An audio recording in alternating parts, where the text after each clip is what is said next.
Chapter 235. Shenmu said, the Turkic royalty originally had yellow hair and blue eyes, but that was a matter of long ago. The Turkic nobility originally called themselves the Blue Kin and the ordinary Turks the Black Kin, because the appearance of the Black Kin Turks is not much different from the people of the Central Plains.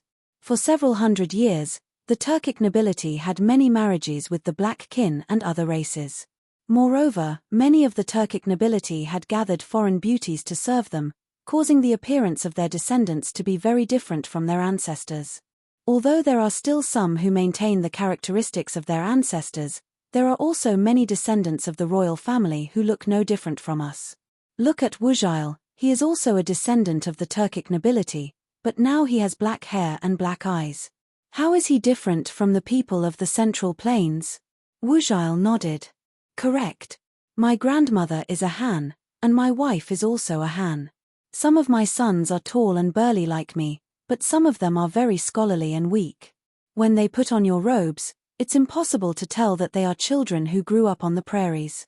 Shenmu asked, what, your plan is related to this matter? Young Fan replied, correct. I must first confirm that my appearance is identical to Ashina Muse's before this plan can be carried out. Without another word, Shenmu immediately shouted to the entrance of the tent, go, call Zhongyi over for me. A short while later, Zhongyi came running in, his clothes in disarray. He excitedly said to Shenmu, third brother, is there another battle? Shenmu pointed at young Fan and asked, Zhongyi, I know that you have a good eye for people, but this matter is of great importance. You must seriously confirm that Erlang and Ashina Muse are identical, without any flaws. Zhongyi was startled, but seeing Shenmu's solemn expression, he did not dare to be careless. He carefully examined young Fan and said, Erlang, please stand up. Let me take a closer look. Young Fan stood up and stood in front of him. Zhongyi circled around young Fan a few times as Wujile and Shenmu watched with bated breath. Zhongyi slowly turned back to young Fan and nodded, saying, identical in appearance. He looked up and down a few more times and said, the height is exactly the same. Wujile and Shenmu could not help but breathe a sigh of relief. Zhongyi continued, fat and thin. Musai is a little fatter than Erlang, but there is a limit. Even if you look closely, it is not easy to tell. But Erlang's skin color. If you look closely, Musai's face is a little redder than Erlang's. Because of the special climate of the area, the cuticle of the face was too thin, and the capillaries were dilated, forming a reddish, blood-like redness. Even the most pampered nobles would inevitably have this kind of skin color in such an environment. Young Fan had only been here for a short time, so it was natural that he was different from Muse in this aspect. Shenmu said, nothing else? Eyes, beard, and so on. Zhongyi said, no, Muse doesn't have a beard either. If there's anything different, it would be the accent. Other than that, there's nothing else. Shenmu nodded and said, all right, you can get lost now. Recuperate for the next few days and get some rest.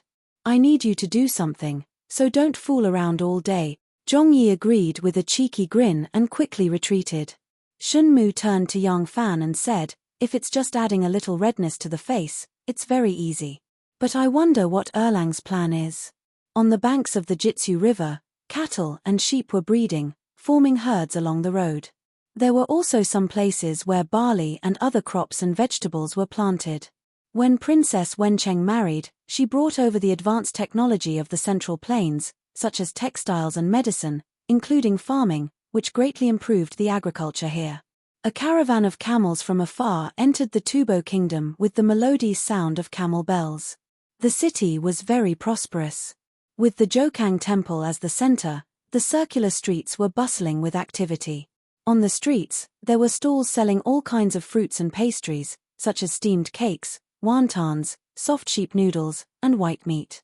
There were also shops selling silk and satin, porcelain, knives, hairdressers, saddlemen, cobblers, and divine sculptors.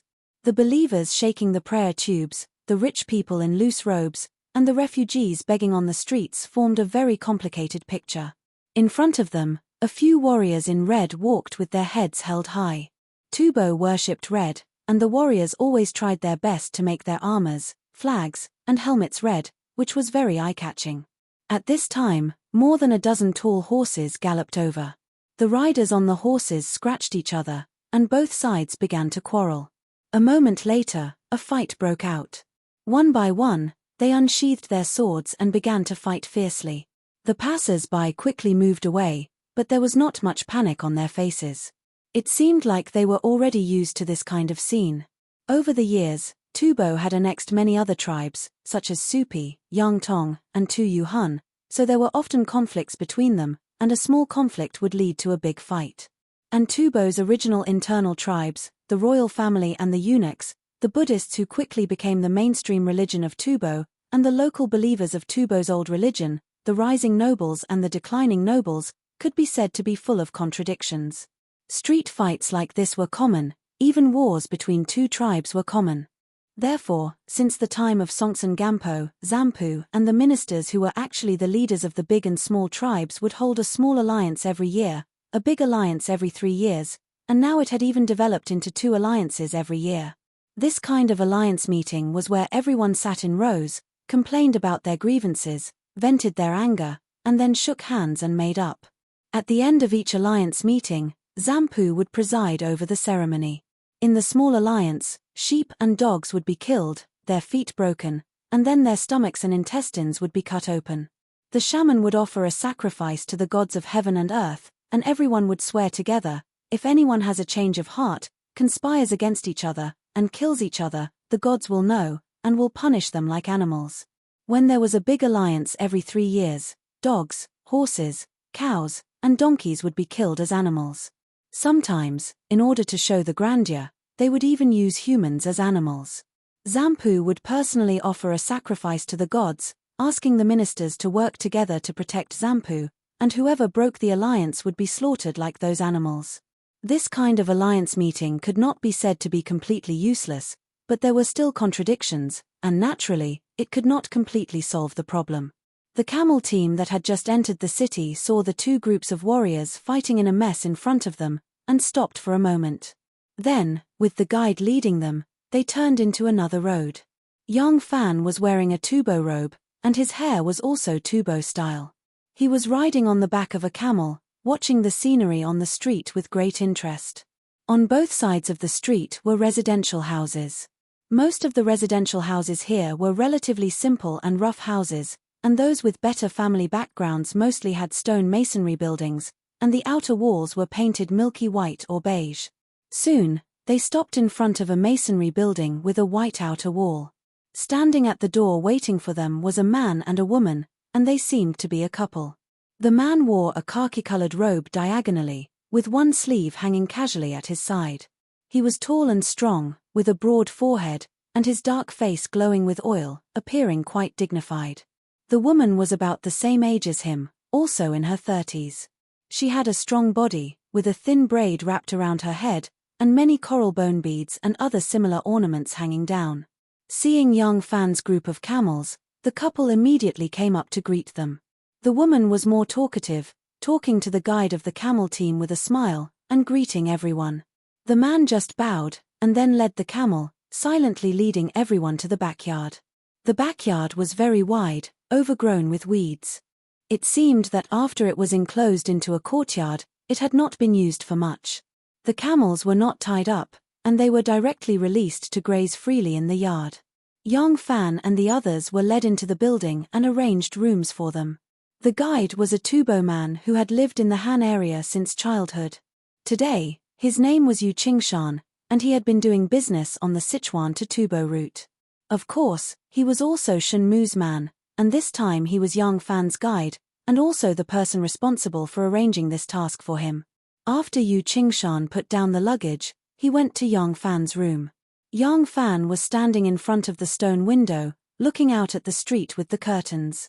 When he saw him come in, he put down the curtains, returned to the carpet, and sat down. He invited him to sit beside him, and asked, "Who is this family? Are they reliable?" Yu Qingshan said, "They are ordinary people, named Lun Zhuxia, and their family is not bad. Some of my business is done for them. They only know that I am a foreign merchant from the Han area, and never ask about my business. They are a very dutiful family. Moreover, this family is a follower of the Bon religion, so even if they find something wrong, it is unlikely that they will make things difficult for us. The Mo religion mentioned by Yu Qingshan was the traditional religion of Tubo, which had been passed down for nearly 1,000 years. When Buddhism first spread to the east, it bypassed Tubo and spread to other places because it was resisted by the Bon religion. But starting from Songtsen Gampo, Tubo Zanpu began to believe in and vigorously spread Buddhism. Many Bon disciples were excluded and had to flee to other places. Most of the Bon believers who stayed in Tubo were extremely dissatisfied with Zanpu, so it was unlikely that they would become supporters of the Tubo court. Yang Fan grunted and said, "So, when can we start?" Yu Qingshan said, "There is no hurry, we will stay here today, and tomorrow I will go out and prepare to sell the goods we have brought. Our business needs to be carried out in the meantime, so that we will not attract attention. When I came here to trade before, I dealt with the housekeeper of the Minister of Internal Affairs. Tomorrow I will try to contact him." The Tubo imperial court officials were mainly divided into two categories. The first category was the Prime Minister. Among them, there was a great Prime Minister called Da Lun, which was equivalent to the Prime Minister of the Tang Empire. Under the great Prime Minister, there was a Deputy Prime Minister called Xiao Lun. There was also a Marshal of the Army and Horses with a Ping Zhongshi, and a Vice-Marshal of the Army and Horses with a Ping Zhongshi. The second type was the Prime Minister's subordinates. Among them, there was the Great Minister of Internal Affairs, who was in charge of domestic affairs, the Great Minister of General Affairs, who was in charge of criminal laws, and the officials who were in charge of foreign affairs and financial affairs. These officials were all inherited by their sons after the death of their father, and if they had no sons, it would be inherited by their close relatives. Once someone broke the tradition of inheritance, it would inevitably lead to a huge dispute. The Minister of Internal Affairs mentioned by Yu Qingshan was called Buoluan Che. He was the highest-ranking official in charge of the Tubo Kingdom's prisons.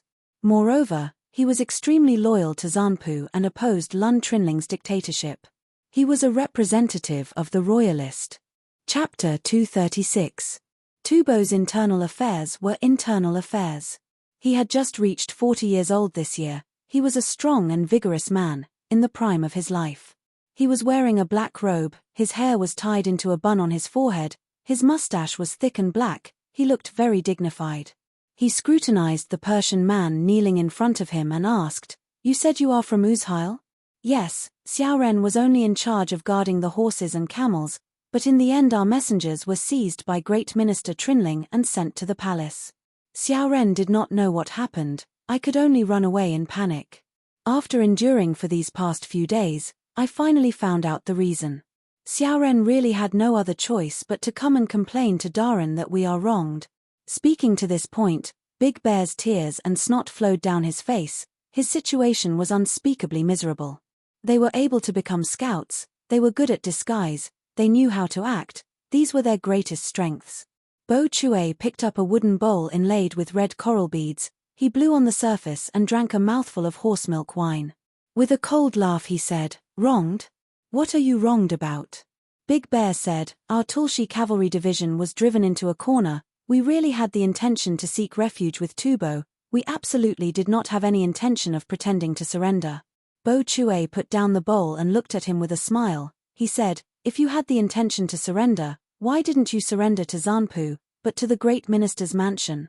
Big Bear nodded his head and said, "Xiao Ren also did not know, the palace was heavily guarded, we came from afar, we could not find the way in, we were just in front of the palace looking for a guard or official to explain our reason, asking him to pass on our message. In the end we just happened to meet the Great Minister coming out of the palace. When the Great Minister heard our intention, he brought our men back to his mansion, and then, they were arrested." Bo Chue's eyes flashed, he leaned forward and asked, "Did you hear it with your own ears, saw it with your own eyes?" With a bitter smile Big Bear said, "If Xiao Ren saw it with my own eyes, I would have been arrested long ago." Xiao Ren did not hear it, but when the messengers ordered Xiao Ren to guard the horses and camels, they said they were going to find someone to report to the palace. "I saw them go, and then they met the Great Minister and his men." "You know the Great Minister?" Bo Chue asked. "Xiao Ren does not know," Big Bear said, It was Xiao Ren who followed Great Minister all the way back to his mansion, only then did I know. Xiao Ren led the camel and horse and waited outside for a while. I saw the Great Minister personally came out with our people. Seeing Xiao Ren by the roadside, our messenger repeatedly signaled Xiao Ren with his eyes, telling me to run away. Xiao Ren realized something was wrong, so I had no choice but to abandon the camel and horse and escape without a trace. Bo Lun's interest was piqued. He stroked his beard and asked, "In that case, why don't you escape back to your tribe?" Big Bear wanted to cry but had no tears. "Sir, this lowly one is only one person, how can I go back? I'm afraid that once this lowly one leaves this city, I will be killed by the bandits. Besides, if I were to return like this, there's no way Chieftain Uzheil would let me off so easily. This lowly one has no other choice but to complain to my lord. I know the situation of our tribe the best. Chieftain Uzheil has gathered the entire tribe to discuss whether or not to side with the Tubo, and we've come to a consensus. There's no way we're lying." Bo Lun looked deeply at Big Bear and said, "Take him away first, put him in the dungeon." Big Bear cried out, "Interior Minister Daran, everything this lowly one has said is the truth. I beg Interior Minister Daran to uphold justice for us, we've been wronged." Amidst the cries and shouts, Big Bear was taken away by the warriors. Bo Lun pondered for a while, muttering to himself, "If what this person said is not the truth, why did he come to complain? If what he said is the truth, why did the Great Minister say that they were pretending to surrender? It's illogical to refuse such a thing that has hundreds of benefits and no harm." Bo Lun sat cross-legged, his hands crossed, his two thumbs subconsciously circling. After circling for a while, his eyes gradually revealed a look of suspicion. Early the next morning, Bo Lun entered the city to see Zon Pu. He purposely asked about this matter, wanting to interrogate the few cavalry tribe members. Unexpectedly, these people had all been skinned, and even their skulls had been dug out to be used as butter lamps. Not a single person was left alive. Bo Lun was very depressed. He returned to his mansion unhappily. The head steward Sai Nanshi tiptoed in. Bo Lun glanced at him and asked faintly, "What's the matter?" Sai Nanshi quickly took a step forward and said with a fawning smile, "Sir, the merchant that sold you a pair of celadon pots has come to King City again. This time, he has brought a pair of vases. I wonder if sir is interested." Bo Lun was immediately interested. This person liked to collect Central Plains porcelain and would not hesitate to buy the rare ones. Once he heard this, he was overjoyed and said, "All right, ask him to bring it for me to take a look." Sai Nanshi hurriedly said, "My lord, this lowly one also said the same thing." But they traveled a long distance, and in order to prevent damage, the porcelain was carefully tied up. Once they arrived at King City, they had to let the guests inspect the goods, so the tying up was removed.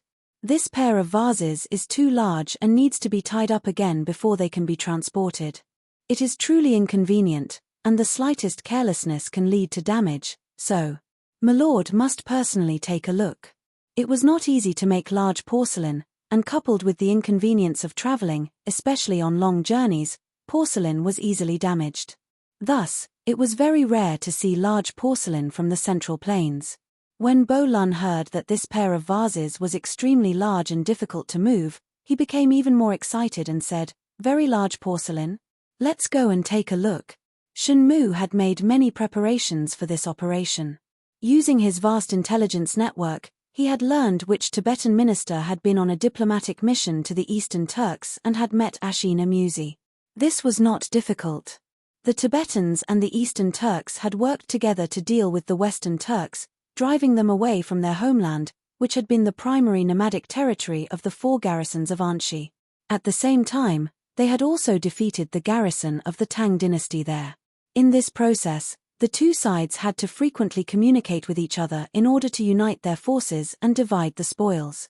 After investigating, he discovered that 4 Tibetan ministers had been on diplomatic missions to the Eastern Turks, and Ashina Musi, as the nephew of the Turkic Khagan Jiyu Chulu, had attended every one of these meetings, so they had met. Shun Mu investigated these 4 Tibetan ministers and discovered that 2 of them were close to Lun Trinling. One of the other 2 did not have much authority. Although he was not on Lun Trinling's side, he did not necessarily have the courage to make an enemy out of Lun Trinling. In the end, he had decided on Bo Lun Shi as his target. Bo Lun Chue excitedly left the mansion. The people who were secretly monitoring him immediately passed on the message. Yang Fan and the others immediately began to prepare in full swing. The porcelain was on the first floor of Lun Jingxia's residence, and there were many other goods that were too bulky to be placed outside. When Bo Lun Shi arrived at Lun Jingxia's residence, Yu Qingshan immediately went to greet him. Bo Lun Shi had no time for pleasantries and excitedly rushed into the residence. His eyes were immediately attracted by a pair of massive vases that gleamed with a faint light. These vases were nearly half the height of a man, and though Bo Lun Shi had collected many pieces of porcelain, he had never seen such a pair of treasures before. His eyes were immediately glued to them. After staring at the vases for a long time, Bo Lun Shi lightly reached out and caressed them. Feeling their warm and smooth surface, he suddenly said, "Light some torches to brighten up the place." This sort of tall stone building did not have very good lighting, and it was rather dark inside, making it difficult to see clearly. A few torches were lit around the vases, and the two vases shone brightly, and Bo Lun Shi's eyes could not help but light up as well. The texture was exquisite, the vases were thin and smooth, and the bones were compact. Knocking on them produced the sound of metal and stone. There were all kinds of patterns on them, such as red-crowned cranes, pine trees, clouds, and court ladies. The more Bo Lun Shi looked at them, the more he liked them. He repeatedly nodded his head and said, "I want them. These two vases, I want both of them. Move them to my house immediately." By this time, Yang Fan and another group of people had already arrived at the residence of the Tufan Great Minister Lun Jingling. Along the way, Yang Fan stuck a full beard on his face, concealing his original appearance as much as possible. He followed Yu Qingshan's group to the Tufan King city. Meanwhile, Niu Mang and the others disguised themselves as another group of merchants, and entered the city right after him. While Bo Lun Shi was impatiently waiting to buy the pair of Yu-Kil vases, Yang Fan had already left and blended into Niu Mang's group of merchants. Niu Mang's group of merchants sold a lot of silk, satin, porcelain, and Buddha statues to the great minister's residence. Yang Fan disguised himself as a young worker carrying goods, and followed the cart into the rear courtyard of the great minister's residence. Move in, be careful." The steward of the great minister's residence shook a bunch of keys in his hand, standing in front of the storeroom and shouting loudly.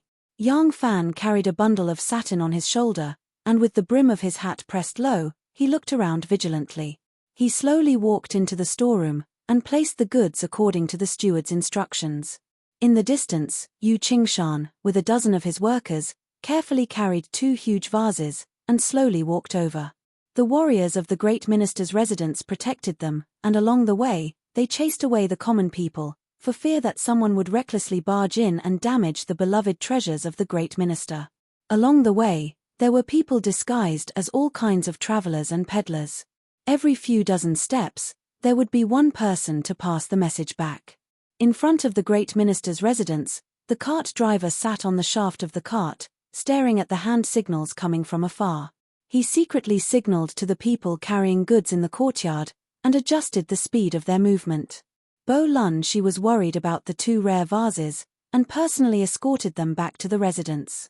Such huge and heavy vases could not be moved quickly, so it was easy for Yang Fan's side to adjust the speed of the movement.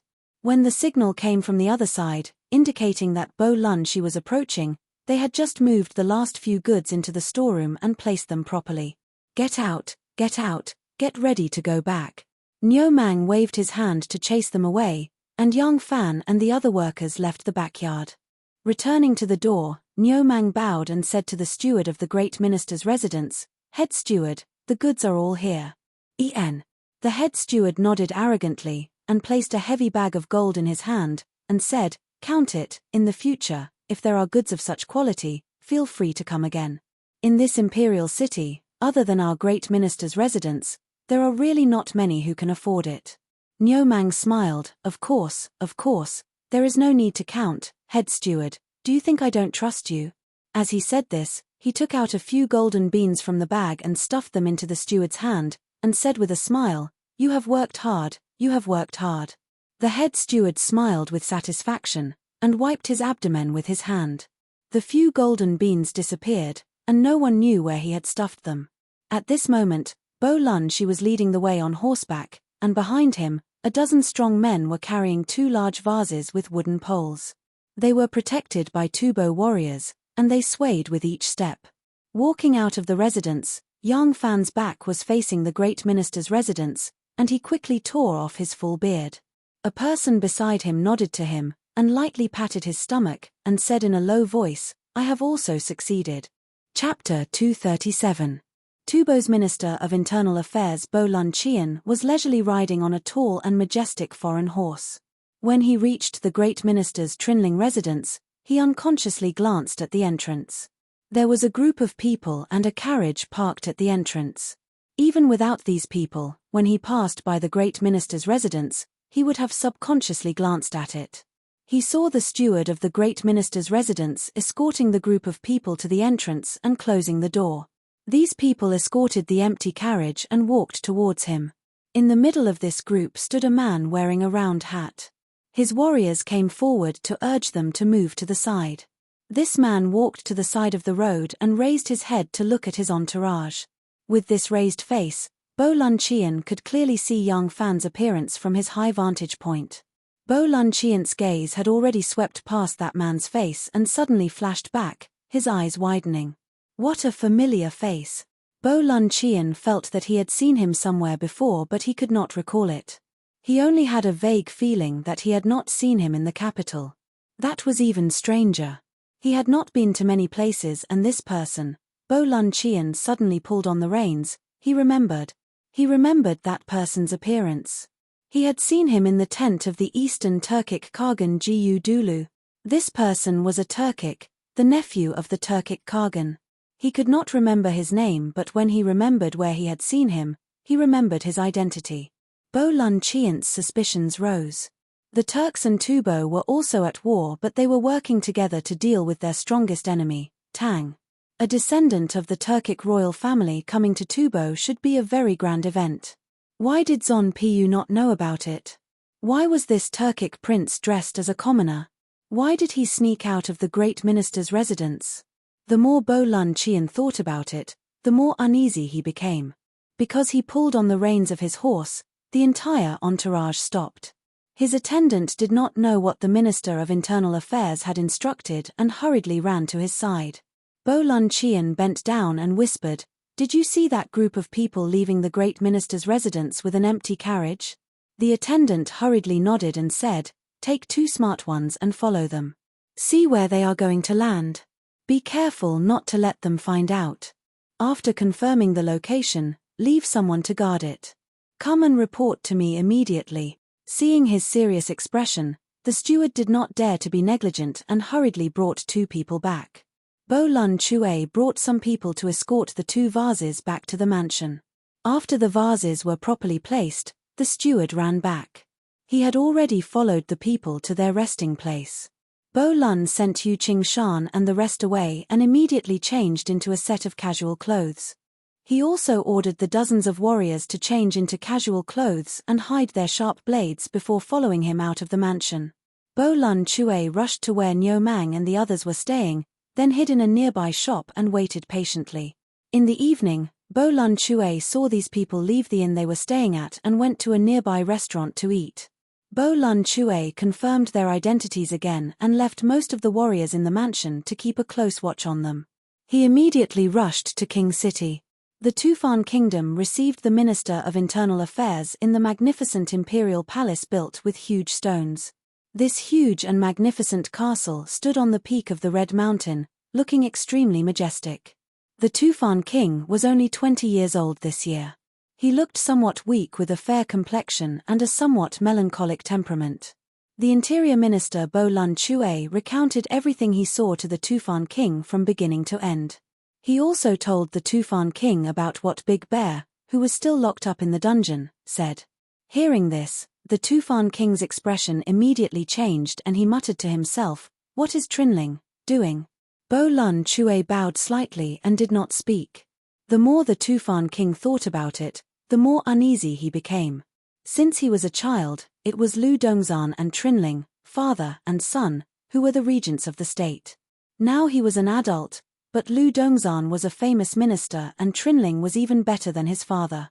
Not only was he outstanding in governing the state, he was also invincible in leading the army to war and enjoyed a high reputation in the country. Now, Trinling's Gar family had already controlled the military power in most of the Tufan country. Their prestige even surpassed that of the royal family of Zampu. If not for the fact that the hereditary system of the throne of Zampu had long been deeply rooted in the hearts of the people and no one thought that the throne could be overthrown, he would most likely lose his throne. After coming of age, the Tubo king deeply feared this powerful prime minister. In the last few years, Lun Trinling had fewer opportunities to lead troops into battle, precisely because the Tubo king did not want him to have the opportunity to control more troops and wield more power. The Tufan king paced around the unusually spacious main hall for a while before slowly stopping. He faintly said, "If the tribes of Wuzhile were not pretending to surrender, can this matter be explained?" Bo Lun cautiously said, "Zampu is saying?" The Tufan king laughed coldly and said, "If the tribes of Wuzhile really had the intention to surrender and sent envoys to see you, but were intercepted by Trinling. After finding out the truth, he kidnapped the envoys and said that he had received information that Wuzhile was pretending to surrender. Is this not possible?" Bo Lun said, If Wuzhile surrendered, it would be of great benefit to our court. Why did the great minister do this?" The Tufan king coldly glanced at him and snorted, "You already know the answer but still ask." Bo Lun bowed and revealed an awkward smile. The Tufan king knew that he was loyal to him but did not want to hear from his mouth that Trinling had ill intentions. He said, "Originally it would not make sense, but now with the mysterious appearance of that Turkic prince, even I was kept in the dark, this matter is not impossible." Bo Lun did not answer, only listening.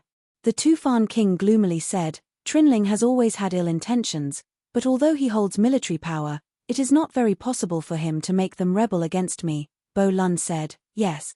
Zampu can make use of the authority bestowed upon him by Zampu to wage war in all directions, and all the generals and soldiers will naturally follow his orders. But if he wants to use this saber to stab at Zampu, this saber will not agree." The Tufan king proudly smiled and said, "But if Wuzhile leads the 10 tribes of the Eastern Turks to seek refuge with our court and is used by Trinling, will this saber listen to him?" The hall instantly fell silent. Although the hall was very spacious, the atmosphere was abnormally oppressive. After a long time, the Tufan king finally said, "It is a pity that Wuzhile's envoy does not understand his ambitions. Since he wishes to seek refuge, he will naturally seek refuge with me. I can bestow upon them status and territory, while Trinling does not have this authority." Bolin, seeing that Zampu had already made things so clear, said, using his father's many military exploits to establish his prestige, although he could not suppress Zampu, he could make it so that Zampu could not easily touch him. If the 10 families tribe were to be used by Zampu, his power would plummet. So, since he could not be used by himself, he deliberately sabotaged Uzhile's defection, and repeatedly begged Zampu to immediately send troops to attack Big Dipper Valley. The Tufan king nodded and smiled proudly, saying, "Fortunately, Big Dipper Valley is where his tribe is stationed. In order to prevent him from leading troops again, I did not agree, otherwise I would have fallen for his treacherous scheme." Bo Lun said, "Zampu is wise." The Tufan king thought for a moment and said, "This Turkic prince, it seems like he is the messenger in contact with the Turks. Although the Eastern and Western Turks are of the same root, due to the struggle for the throne, they have become irreconcilable enemies. When Trinling saw that I was unwilling to send troops, he incited the Eastern Turks to attack, but I do not know, what conditions did he agree to?" At this point, the Tufan king's eyes turned gloomy once more. Bo Lun thought for a moment, then said, "I'm afraid that, under the pressure of the Eastern Turks, the 10 tribes were forced to agree to serve him." Then, the Tufan king said, "That's right. We cannot let him succeed." The Tufan king suddenly turned to Bo Lun and said, "Immediately take some men and capture those Turks. We cannot allow them to reach an agreement. Then release that Wuzhile man from prison and send some men to escort him back so that he can discuss the matter of his allegiance with Wuzhile." Bo Lun knew that the situation was urgent and hurriedly agreed, quickly leaving the palace. The Tufan king stood there alone, his fists gradually clenched, his voice as bleak as the highland winds. Trinling, now is not the time for me to fall out with you, but sooner or later, I will deal with you. By the time Bo Lun Chue left the palace, the sky had already darkened. Bo Lun Chue immediately mobilized his warriors and rushed to the lodgings of Niu Mang and the others. At this time, they had already finished eating dinner and returned to their lodgings. This was also a blockhouse. Without a word, Bo Lun Chue immediately ordered his men to attack the blockhouse they were staying in. The people in the blockhouse were all exceptionally valiant, relying on the sturdy fortress to stubbornly resist. Very quickly, a row of nearby houses and shops burst into flames and the entire street was plunged into chaos. After a round of fighting, the people in the blockhouse broke through and escaped. By the time they killed their way into the blockhouse, they only managed to carry out a few corpses. After a round of searching, Bo Lun Chue found in the most luxurious and spacious room some valuables that the escapees did not manage to take with them. From the value of the room and the clothes and jewels, it should have been used by one of the leaders of the group, and this person was undoubtedly the Turkic prince. Among these valuables, the most important was an armband. This was a unique Tufan armband, inlaid with cis, a type of jewel shaped like a pearl, green in color. Just like the officials of the Tang dynasty were distinguished by the color of their official robes and the patterns on their clothes, the Tufan officials were distinguished by their armbands. These armbands were divided into 5 types: cis, gold, gold, silver, silver, and bronze. Only officials of the rank of Great Minister Trinling could use cis as an armband. Without a doubt, this was a gift from Trinling to the Turkic prince, and at the same time, a token. When Bo Lun Chue entered the palace that very night and reported to Zanpu about the capture and presented this armband, the Tufan king took it in his hand and examined it for a long time before he smiled coldly. The seeds of suspicion and hatred had long been buried deep in his heart. At this moment, it was as if that seed had met with rain, sunshine, and fertilized. It grew wildly and vigorously in his heart. Chapter 238. Snowflakes were falling, and the beginning of winter had come.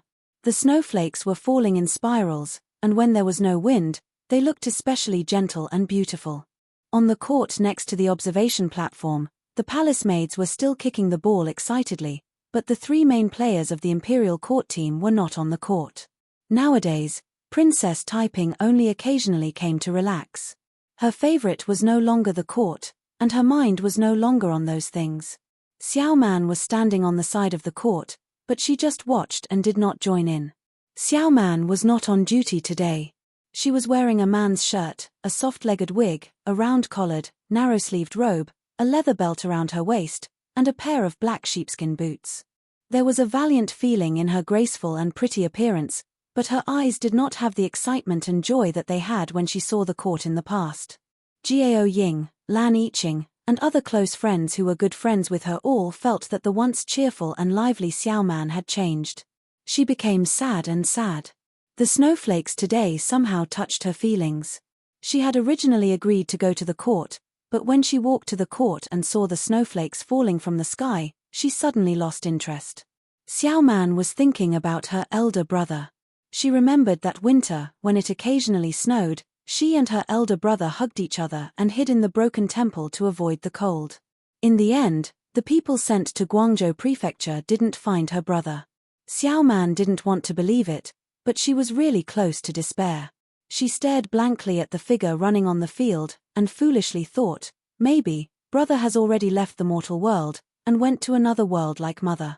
At this time, Shanghai Wanna walked over with light steps. Wanna was also wearing men's clothes, a headscarf, a stone blue cotton robe, and a leather belt around her waist. She looked free and at ease, her lips were like red paint, and her eyes were clear and bright. She was just like a charming, beautiful, and charming young man. It was snowing. This was the first snow of this winter. Wanna's heart was like the light snowflakes, fluttering, very happy. Yang Lang had said that when the plum blossoms, he would come back. Now that the snowflakes had bloomed, would the plum blossoms be far away? Of course, Yang Lang had also said that at the very latest, it would not be later than the time when the peach blossoms bloom. But that was just in case. Wana would rather believe that the person she yearned for day and night would soon return to Luoyang. Xiao Man, why are you standing here? Let's do some kuju. Wana saw Xiao Man and called out to her with a smile. Xiao Man shook her head and said, let's wait for the imperial edict.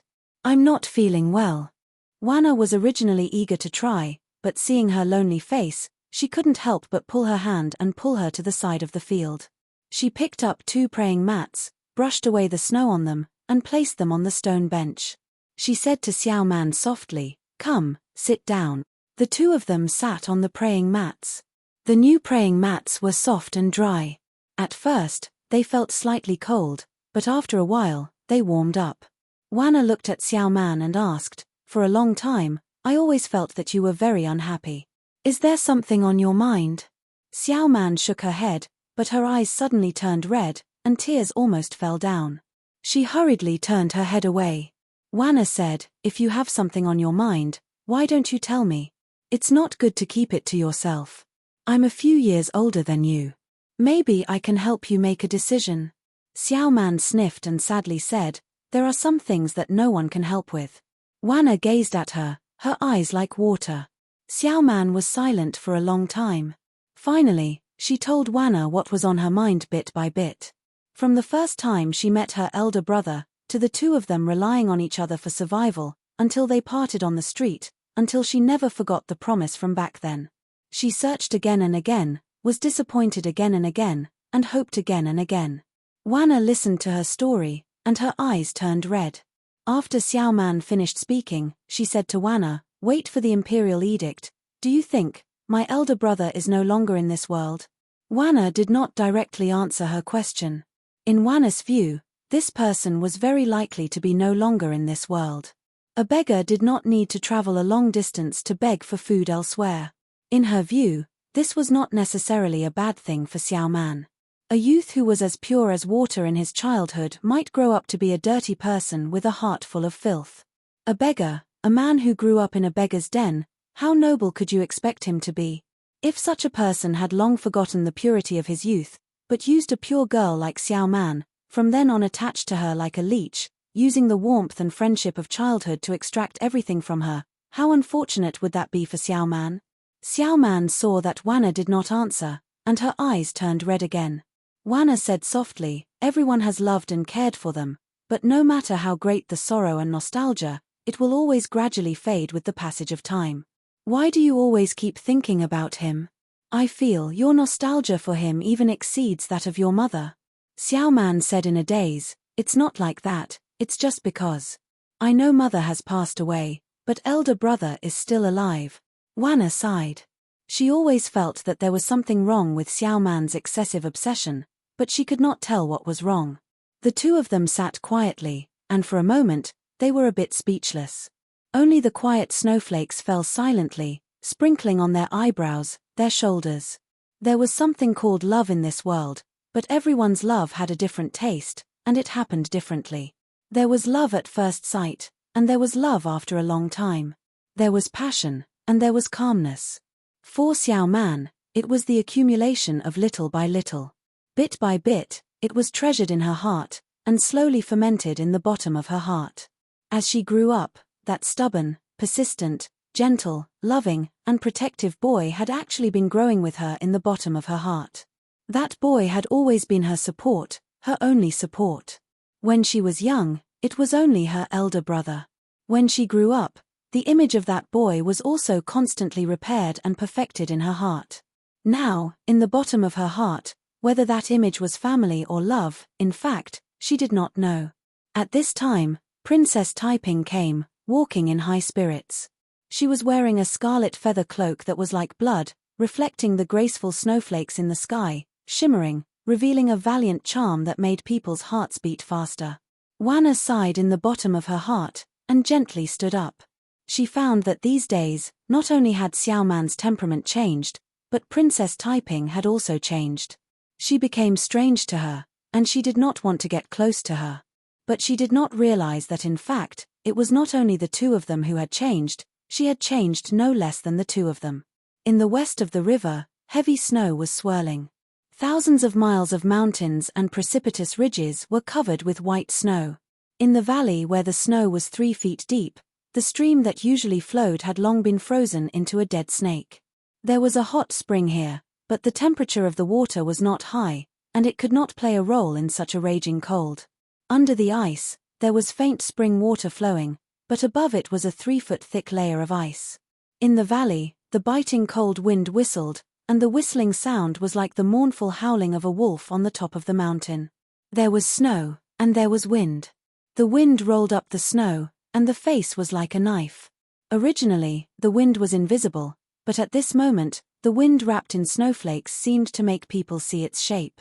However, the special geographical environment of the Big Dipper Valley played a role in the end, so that the tribes stationed here could avoid the terrible harm to the tribes and livestock of the terrible white disaster.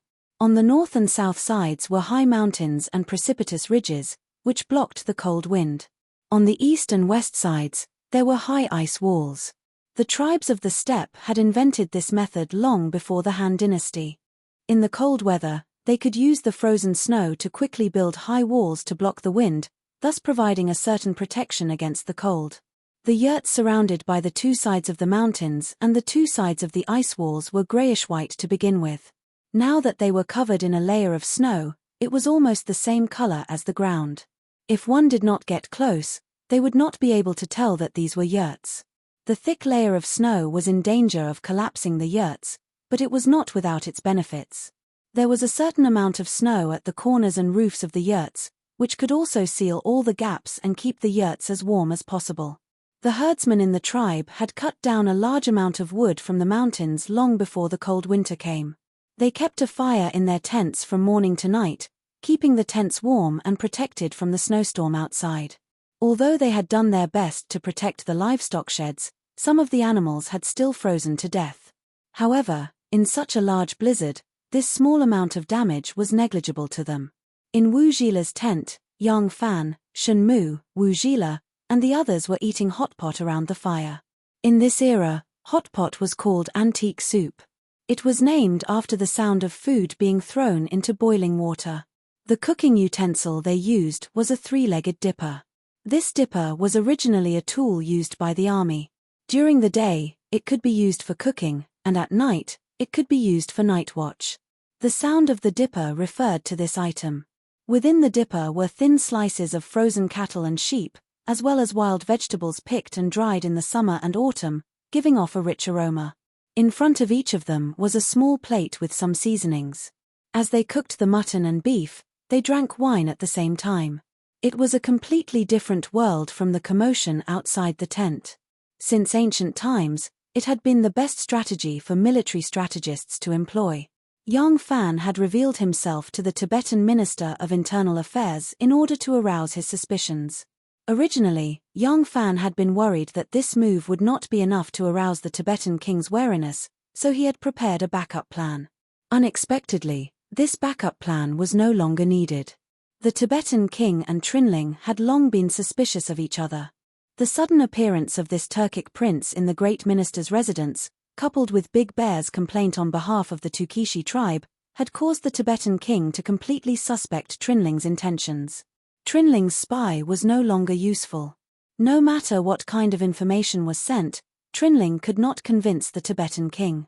Not only did the Tibetan king refuse to send troops, he even sent someone to escort Big Bear back to the Tukishi tribe to negotiate their surrender. One condition, one request. Time passed as the messengers traveled back and forth. When winter came, a huge weight was lifted off Uzhail's shoulders.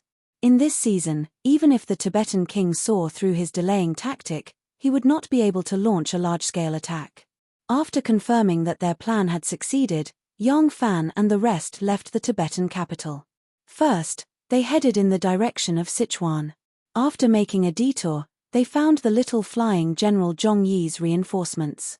Zhong Yi had led his team of mounted bandits through Longyu, Hashi, the Turks, and the Tibetans. He was very familiar with the geography of this area and had now safely brought them back to Big Dipper Valley. Chapter 239. Wu Jila raised his bowl of wine and said to Yang Fan, "Erlang truly has a good plan. You only went to the Tubo capital once and effortlessly blocked the Tubo army of 100,000 for me. Haha, now that the snow has sealed the mountains, even if negotiations fail, I have no need to fear him. When spring comes next year, the water and grass will be lush, and there will be homes everywhere. He won't be able to fight even if he wants to. The sky is high and the earth is wide, Laozi can drag him to death, haha. Wu Zhila saw that there was only half a bowl of wine left in Yang Fan's bowl. He immediately grabbed the wine jug and filled it for him, enthusiastically urging, "Come, drink, drink." Shun Mu also raised his bowl and said with a smile, "This bowl of wine should indeed be a toast to you. Helping Wu Zhila survive this winter and allowing him to recover his strength is only one aspect. On the other hand, the conflict between the Tubo king and Lun Trinling will only become more intense because of this. Regardless of whether or not the Tubo king realizes that he has been tricked by us, the intense wariness he has shown toward Lun Trinling will make Lun Trinling feel danger.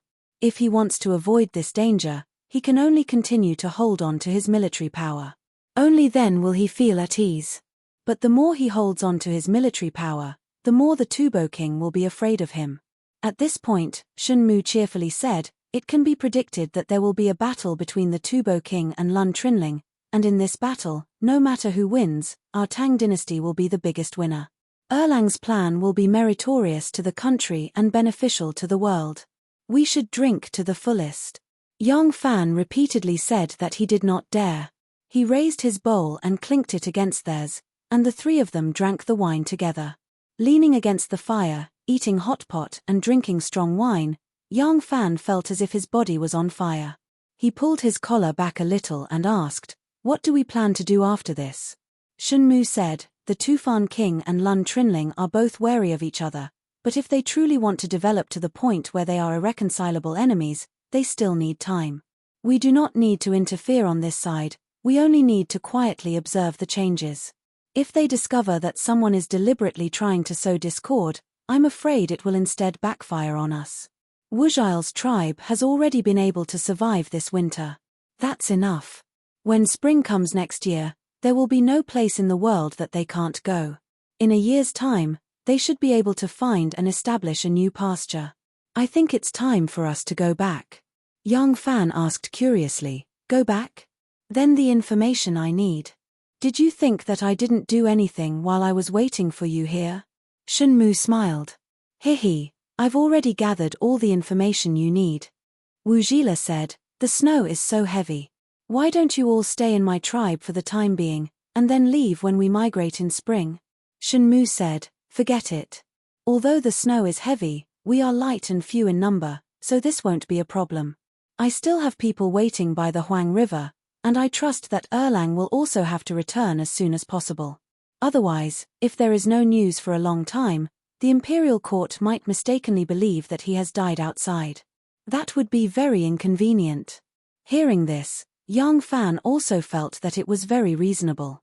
Although Wu Zhila wanted to keep the guests, it was not good for him to continue persuading them, so he could only agree. The three of them agreed that once the storm stopped, they would prepare to return. The Wu Zhila tribe would provide a few sledges to help them transport food for the people and horses along the way. After drinking for more than an hour, the three of them finally concluded their discussion. Yang Fan, somewhat tipsy, hurried back to his own residence. By the time he came out, the snow was still falling, but the wind had stopped.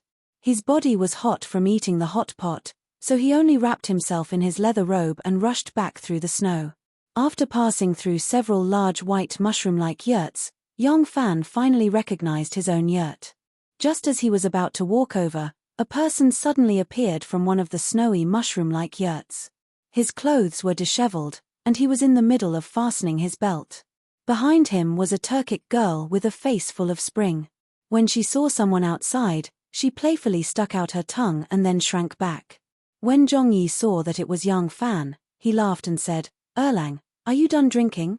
Yang Fan stopped and said, "Yes, you. I was wondering why I couldn't find you when we were drinking. You brought us back safely. I have to thank you for your help. I even wanted to offer you a cup of wine." Zhongyi waved his hand. It's nothing. This is all I can do." If not for third brother's explanation, I still wouldn't have known that your plan in the Tubo capital was so formidable that you defeated an army of 100,000.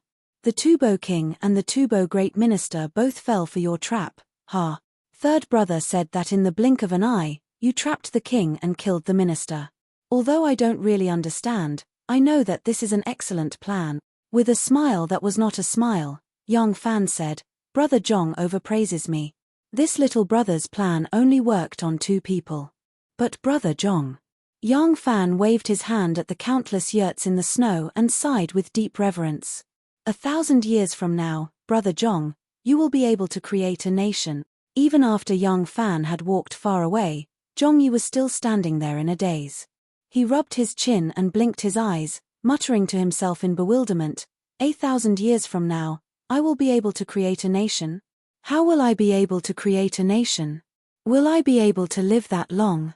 It's really hard to understand the words of a scheming person.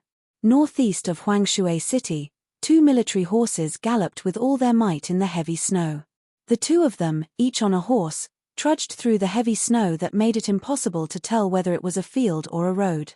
Yian, I can't walk. One of the soldiers, who was lying on his horse, pulled down his veil to block the wind and snow and shouted. As soon as he opened his mouth, the wind and snow poured into his mouth, choking him until he couldn't speak.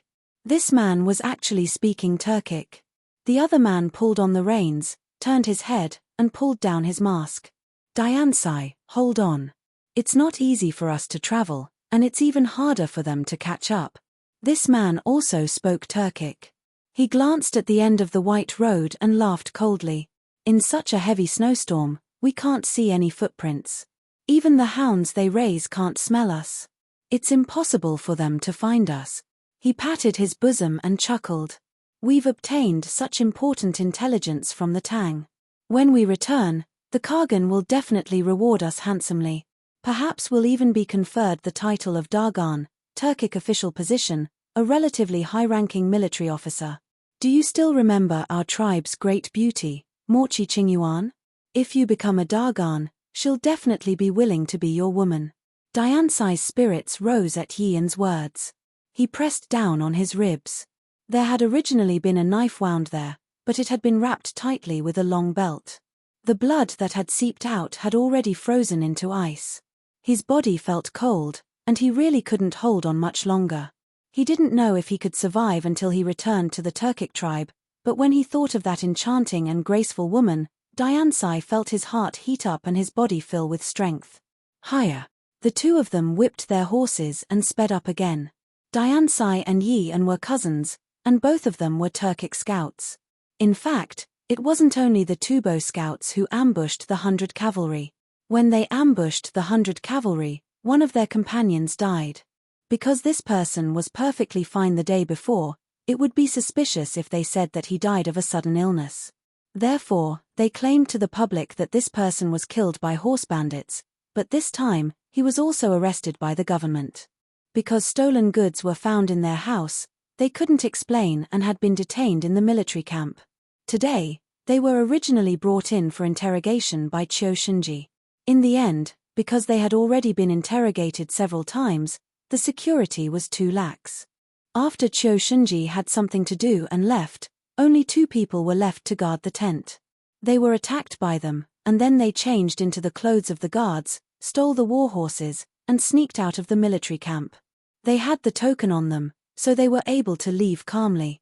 Diansai's injury was sustained when the soldiers discovered them and chased after them. Due to the heavy snowstorm, they finally managed to shake off the pursuit of the soldiers. As they ran, Diansai's vision darkened. He raised his hand and wanted to shout something, but he just plunged into the snow. The military horses of the air cavalry continued to chase Yian in front of them.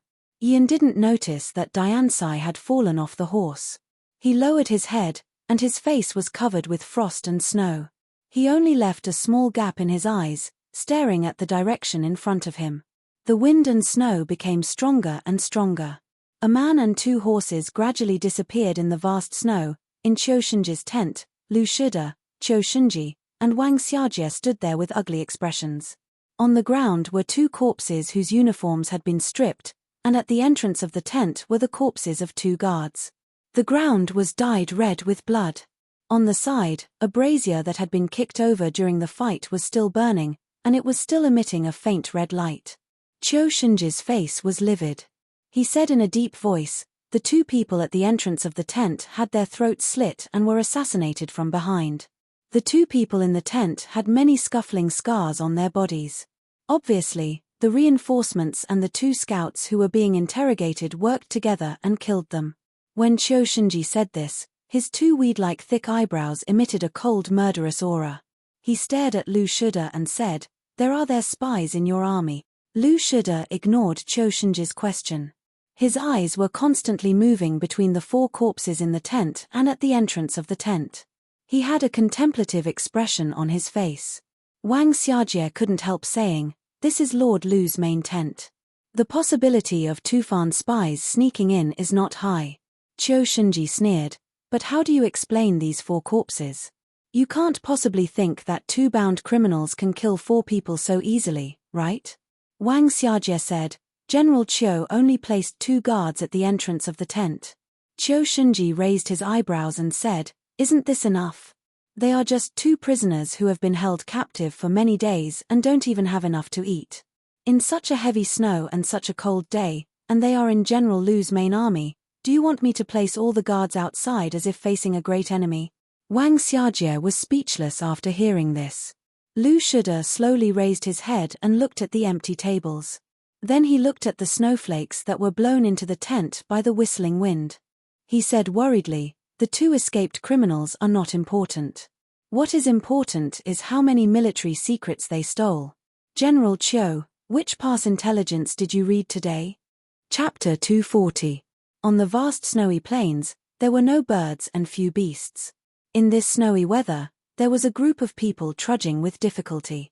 The cold wind blew fine snowflakes in their faces, making it difficult to open their eyes. The weather was too cold.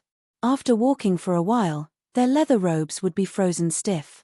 When they knocked on it, it would make a ding sound, like a leather drum. The horses were covered with a layer of white sweat. The hooves of the horses stepped on the thick snow and moved very slowly. In such weather, Yang Fan rode on the horse and, like the guards, strode forward against the wind and snow. "Erlang, come in and warm yourself." Shen Mu poked his head out of the warm carriage. He was really afraid of the cold. There were 4 charcoal stoves in the carriage, making it warm inside. Yang Fan shook his head and said loudly to him, "I was born in Nanyang and have never experienced such cold. This is good. It will toughen your bones and make your body stronger." Shen Mu still wanted to speak, but as soon as he opened his mouth, he choked on a mouthful of snow. Shen Mu shivered and quickly retreated back into the carriage. He put down the thick curtains. Yang Fan smiled slightly and straightened his back even more. His face, neck, and hands were smeared with a layer of marmot oil. This thing was really good for anti-freezing. He had not experienced much of the cold in the north, but he knew that this kind of cold was very effective in training the body and will. Especially for a martial artist like him, practicing breathing in such a raging snowstorm would undoubtedly improve his martial arts. He regarded this as another challenge for himself, just like when he struggled with the undulating waves in Nanyang. In the distance, a small black dot appeared. That black dot moved very quickly. In the blink of an eye, it turned into a large snow plow. Shen Mu's troop also had snow plows, but they were pulled by horses. It was just that by using the snow and ice, they could more easily pull heavy objects forward. Because the entire troop moved slowly, they did not need a dog to pull the plow. As for the snowplow that was rushing over, there were more than 10 of the most outstanding snowhounds. Once the snowplow was pulled, it was as fast as a flying arrow. Yang Fan didn't pay too much attention to it. It wasn't the first time he had seen this kind of snow plow along the way. Apart from Shen Mu, there was no one else who could ride a snow plow in such a snowy weather and travel back and forth in the snowy region. Sure enough, the snow plow drove all the way to Shen Mu's car without any obstructions. Soon, a secret letter was sent into the car. The carriage continued to move forward, and the sled followed the large group of people. The hound that pulled the sled took the opportunity to rest. After half an hour, Shunmu opened the curtain and shouted to young Fan, "Erlang, come in for a moment." Young Fan thought that he was inviting him into the carriage to warm up again. Just as he was about to refuse, he suddenly saw Shunmu's cold expression. His heart couldn't help but be moved. He turned over and got off the horse. He handed the reins to the kosher chickens beside him and jumped into the carriage. Young Fan opened the door and went into the carriage. The cold wind whistled in, causing the charcoal stove to burst into flames half a foot high. When the door was closed, the flames fell against the wind, causing Shunmu's face to darken again.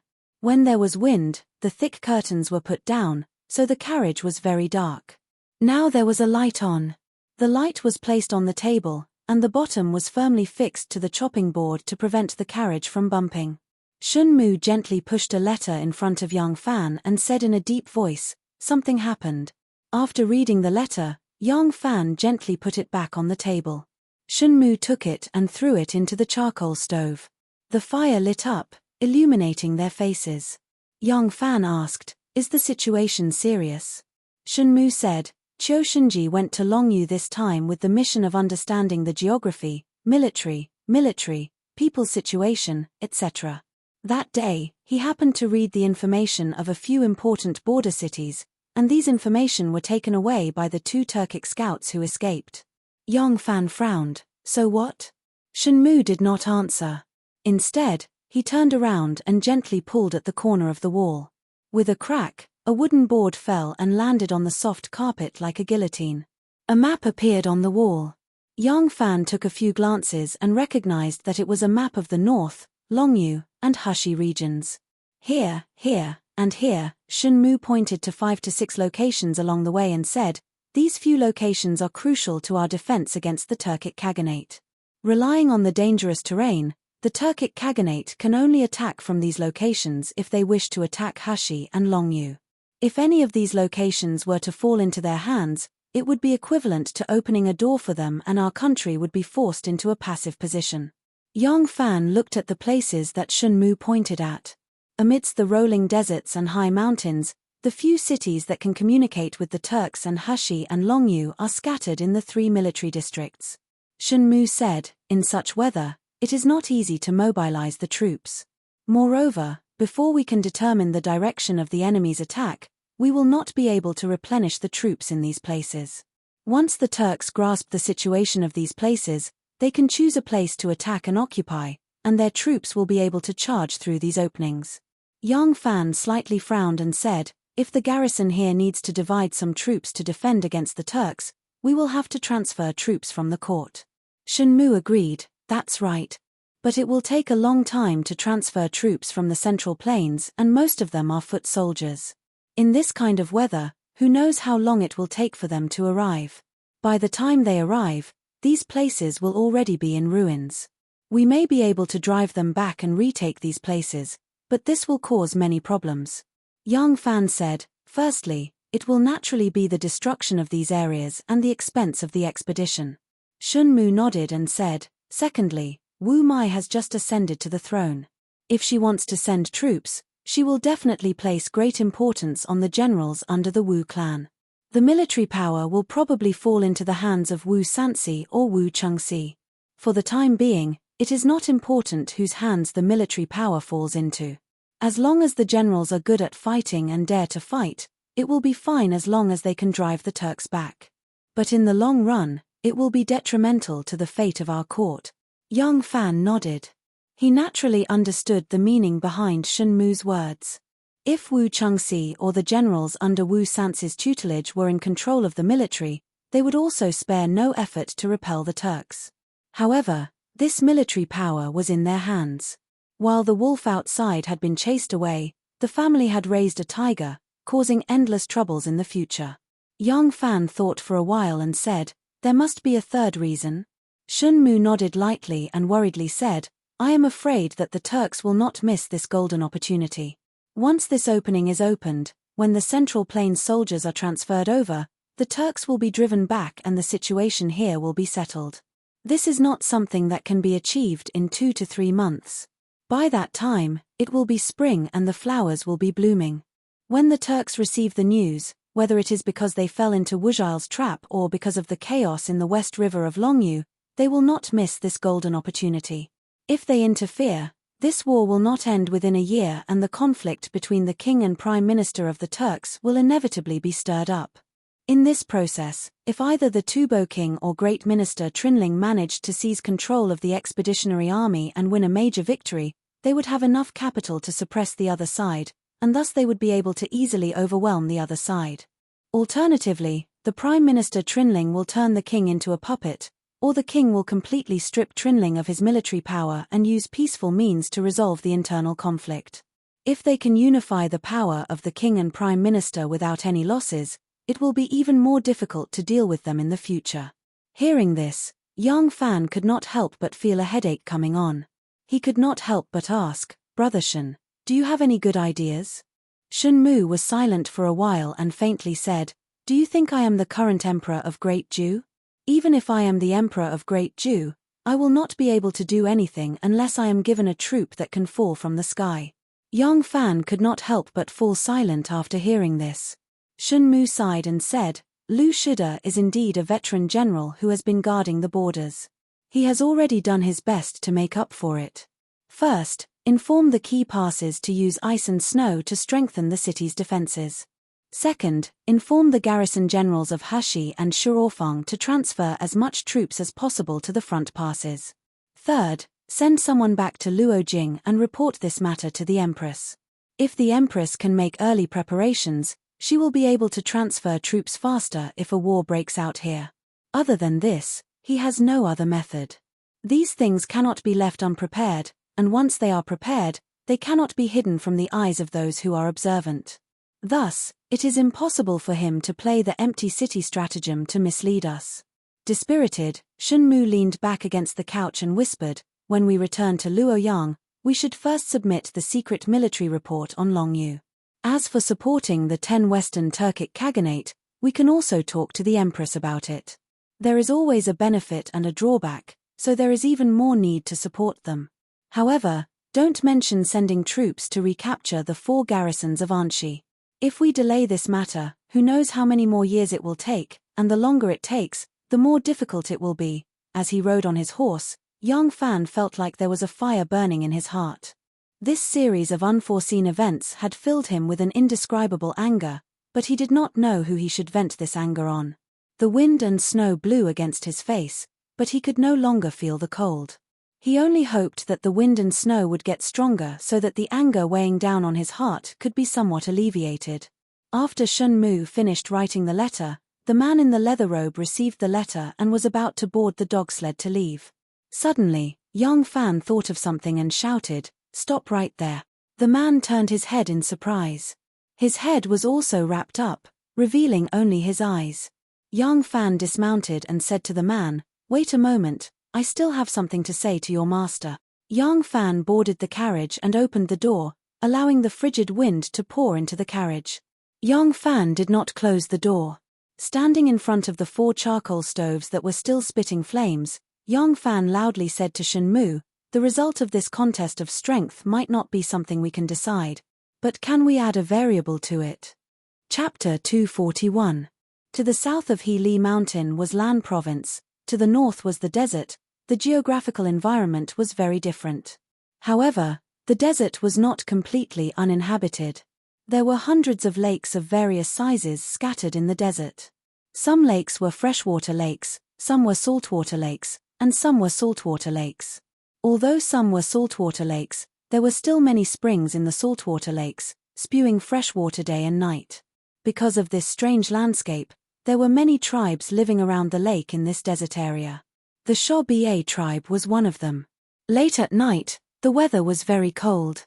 The undulating sand dunes were like small hills, the tallest were over 2,000 feet, the smallest were a few hundred feet to 1,000 feet.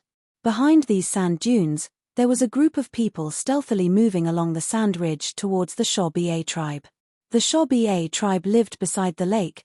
Behind them was a 200 jong tall sand dune. The team stopped on the sand dune. A moment later, someone gave an order. These people carried long blades on their backs and jumped down the sand dune. Using the speed of their descent, they quickly rushed towards the tribe below the sand dune. Rumble, The sand here was made of sand. Close to 1,000 people rushed down the sand dune, causing a huge roar. It was like a few huge bombers flying over the tribe. It was like a deep thunder. The sound was so loud that it could travel for tens of miles in this silent night. The people of the Shobi tribe were startled awake, but it was too late for them to react. Battle cries suddenly sounded. The quiet and dark lakeside tribe suddenly became a boiling cauldron of voices, the crying of women and children, the barking of dogs and horses, the clashing of blades, spears, swords, and halberds, cursing and shouting mixed together. The silent desert became a pot of porridge. When the first ray of sunlight shone on the land, the tribe had already quietened down. There were many corpses lying on the ground, blood flowing everywhere, freezing into red ice. The whole tribe was in the midst of recovering its peace. Some were counting their belongings and provisions, carrying away what was easy to carry. Some were burying their companions who had died in the previous night's melee under the sandy slope, and others were feeding the camels and horses they had plundered with beans, hay, and other fine fodder they had gathered. There were also some who were screening the captured tribesmen. These tribesmen were not all free people of the tribe. There were many slaves among them. These slaves included Tubo, Han, Uyghur, Khitan, Shawai, and even the Turks who belonged to the same tribe as the Shobi tribe. Because their tribe was defeated in a war between tribes, they became slaves. These mysterious visitors released the slaves and gave them property, food, weapons, and even women. Even the slaves who were originally timid and didn't dare to rebel against their former masters suddenly gained the courage to rebel when they received the property and weapons and turned their former mistresses into their own women. What's more, many of the slaves who had been mistreated by their former masters were weak and did not dare to resist in order to survive. Now that they had turned over and become masters, with these people as their backing, they wanted to treat their former masters even more cruelly than this unknown team. Very soon, these freed slaves and detained tribesmen figured out the origins of these people. These were two famous groups of horse bandits. One group was mainly made up of Han people, the Little Flying General, and the other group was mainly made up of Turks, the Black Whirlwind. Little Flying General and Black Whirlwind were the nicknames of the leaders of the horse bandits. Horse bandits didn't need any banners. In order to distinguish them, people would use the nicknames of their leaders to name them. There was a special person in the Little Flying General group, and that was young Fan, who still had a full beard. When he heard about the crisis in Shurofang, Longyu, and Higu, young Fan suddenly thought that since he looked similar to Ashina Musi and was able to make the Tubo people suffer, could he do the same thing again and use this identity to cause some trouble for the Turks? As for how to cause trouble for the Turks, he had not thought of it yet. He planned to act according to the circumstances when he arrived at the Turks. With just a team of horse bandits, it was impossible for them to affect the military operations of the Turks, who had close to 300,000 soldiers. But with his identity as Ashina Musi, it was hard to say. Like the Tubo, the Turks had serious internal conflicts, such as between the main tribe and the vassal tribes, and between tribes. If he could use Ashina Musi's identity to make the Turks suspicious of each other, or even provoke a dispute between them, causing a greater turmoil, under such circumstances, the Turks would definitely not be able to send troops to attack the Tang dynasty. In this way, before they resolve their internal conflicts, the armies of Shurofang, Longyu, and Hushi could calmly respond, replenish their troops, adjust their deployment and strengthen the city's defenses, rendering the intelligence they received useless. This plan was undoubtedly very risky, but it was indeed too tempting. Especially after the success at the Tubo capital, Shun Mu had a taste of it. If he could use this plan to stop the hundreds of thousands of Turks from advancing south, this risk was clearly worth it. Thus, after careful deliberation, Shun Mu decided to use Zhongyi's horse bandits as the main force, and then borrow some elite cavalry from Wuzhile to disguise themselves as a group of horse bandits to infiltrate the Turks' territory. After that, they would act according to the circumstances. When it was time to be a bandit, they would be a bandit. When it was time to transform into a Turk army, young Fan would just tear off his beard. Once the plan was made, the biggest obstacles were the High House chickens and Big Bear, who were supposed to be mere decorations. Young Fan did not want to use the military to carry out this operation. Firstly, Lu Shida might not agree to such a risky operation. It would be too much of a responsibility for him to throw thousands of soldiers into the hands of the Turks to fend for themselves. At the same time, the spies were everywhere. Based on the information Shen Mu received, the two Turk spies had only managed to escape with the help of a spy in the army.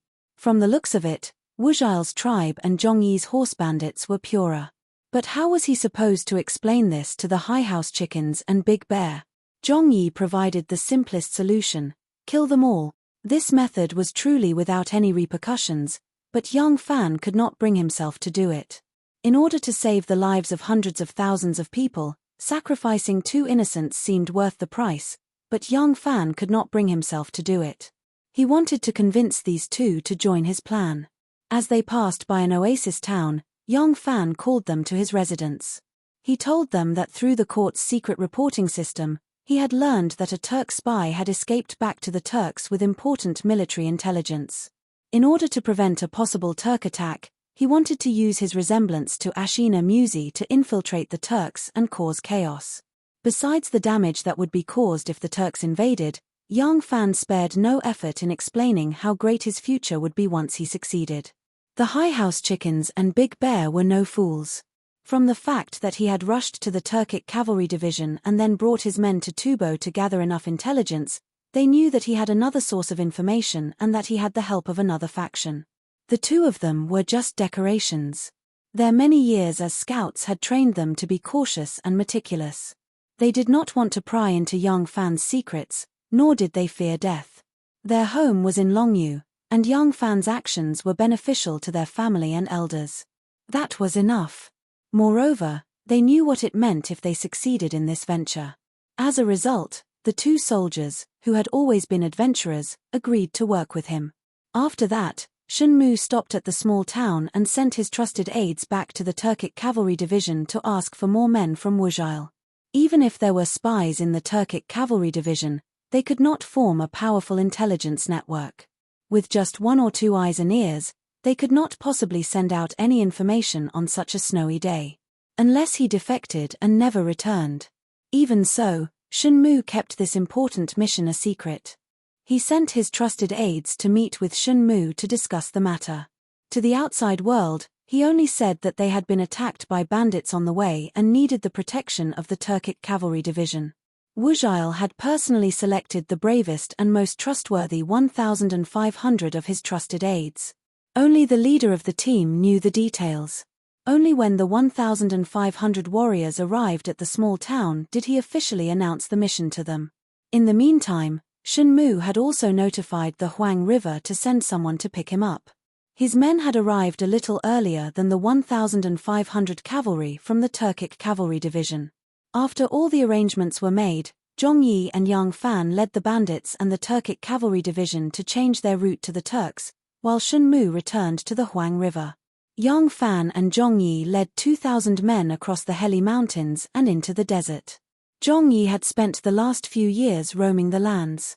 His primary task had been to gather intelligence for Shen Mu, build connections, and complete some official missions. He was sworn brothers with Black Whirlwind, the leader of a band of bandits in Turkic territory. Zhong Yi brought his men to Black Whirlwind's camp, intending to buy some horses from him. Who would have thought that Black Whirlwind would hear that Zhong Yi had brought his men to infiltrate the Turks to do some big business and was immediately interested, insisting on partnering up with Zhong Yi. If they managed to snatch the goods and women, they would split the profits 50-50ths. Zhong Yi secretly consulted Yang Fan. Yang Fan wanted nothing more than to wreak havoc in this infiltration of the Turkic Khaganate, so there was no reason for him to refuse. Besides, with the help of this local band of bandits, he would have an extra pair of eyes and ears, increasing his chances of success. Zhong Yi agreed to Black Whirlwind's request, magnanimously stating that the gold, silver, and food they stole would be split 50-50, while the cows, sheep, horses, women, and slaves they stole would all belong to Black Whirlwind. Black Whirlwind was so delighted that he patted Zhong Yi on the shoulder and called him brother. Thus, one group of real bandits and one group of fake bandits worked together to sweep through the Turkic tribes. Ha ha ha ha, ha ha ha ha, the bearded Turkic Black Whirlwind, with his three-pronged heaven-supporting trident on his shoulder, roared with laughter as he watched the herds of cattle and sheep gallop past him. Then he turned to look at the treasures and beautiful women he had found in the houses of the tribal chiefs, and he couldn't help but laugh again.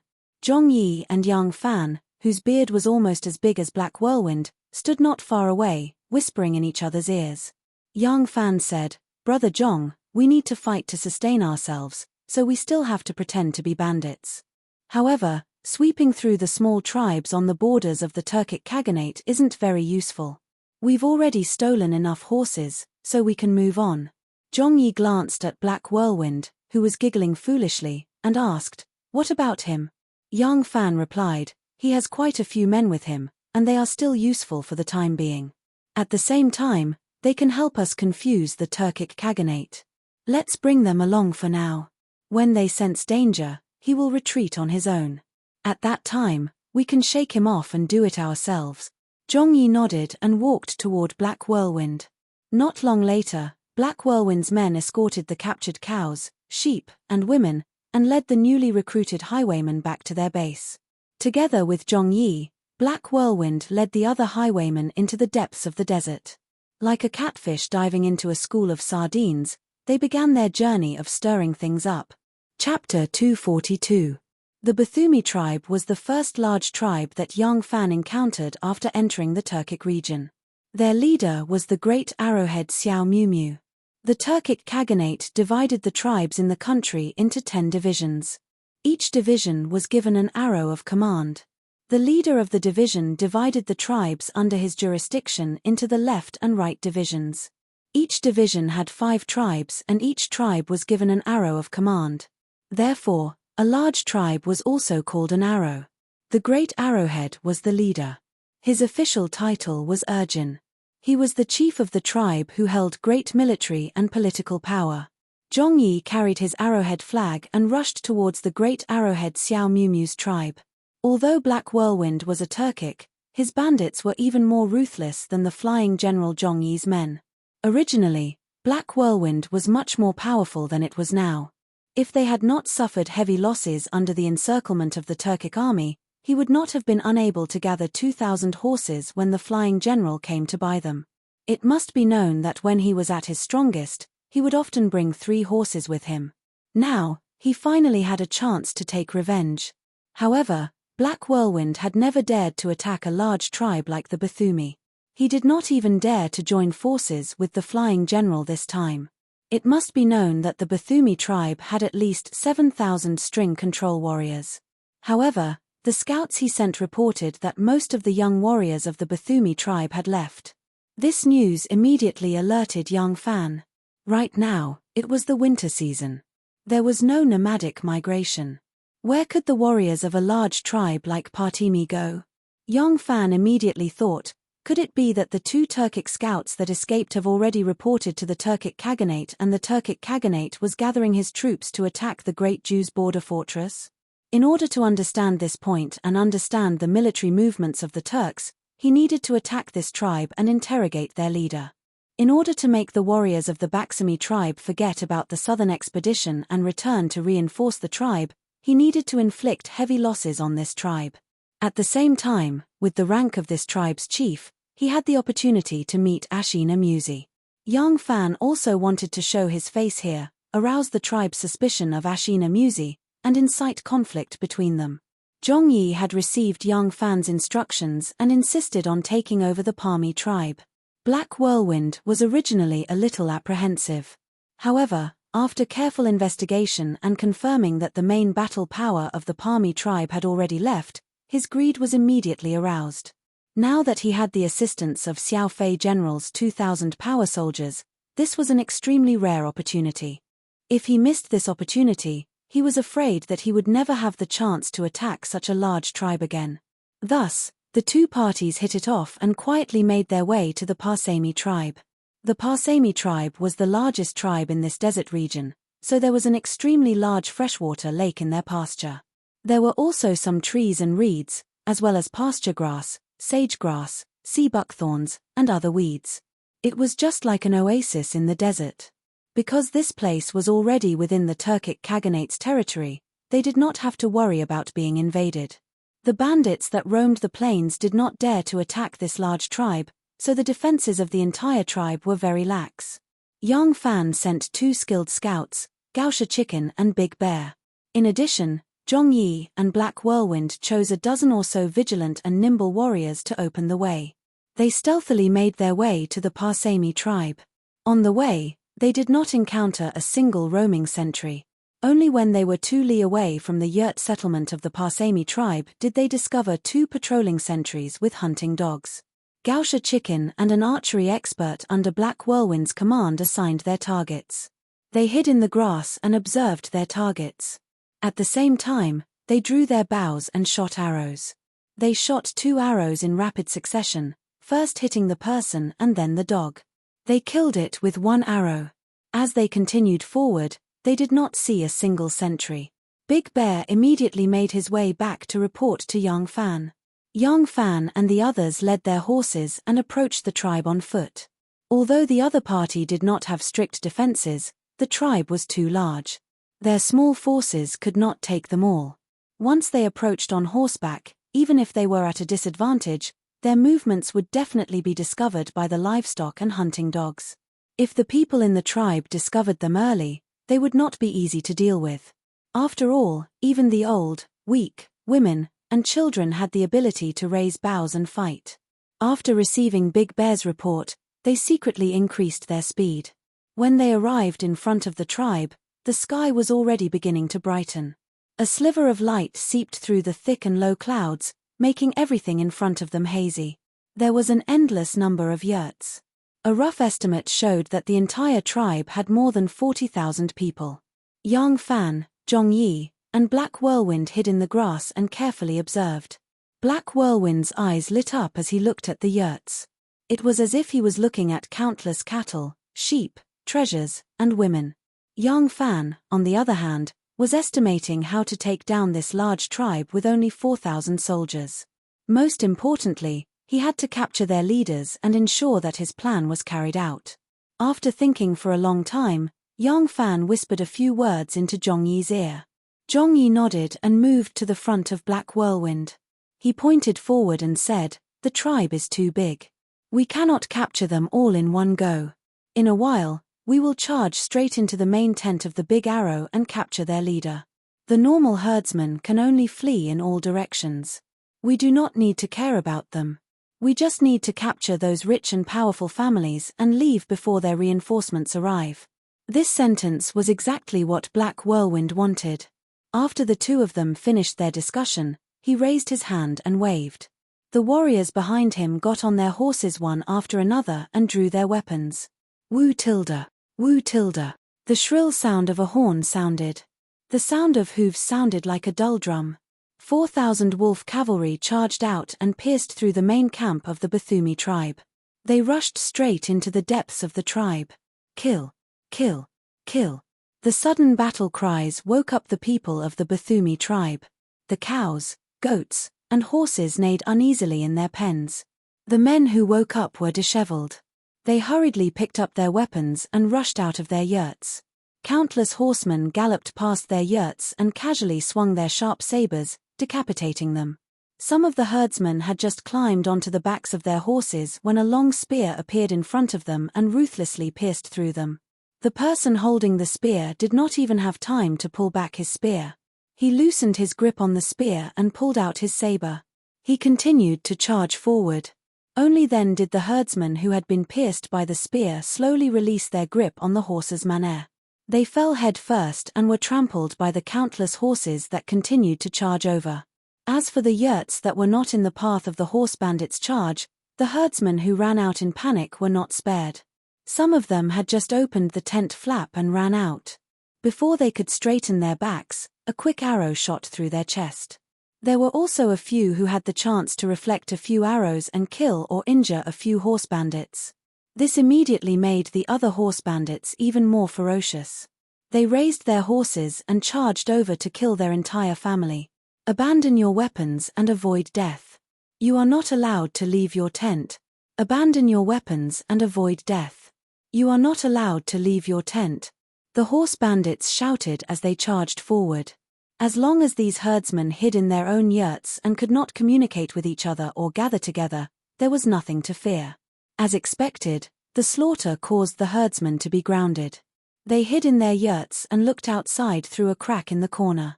The group of horse bandits whizzed past without stopping for even a moment, heading straight for the residences of those with status in the tribe. This was very easy to recognize. It could be seen from the size and magnificence of the yurts. Seeing that the last group of horse bandits had also whizzed past, some of the bolder herdsmen poked their heads out. After confirming that there were no more enemies behind them, they immediately called for their families and hurriedly jumped onto the horses that they did not have time to saddle and fled into the wilderness. As long as there was a leader, there would naturally be others who would follow suit. Seeing that they had escaped safely and were not intercepted, the other herdsmen hurriedly helped the old and the young to mount their horses and fled frantically. Their actions were exactly what the horse bandits wanted. Otherwise, with so many herdsmen gathered together, they would not be able to suppress them once they launched an attack. If they let them escape in all directions, it would be easy to control the rest of the herdsmen. In order to satisfy the needs of grazing, the tribes on the grassland were very far away from each other. In the desert, the grassland was not plentiful enough, so the distance between tribes was even further. Especially for a large tribe like Parsimi, they probably needed a large area of grassland to satisfy their needs for survival. Therefore, the horse bandits were not worried that they would find reinforcements quickly. The Turks, who had survived years of internal strife and foreign wars, were indeed the most warlike people. Even though the horse bandits had rushed to the core area at the fastest speed, when they arrived, they were still met with resistance from the hastily assembled Turks. These Turkic leaders might have held great authority and lived a lavish life, but they were not fools who lived like princes or were unskilled in cavalry battles. They were brave on the battlefield, and even in the face of such a surprise attack, they had still displayed outstanding fighting qualities. A group of Turks in disheveled armor charged forward bravely and fought back frantically, buying time for the other tribesmen to gather. Black Whirlwind and Little Flying General knew that they could not allow them to form a powerful counterattack. They had to end the battle quickly. As long as they could capture the leader, the rest would be easy. The two of them led the brave horse bandits and fought desperately with the troops organized by the Turks. After all, the troops of the Turks were in a hurry and were gradually losing ground. Kill. Yang Fan urged his horse forward and thrust his spear into the chest of a large Turk. Exerting strength in his arms, he swung the man up and spun him in the air like a windmill. Then, he threw him forward and smashed into the body of an incoming Turk cavalryman, knocking him off his horse. The man fell to the ground with a clang sound. Just as he raised his head dizzily, he saw a tall horse appear above his head.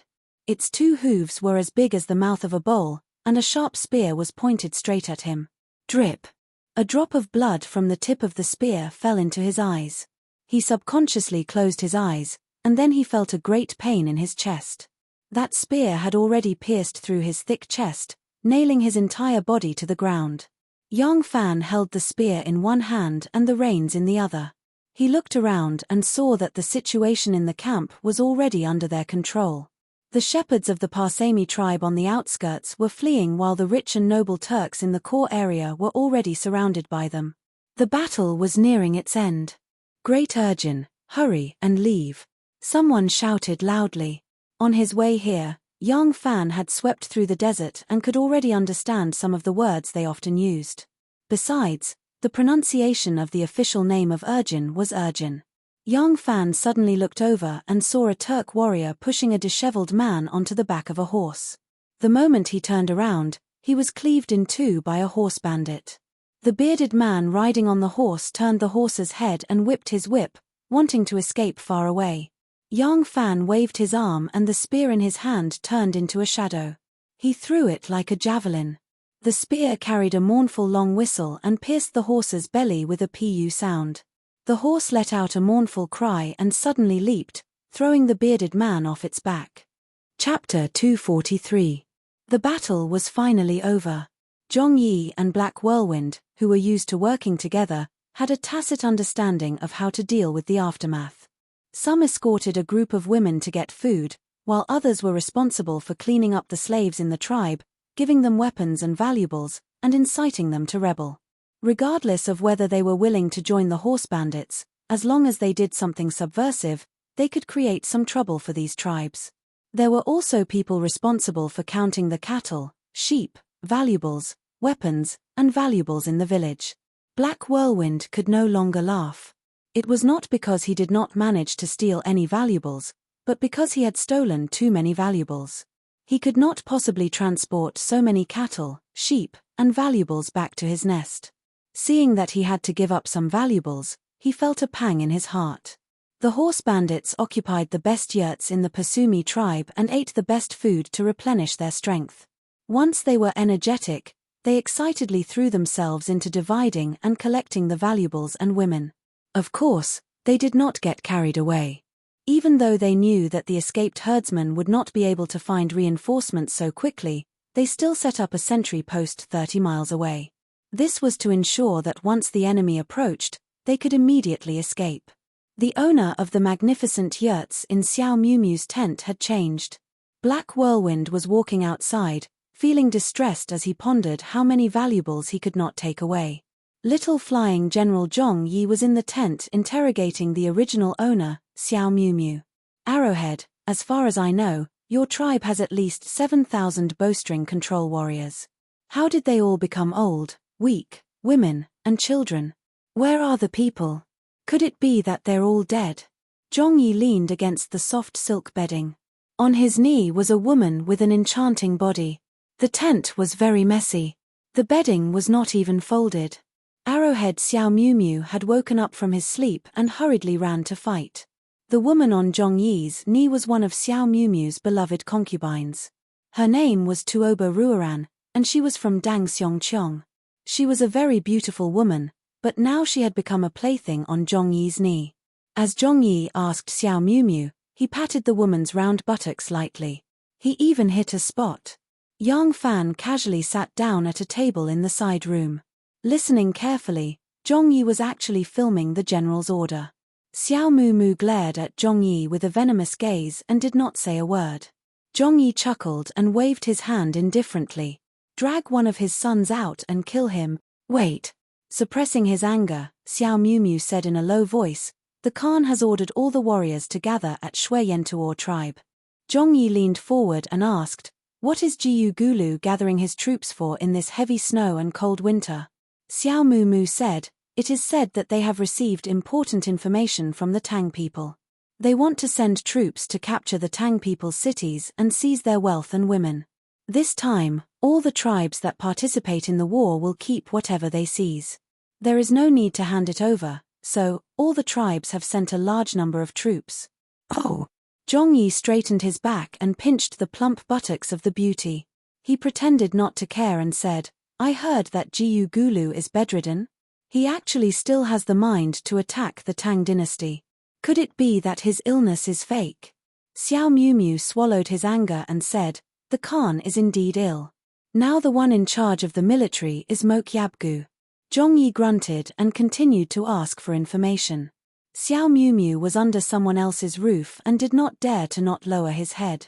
However, his knowledge was limited and he could not get any more useful information out of him. Zhong Yi gave Yang Fan a look and said, all right, escort them out and pack up the goods as soon as possible. This is not a place to stay for long.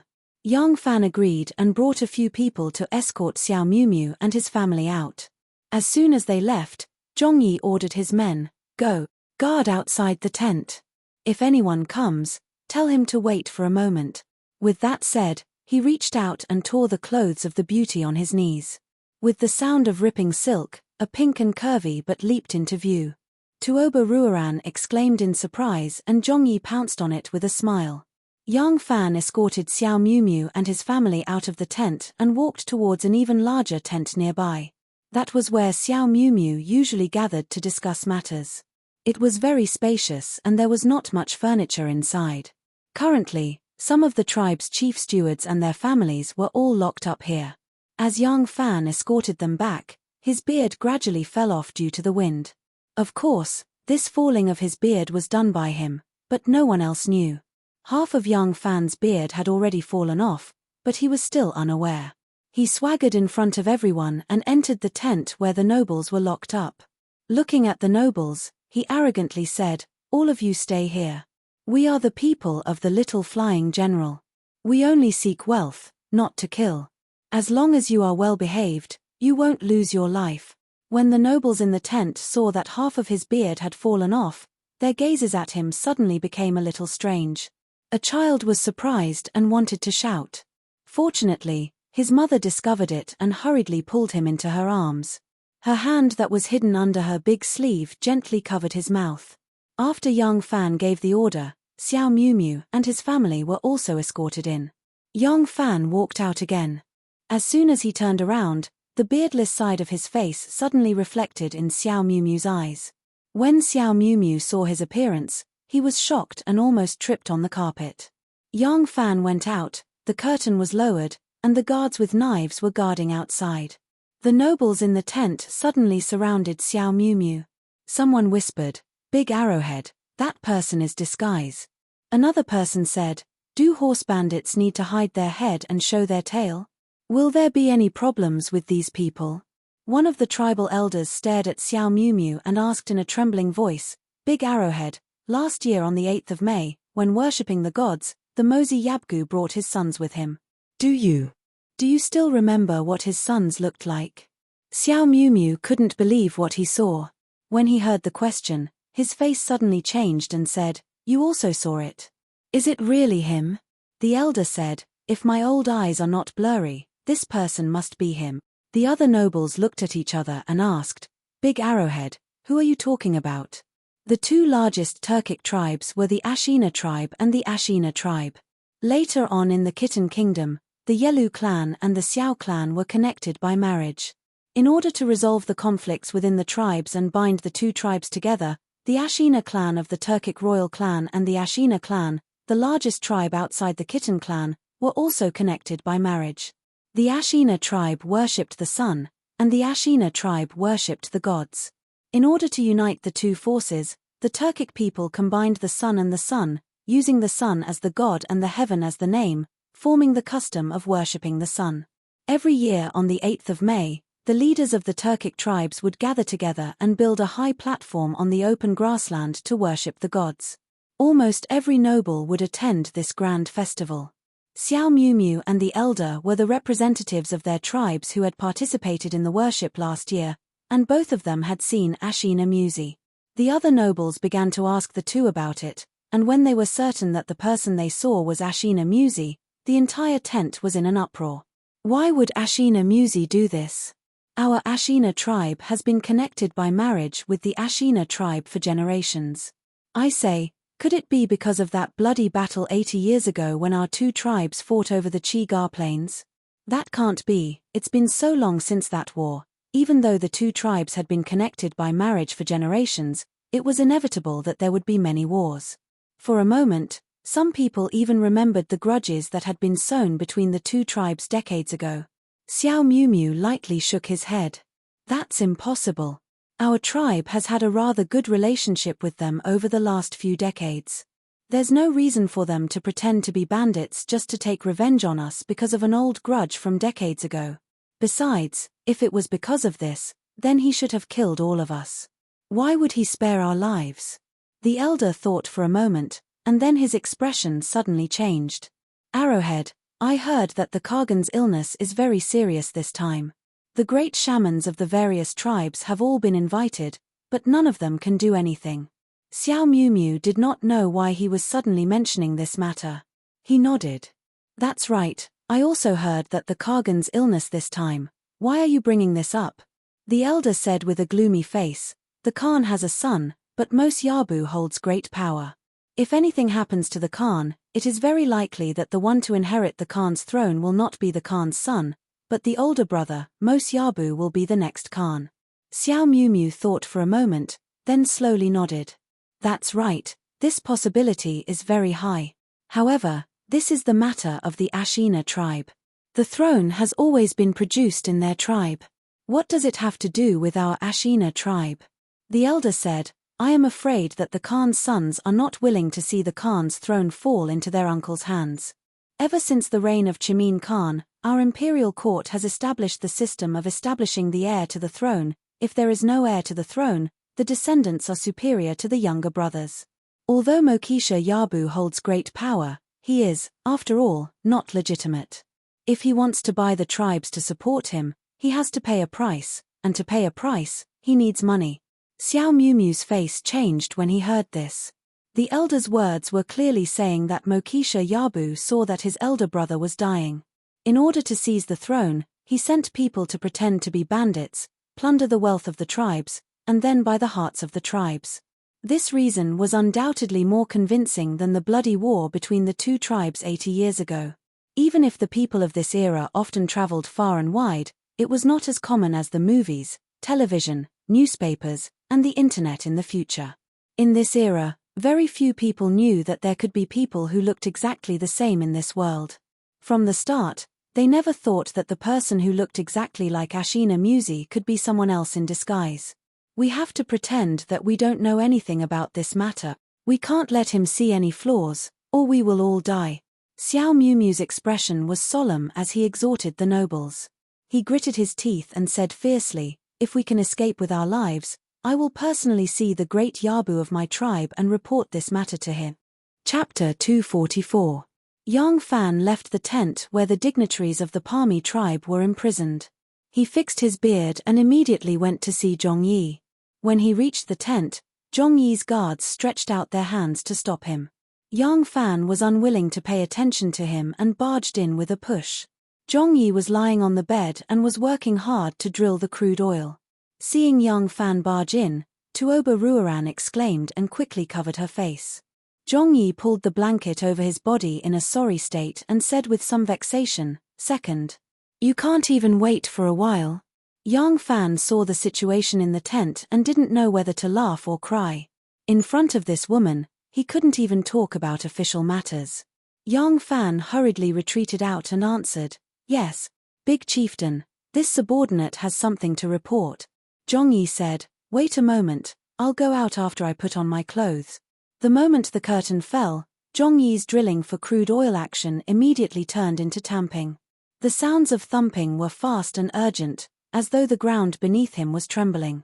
After the time it took to drink a cup of tea, Zhongyi stood in front of Yang Fan in a refreshed state. Yang Fan gave him a thumbs up and asked, "Where is the location of the Shui-Yentuo tribe? Do you know?" Zhongyi thought for a moment before bending down to pick up a stone and started to draw on the ground. Of course, it was impossible for him to know the topography of the entire area, but he was familiar with this area. He could remember the location of every lake clearly. This was the capital to protect his life in the desert, and most of the tribes here relied on these lakes to survive. Yang Fan looked at the crooked map that he had drawn and tilted his head to take a closer look. He nodded and said, "This place is where we are." Zhongyi said, "Yes." Yang Fan said, "From the looks of it, we are not far from the Shui-Yentuo tribe." Zhongyi laughed dryly and said, "From this map, it is indeed not far, but if we really want to rush there, who knows how long we will have to walk and how many tribes of all sizes we will have to pass by." Yang Fan frowned and said, "What about the location? The direction can't be wrong, right?" Zhongyi looked closely at the clumsy map he had drawn and said confidently, "The location can't be wrong. I have a very good memory, I can remember people and roads." Yang Fan nodded, stroking his chin as he said, "From this position, it should be in the center of the Turkic tribes. Since they've gathered their forces here, it's impossible for us to determine which pass they intend to attack." Zhongyi said, "Then what do we do?" Yang Fan pondered for a moment and said, "Nothing ventured, nothing gained. Let's go to this Shui-Yentuo tribe." Zhongyi exclaimed in shock, "The hundreds of Turkic tribes, big and small, are all there. Even if one of us fights 100, we won't even be enough to fill the gaps between their teeth." Yang Fan glared at him and said, "Idiot. Who said anything about fighting?" He tore off his beard and stuck it back, leisurely saying, "I, Ashina Musi, want to go to Shui-Yentuo. Who dares to stop me?" Zhongyi suddenly understood and said, Right, we've been fighting and killing along the way. How could I have forgotten about this?" "Then, what about Black Whirlwind?" Yang Fan said, "I'm afraid that after this battle, he'll be full. If he eats any more, he'll be stuffed to death. If he's willing to continue with us, then we'll take him with us." Didn't you say that there are still many small and large tribes between here and Shui Yentuor tribe? We'll continue to fight our way over and create more chaos. When we get close to Shui Yentuor tribe, we'll turn into one of the Turkic tribes attending the meeting. Black Whirlwind isn't stupid and won't follow us to such a dangerous place. When the time comes, there's no need for you to chase him. He'll leave on his own. Zhongyi nodded and asked, when do we move? Yang Fan said, we can't wait for the fleeing herdsmen to find reinforcements. It won't be good for them to guess our general direction. We'll leave immediately. In front of a yurt, Big Bear paced back and forth, a fierce struggle in his heart. After taking over this tribe, the Turkic bandits under Black Whirlwind had been unbridled, robbing and raping women. Even the cavalry of the Tukishi tribe were just as vicious. This had always been the rule of the grasslands. The victor had the right to control everything of the loser. Cattle, sheep, property, women, and even the loser himself could become slaves. And most of the women of the grasslands also had this understanding. Whoever was the victor would become their new master. The women of the grasslands had long since accepted this rule in their unique living environment. No matter how much they loved their original husband, they rarely resisted after being kidnapped. Most of them would calmly accept reality and become the new husband's wife. Moreover, they would earnestly and dutifully take on the responsibility of taking care of the family. Just like the later king of the grasslands, Genghis Khan, his mother and main wife had both been kidnapped and turned into someone else's wife. As a result, the actions of these bandits did not meet with any resistance from the women. Seeing this situation, Big Bear could not help but feel tempted. He and the kosher chickens were specialized in extremely dangerous scouting missions. Each mission would last at least a few months, and at most a year. Moreover, it was extremely dangerous. Once they were seen through, there was no chance of survival.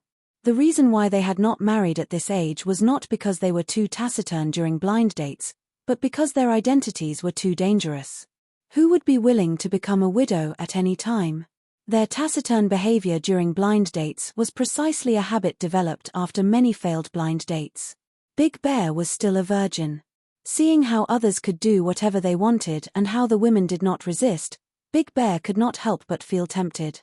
In the tent behind him, there was a very pretty Turkic girl.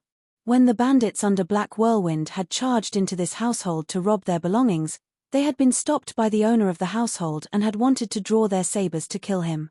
It was Big Bear who had passed by and stopped the bandits from violating the girl. He could sense that the girl had a good impression of him.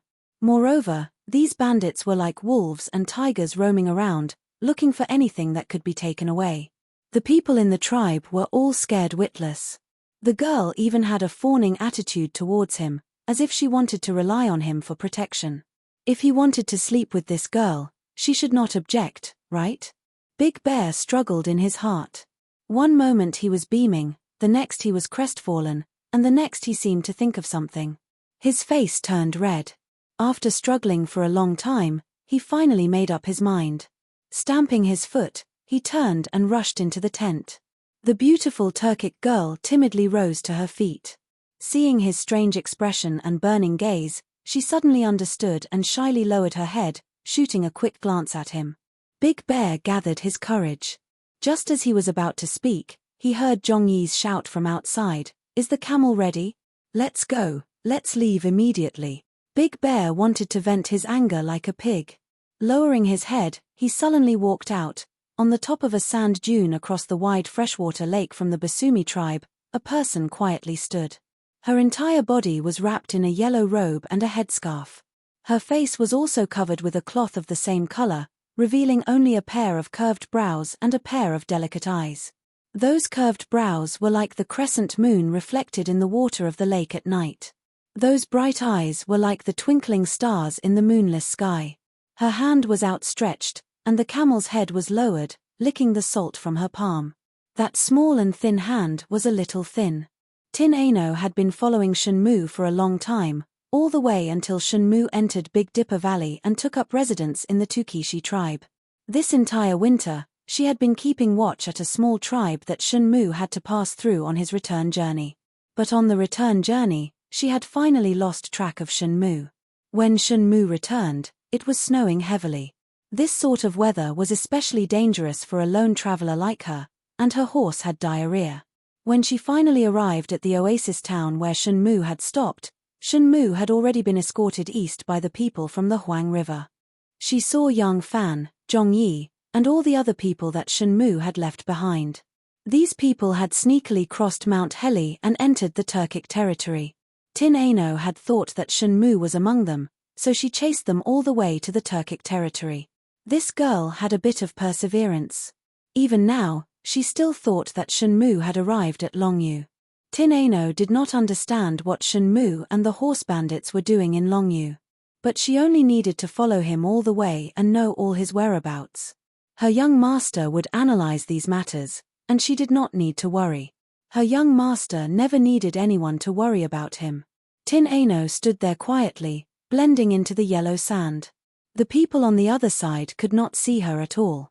She watched as the people in the distance had already left, then gently pulled on the reins. The camel immediately obediently knelt down. Tin Ano mounted the camel's back and gave a light shout. The camel stood up and led her along the undulating sand dunes. The yellow sand made the blue sky look a little black. A camel and a person walked alone. Suddenly, a clear and melodious song rang out in the silent desolation. On the 7th day of the 7th month, come by coincidence. 7th young lady, please come early. Teach your child's heart, teach your child's hands. Embroider a sky full of stars and send you back to the heavenly palace. The desert was terrifying and full of unpredictable dangers. This danger was even more fatal to a person who traveled alone. However, the greatest danger was not the danger caused by the desert's terrain or climate, but the loneliness of traveling alone in the vast world. As far as one could see, one could not see a single living thing. One could only hear the sound of one's own breathing and the sound of one's own camel stepping on the sand dunes. When the monotonous sound entered one's ears, it would feel like a drum was beating in one's ears. Singing was the best way to relieve the heavy pressure of the monotonous and lonely journey. But this song could relieve the pressure on her eardrums, but could it relieve the pressure in her heart? The figure walking alone was filled with loneliness, just like her lonely song. Chapter 245. The Shui Yentuor was a large tribe of the Turkic Khaganate. This tribe had originally belonged to the Tiela tribes, formed from the Shui and Yentuor tribes. During the reign of Emperor Taizong, the chief of this tribe had once, with the support of Li Shimin, established a Khaganate and fought for power with the Turks, contributing greatly to the spread of the Tang dynasty to the north. Later on, when the Turks once more rose to power, the Shui Yentuor army was defeated and forced to surrender, once more under Turkic rule. At present, the territory of the Shui Yentuor tribe was located in the center of the Turkic lands. With the soldiers of the various tribes gathered here, it was guaranteed that the soldiers of the various tribes would arrive at the same time, so that there would not be a situation where the soldiers of the various tribes were waiting for the soldiers of one tribe to arrive late. But this made things even more difficult for young Fan. He could not predict where the Turks would attack based on where they were gathering their soldiers, and thus he could first send a warning to the fortress. Thus, young Fan decided to infiltrate the Shui Yentuor tribe and act according to the circumstances. Along the way, they continued to alternate between conscripted Turkic soldiers and highwaymen. When they encountered tribes that were easy to take down, they would pretend to be highwaymen and rob them of their goods. When they encountered powerful tribes, they would pretend to be the soldiers of some tribe rushing to meet up with Shui Yentuor and swagger past their tribe. Halfway through the journey, Black Whirlwind felt that he was too far from his base and that it was time to turn back. He discussed this with Zhong Yi, but Zhong Yi insisted on continuing. However, Zhong Yi very straightforwardly agreed to Black Whirlwind's suggestion, and after splitting the spoils, the two groups split up. This time, Zhong Yi's group had also obtained a lot of cattle and sheep. As they were getting closer and closer to the Shui Yentuor tribe, they could no longer pretend to be bandits to avoid being exposed, so they also needed food. The people of the steppe mainly ate livestock. Zhong Yi's group drove the cattle and sheep they had captured all the way to the Shui Yentuor tribe, so they did not have to worry about starving. When the Turks went to war, soldiers and horses were conscripted from the various tribes, and the conscripted soldiers had to prepare their own weapons, horses, and rations. Although their rations included stir-fried noodles and dry biscuits, they mainly ate living animals, namely cattle and sheep. Every conscripted group was like this. As long as they went out to battle, they would drive large herds of cattle and sheep, and when they were hungry, they would slaughter a few of them to fill their stomachs. In the wars between the Tang dynasty and the nomadic tribes, when they won, there was often a special section in the war reports to count the number of cattle and sheep seized from the battle. It wasn't that they fought their way into the enemy's tribe, but that once the enemy suffered a defeat, the three armies would retreat in disorder, and these cattle and sheep would become the spoils of war. They didn't have any soldiers' pay. The Khaganate wouldn't care about this, and neither would the tribal chiefs. They had to prepare their own weapons, horses, and rations. Without soldiers' pay, they had to rely on the spoils of war they seized from the battlefield to make up for their losses. That was why they were braver than anyone else when they were winning. Once they won a battle, they would burn, kill, and loot, turning soldiers into bandits and causing great disasters to the land they occupied. It was precisely for this reason that when they lost a battle, they would scatter faster than anyone else. If they died, their families would suffer, and they wouldn't even receive compensation. In this world where the strong preyed on the weak, they were likely to end up as slaves.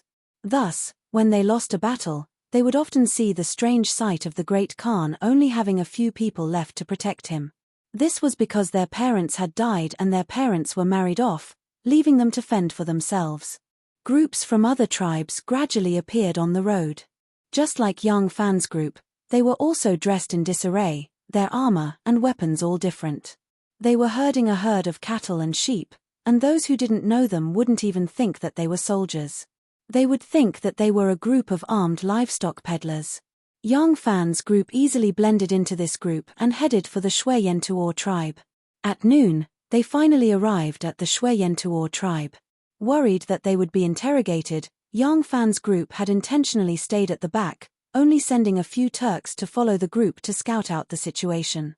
However, they discovered that there was no one responsible for receiving these warriors from the various tribes. When these warriors arrived, they would choose a place on the vast snowy plains that was warm and sunny to set up camp, erecting yurts and pens for livestock.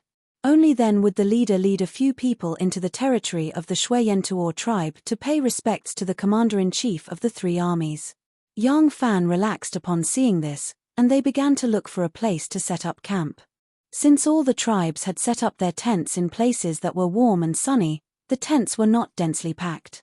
In the snowy region facing the sun and the wind, the tents of the tribes were lined up in rows, while the areas facing the sun and the wind were empty.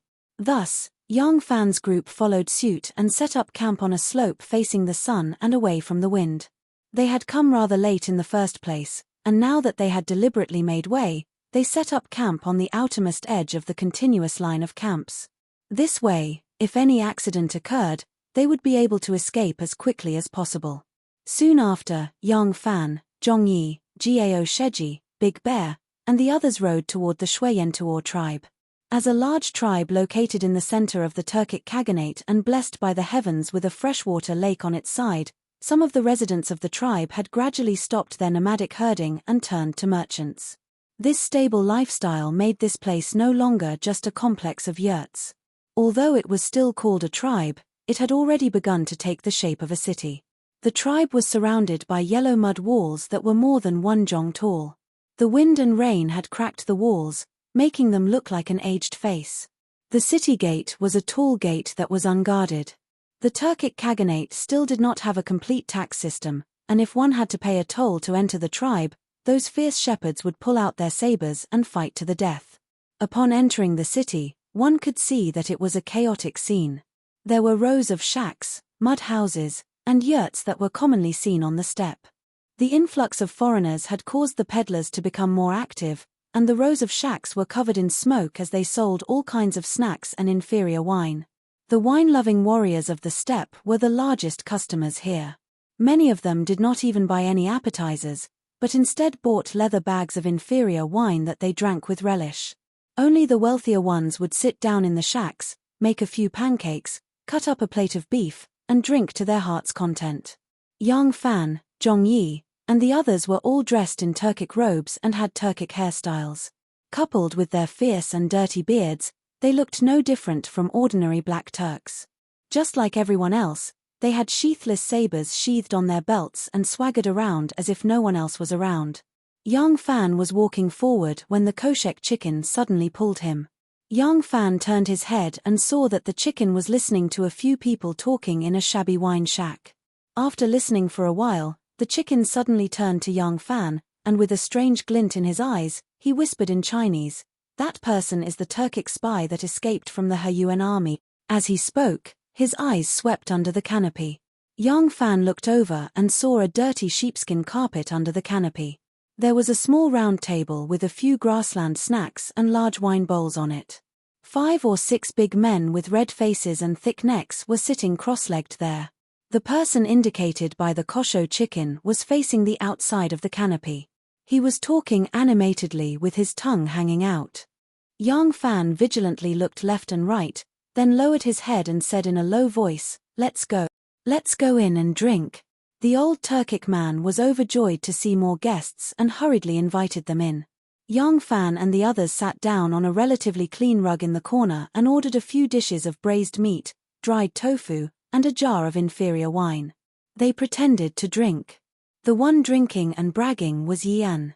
His cousin Dian Ci had died on the way, but he had actually managed to escape back to the Turks. It was precisely the intelligence he had sent that had prompted Moshe to make up his mind to fight. In truth, Kargan Gyudulu was currently seriously ill and unfit for war, but Gyudulu had still not appointed a successor. No one knew if he intended to pass the throne to his own son or to his younger brother, who had fought alongside him. Moshe felt very uneasy. At present, he was acting as the representative of the Turkic state, and he wanted to fight a great victory to increase his influence among the tribes. In this way, his elder brother would be forced by the circumstances to pass the throne to him. Thus, he was very keen on fighting this battle. To ensure victory, he mobilized the tribes and, for the first time, proposed that in this southern campaign, the tribes would not have to pay tribute to the Kargan and could divide the spoils among themselves. Yian had not been made a Dargan, but his position was not low either. Moshe had personally appointed him as Hilan. This Hilan was not the Hilan with a compound surname, but a military officer of the Turks. His status was a little lower than that of a Dargan. Moshe had already said that if he succeeded in capturing a Tang city, he would be promoted to Dargan, and once he was promoted to Dargan, he would become a hereditary official. When Yian arrived at Xuyantuo, the warriors from his tribe and the neighboring tribes heard that he had been appointed an official. Some invited him to drink, and some invited him to eat. Thus, for several days, Yian had an endless feast. Today, this group of people was from his tribe, and they had taken the initiative to invite him to drink. During the feast, Yian could not help but brag about his heroic deeds to these people. "Hey, those Tang scouts were very stupid. With that kind of disguise, I saw through their flaws at a glance. Diansai and I brought people to set up an ambush halfway." Yian talked non-stop. Every time he told a story these days, the story became more thrilling and exciting. If it continued to develop like this, he might become a storyteller. In the corner of the tent, Zhong Yi, Big Bear, and the others pretended to drink and chat, listening to them. Yang Fan and the Gaosha chicken whispered to each other, as if they were talking about something intimate. In fact, it was the Gaosha chicken who was quickly translating Yian's words. Among these people, only Yang Fan did not understand the Turkic language. "You're bragging. You think you can escape from the Tang camp just like that?" Yian was provoked by that tribesman and could not help but say something. When Yang Fan, who was sitting in the corner, heard this, his eyes immediately shot out a frightening light. Chapter 246. Yian said, "You still don't believe me. We refused to admit that we were scouts and pretended to be timid and obedient. Those Tangs couldn't do anything to us and gradually, they didn't care about us anymore. That day, their great general transferred us to be interrogated again, but we still pretended to be crazy. The great general was getting impatient. Suddenly, someone came to look for him, so he left with his guards." Yian drank a mouthful of wine and said proudly, "It was also because the wind and snow were too heavy that there weren't many guards outside. After he left, there were only 2 people in the tent watching over us. Those two people didn't care about us at all and actually dozed off there. The two of us suddenly attacked and knocked them out. We put on their clothes and left. With their waste tokens, no matter how heavily guarded the camp was, couldn't we come and go as we pleased? The clansmen who were listening with great interest said with regret, "You left just like that. Why didn't you kill those two tangs?" Ian said, "If your clothes were covered in blood, how could you leave?" At that time, after knocking them out, we only cared about putting on our clothes and leaving, for fear that if we delayed, other soldiers would come. After all, that was the main camp of the Tangs. We didn't dare to waste our time and were in a hurry to find horses. The others nodded and said, "That's true. To be able to escape in such a situation is already a blessing from the gods." The Gausha chicken translated to Yang Fan sentence by sentence. When Yang Fan heard this, a strange light suddenly appeared in his eyes. He asked in a low and cold voice, "Did you hear it correctly? He really said that?" The Gausha chicken looked at him strangely and nodded vigorously. Yang Fan repeatedly pondered over what Ian had said earlier, and a wisp of icy coldness faintly suffused his eyes. He was the only person other than Shenmue who understood the secret report sent by Shenmue's informant. The secret report had a very detailed description of the process of the two Turkic spies' escape. At that time, there were two people in the tent watching over the two spies and two halberd-wielding warriors guarding the door. However, according to Ian, there were only two people in the tent. Based on the many praises that Ian had just said, if there were really 4 guards in the tent at that time, in order to show his bravery, he definitely wouldn't have said too little. Then what about the two halberd-wielding warriors whose throats were slit at the back at the tent? Didn't he say that there were Turkic scouts in Lushada's army? It was true that Ian could boast about how valiant he was when he assassinated 100 cavalrymen and how difficult it was for him to escape from the army camp and be pursued. But how could he make up such an important fact that he was rescued by an insider to be completely unrecognizable? The grassland herdsman valued credibility and sincerity. Deception was a very serious matter, and an appropriate exaggeration and a complete fabrication were very different. Moreover, Ian said that at that time, he only knocked out 2 imperial bodyguards. He didn't kill them because he was afraid that the blood would stain his military uniform. However, when the 2 people in the tent were discovered, they were clearly beheaded. Who did this? It was daytime, and it was a snowy winter. How could the 2 guards be so tired that they dozed off?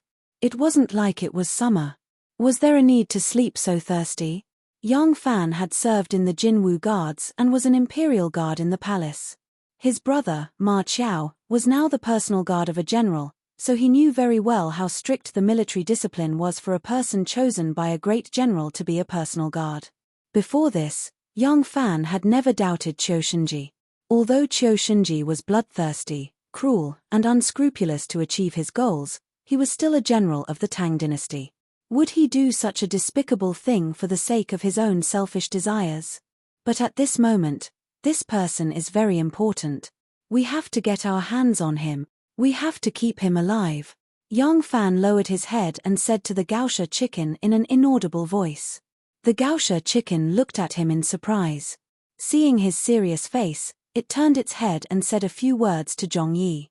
Zhong Yi didn't want to waste his brain thinking about why. Anyway, before he set off, Shenmue had already told him to listen to Yang Fan for everything.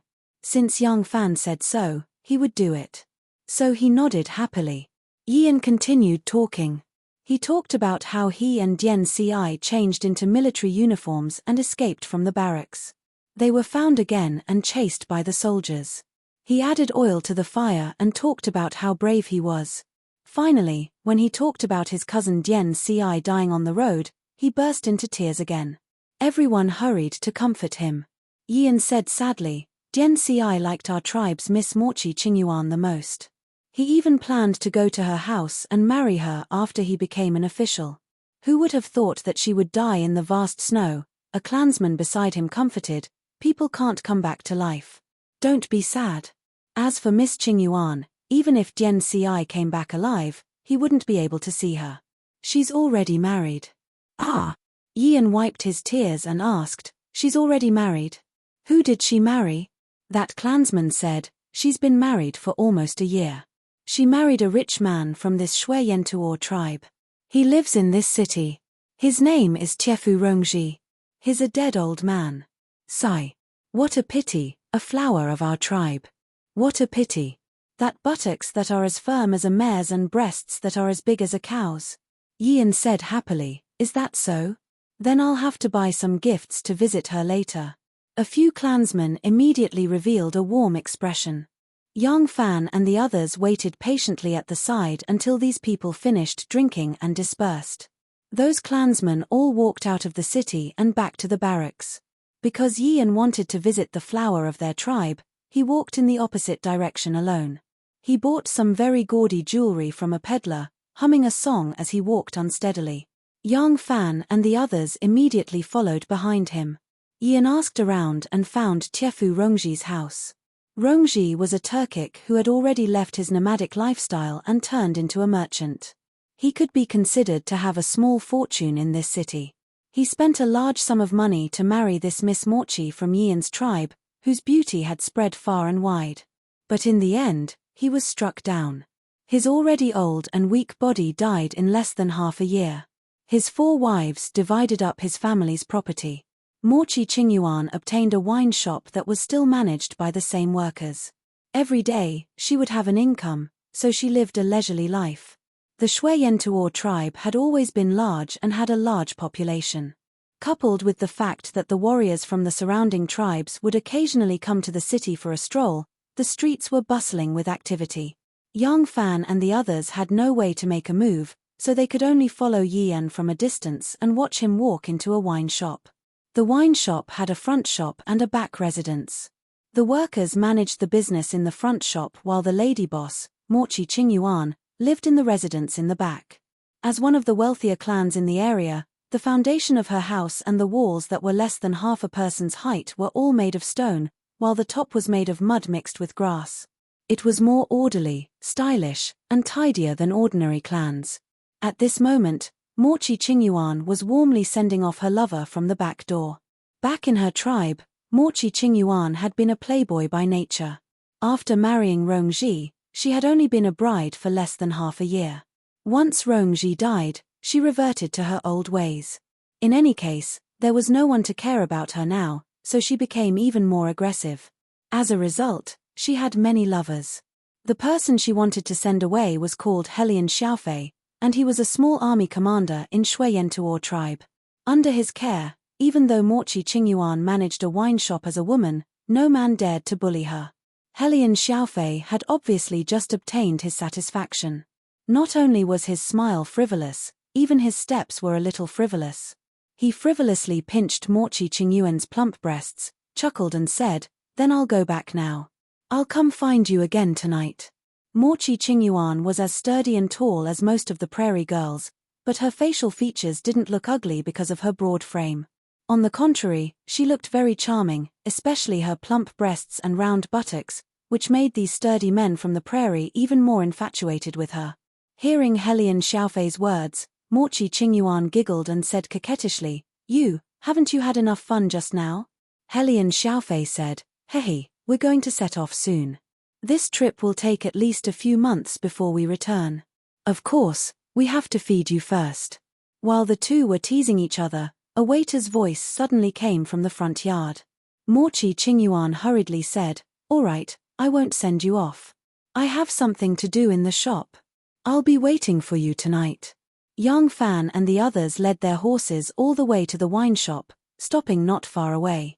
Yang Fan said, "There are too many people walking around in this city. If we wait for him to come out, it won't be easy to make our move. We can only sneak in and capture him." He pondered for a moment, then said to Zhongyi, "Brother Zhong, can you get us a carriage? This person is very important, we must capture him alive. When we take him away later, we can't leave any traces behind." Zhongyi smiled and said, "What's so difficult about that? As long as we have money, there's nothing we can't do here. Just leave this matter to me." Yang Fan said, "All right, go get us a carriage and park it at the entrance of the backyard." Zhongyi responded and hurriedly led the other two away. Yang Fan then said to Gusako and Big Bear, "When the carriage arrives, The three of us will sneak in. It's best if we don't alarm the people in the shop, but if we're discovered. At this point, young Fan suddenly had a strange feeling, as if someone was spying on him. Turning his head, young Fan saw people walking back and forth on the street. A fully loaded carriage was creaking and twisting as it slowly moved forward. Not far away, two drunken warriors were quarreling on the side of the road. The hawkers on the side of the street were shouting out their wares, and a thin Turkic warrior was leading a camel as he leisurely dodged the crowd. There was nothing out of the ordinary about him. Young Fan frowned. Although he didn't discover anything suspicious, he still couldn't get rid of that sudden palpitation. He turned his head and said to Gusako and Big Bear, "Forget it, it's best if there's someone outside to receive us. You two go in, I'll stand guard outside. It's best if we don't reveal ourselves, but if we do, you too." Young Fan used his palm like a knife and lightly chopped down. Gusako and Big Bear understood. They nodded, handed the horse to young Fan, and quietly dispersed. Young Fan led the horse and subconsciously looked back, but he still didn't see anything strange. He couldn't help but laugh at himself. Grandmaster said that the older one is in the martial world, the more timid they are. Am I considered an old martial world veteran? Why am I suddenly so suspicious? Tin Ano calmly led the camel and walked away at a leisurely pace. It wasn't until he turned a corner of an alley and left young Fan's line of sight that her secretly tensed shoulders relaxed. She let out a soft sigh and stroked the beautiful curved beard on her lips. She thought to herself, this guy has only been a horse bandit on the grassland for a month. How did he become more vigilant than a wolf? I only looked at him twice, and he almost noticed me. Chapter 247. A cavalry unit rushed towards Shui-Yentuor tribe with fluttering banners. Different from the usual tribal warriors who drove cattle and sheep, wearing different armors and weapons, this unit of less than 3,000 people was dressed neatly. Their armors and weapons were also neat and uniform. Although they had to carry their food, cattle and sheep, as they hurried through the vast grasslands, there were special people driving at the back of their troops. They had special auxiliary soldiers.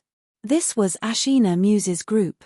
He was currently on his way to the Shui-Yentuor tribe and was less than a day away. If he moved a little faster, he might arrive today. Ashina Muse was very excited. His uncle, Jiu Gulu, was gravely ill, and his father, Moshe, could not leave his side at this critical moment. Thus, someone had to be appointed to lead the army in his stead. Of Moshe's many sons, he was the one who had fought for this opportunity. Together with the great Yabgu of the Mu-En tribe and the great Yabgu of the Ashid tribe, he would govern the southern expedition. Ashina Muse was a special agent, so his position was lower than that of the Yabgu and the special agent, but he was representing his father, Moshe. Ashina Muse was well aware that he was not the most outstanding of his father's sons.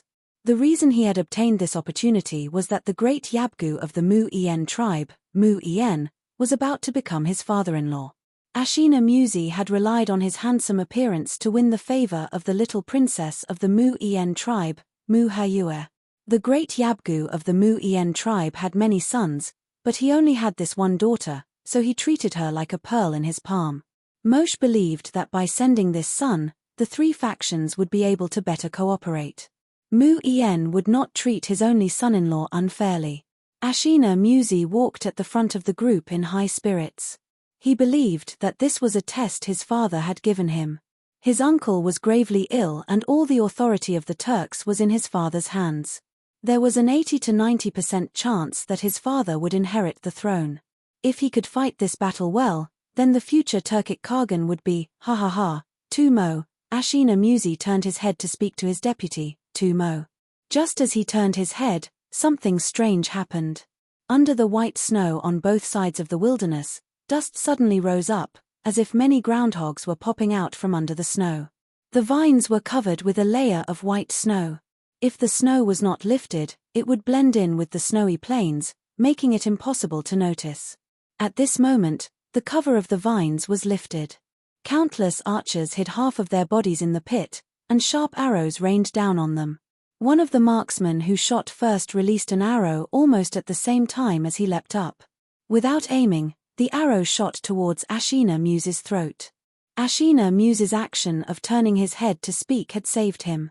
That arrow had been aimed at his throat, but now that he had turned to speak, the wolf fang arrow pierced through his throat, leaving behind a trail of blood in the air. Ashina Muse shouted and fell off his horse, his hand covering his throat. With this, several more arrows shot past his original position, piercing into the bodies of several horsemen behind him. The unlucky Tu Mo did not even make a sound as he was struck by 3 arrows. One of the arrows had pierced through his right eye, the arrowhead emerging from the back of his head. The power behind this arrow was truly astonishing. The terrain here was flat and open, the best place for archers to display their power.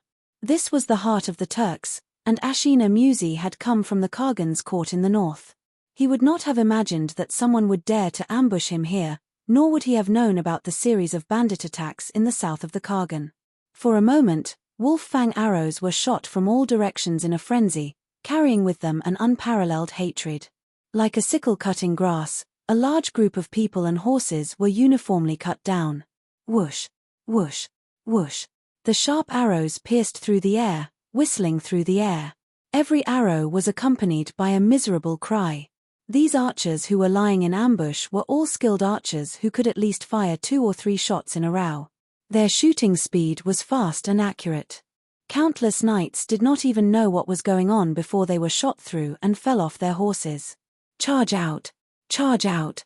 After all, the elites of the Khagan's court were not ordinary. Although they were shocked, they did not panic. They immediately raised their shields and jumped off their horses. Using their shields and horses to defend themselves, they tried to launch a counterattack. A moment later, the sound of hooves thundered in the distance. The Turkic horsemen carrying the banner of the Ashids swarmed over. An official hiding behind a horse's corpse exclaimed, "What are the Ashids doing? Are they rebelling?" The chief of the Basumi tribe, Great Arrowhead Xiao Miu, raised his saber and rushed to the front. His face was twisted with hatred as he roared madly, "Kill! Kill them all and avenge our tribesmen." Behind the wine shop, in Morchi Qingyuan's boudoir, the proprietress knelt there like a horse. Her loose hair was like a horse's mane flying in the wind. Kneeling behind her, Yian galloped madly like a horseman. Sometimes, the lady boss was on all fours on the ground, and sometimes, she was facing the sky. Even though Yian was like a mad bull, as if his energy was inexhaustible, she was like the thick earth, still enduring it steadily, even letting out very comfortable moans.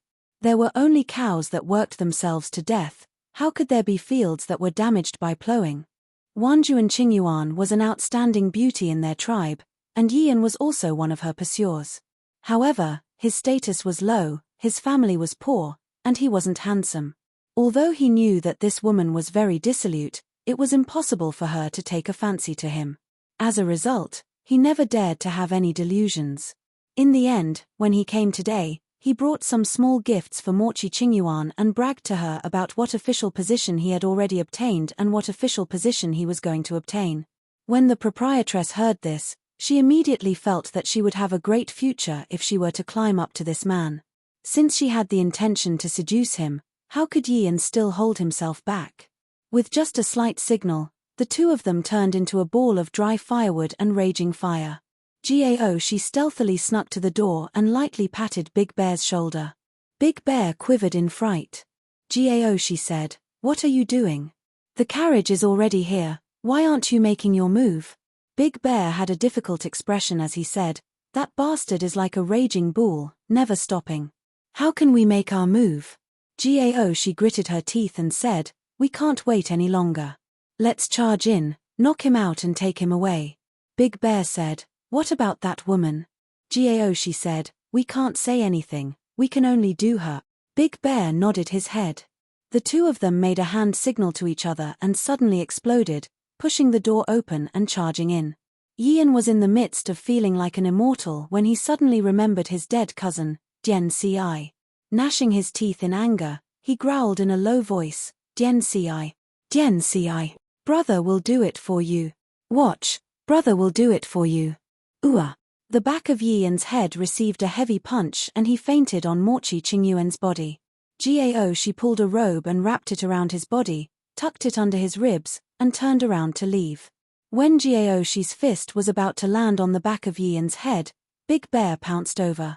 Morchi Qingyuan suddenly saw two burly men barging in and was so frightened that she was about to scream, but a knife was thrust into her mouth, scaring her so much that she didn't dare to move.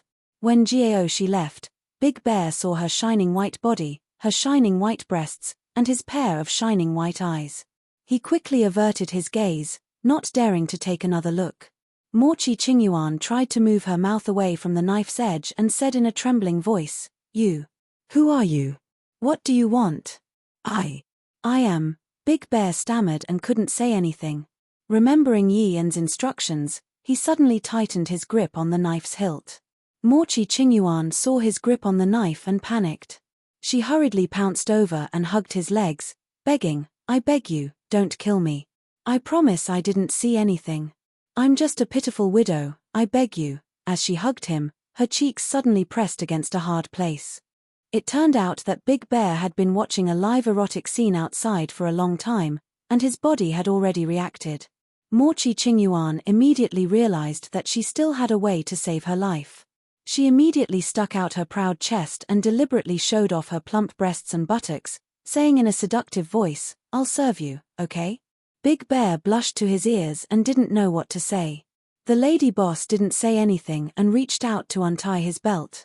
Big Bear's vital part was suddenly grabbed, and he felt an indescribable pleasure in his heart.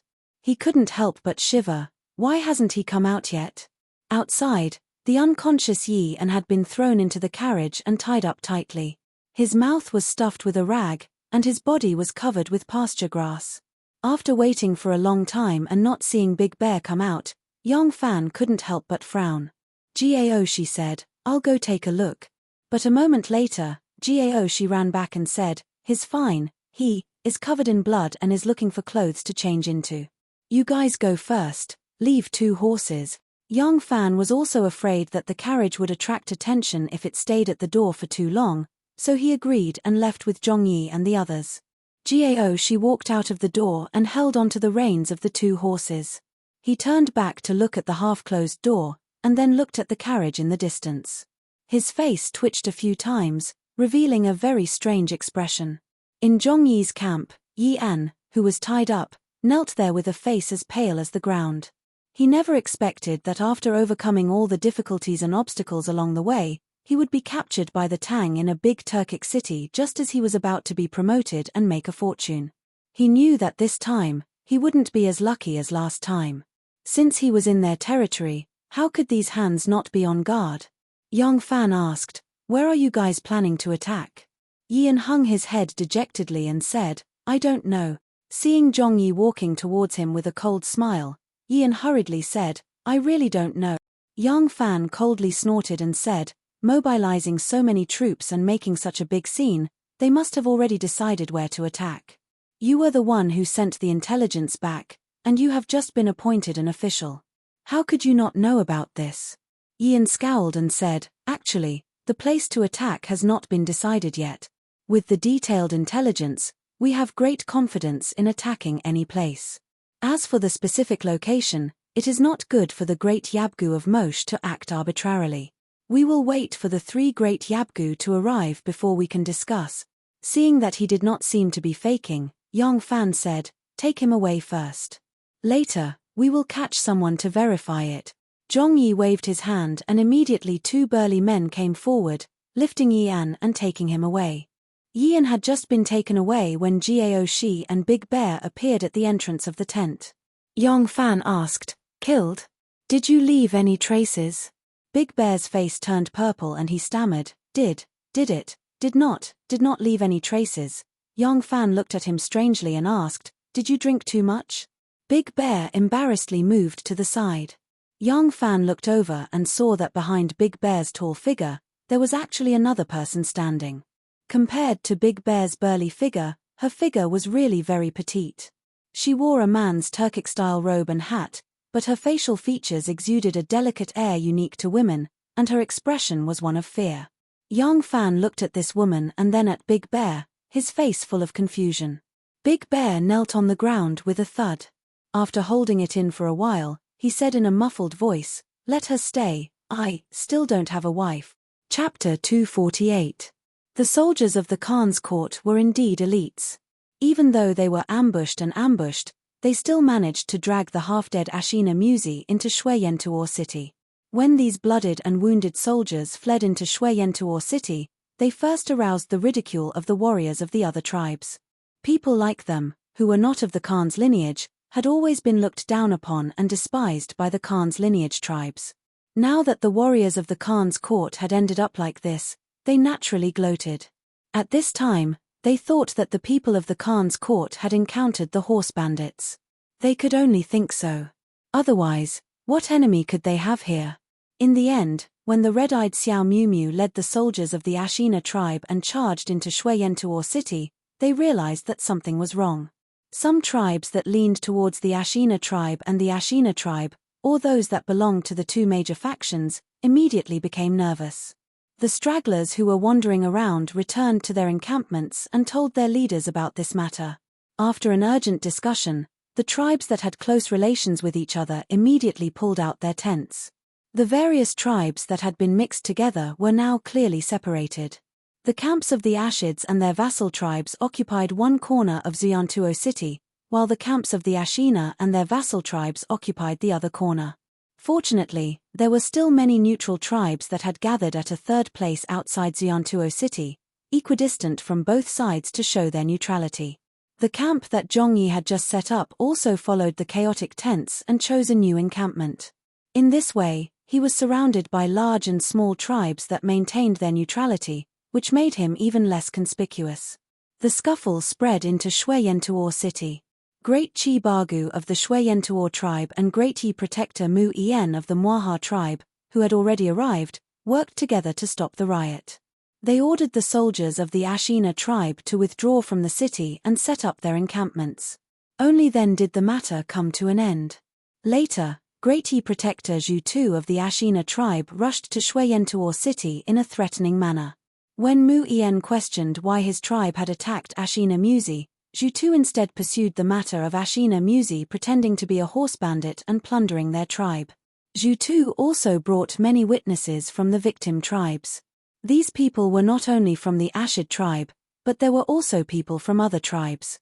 At this time, Zhu Tu finally realized that something was wrong. The quarrel between the three sides was naturally fruitless because Ashina Musi was still injured. Even if she wanted to defend herself, she wouldn't be able to do anything. In order to prevent the situation from escalating, Zhu Tu had no choice but to cooperate with Baku to suppress the matter. Over the next few days, some tribes came to complain about Ashina Musi's atrocities.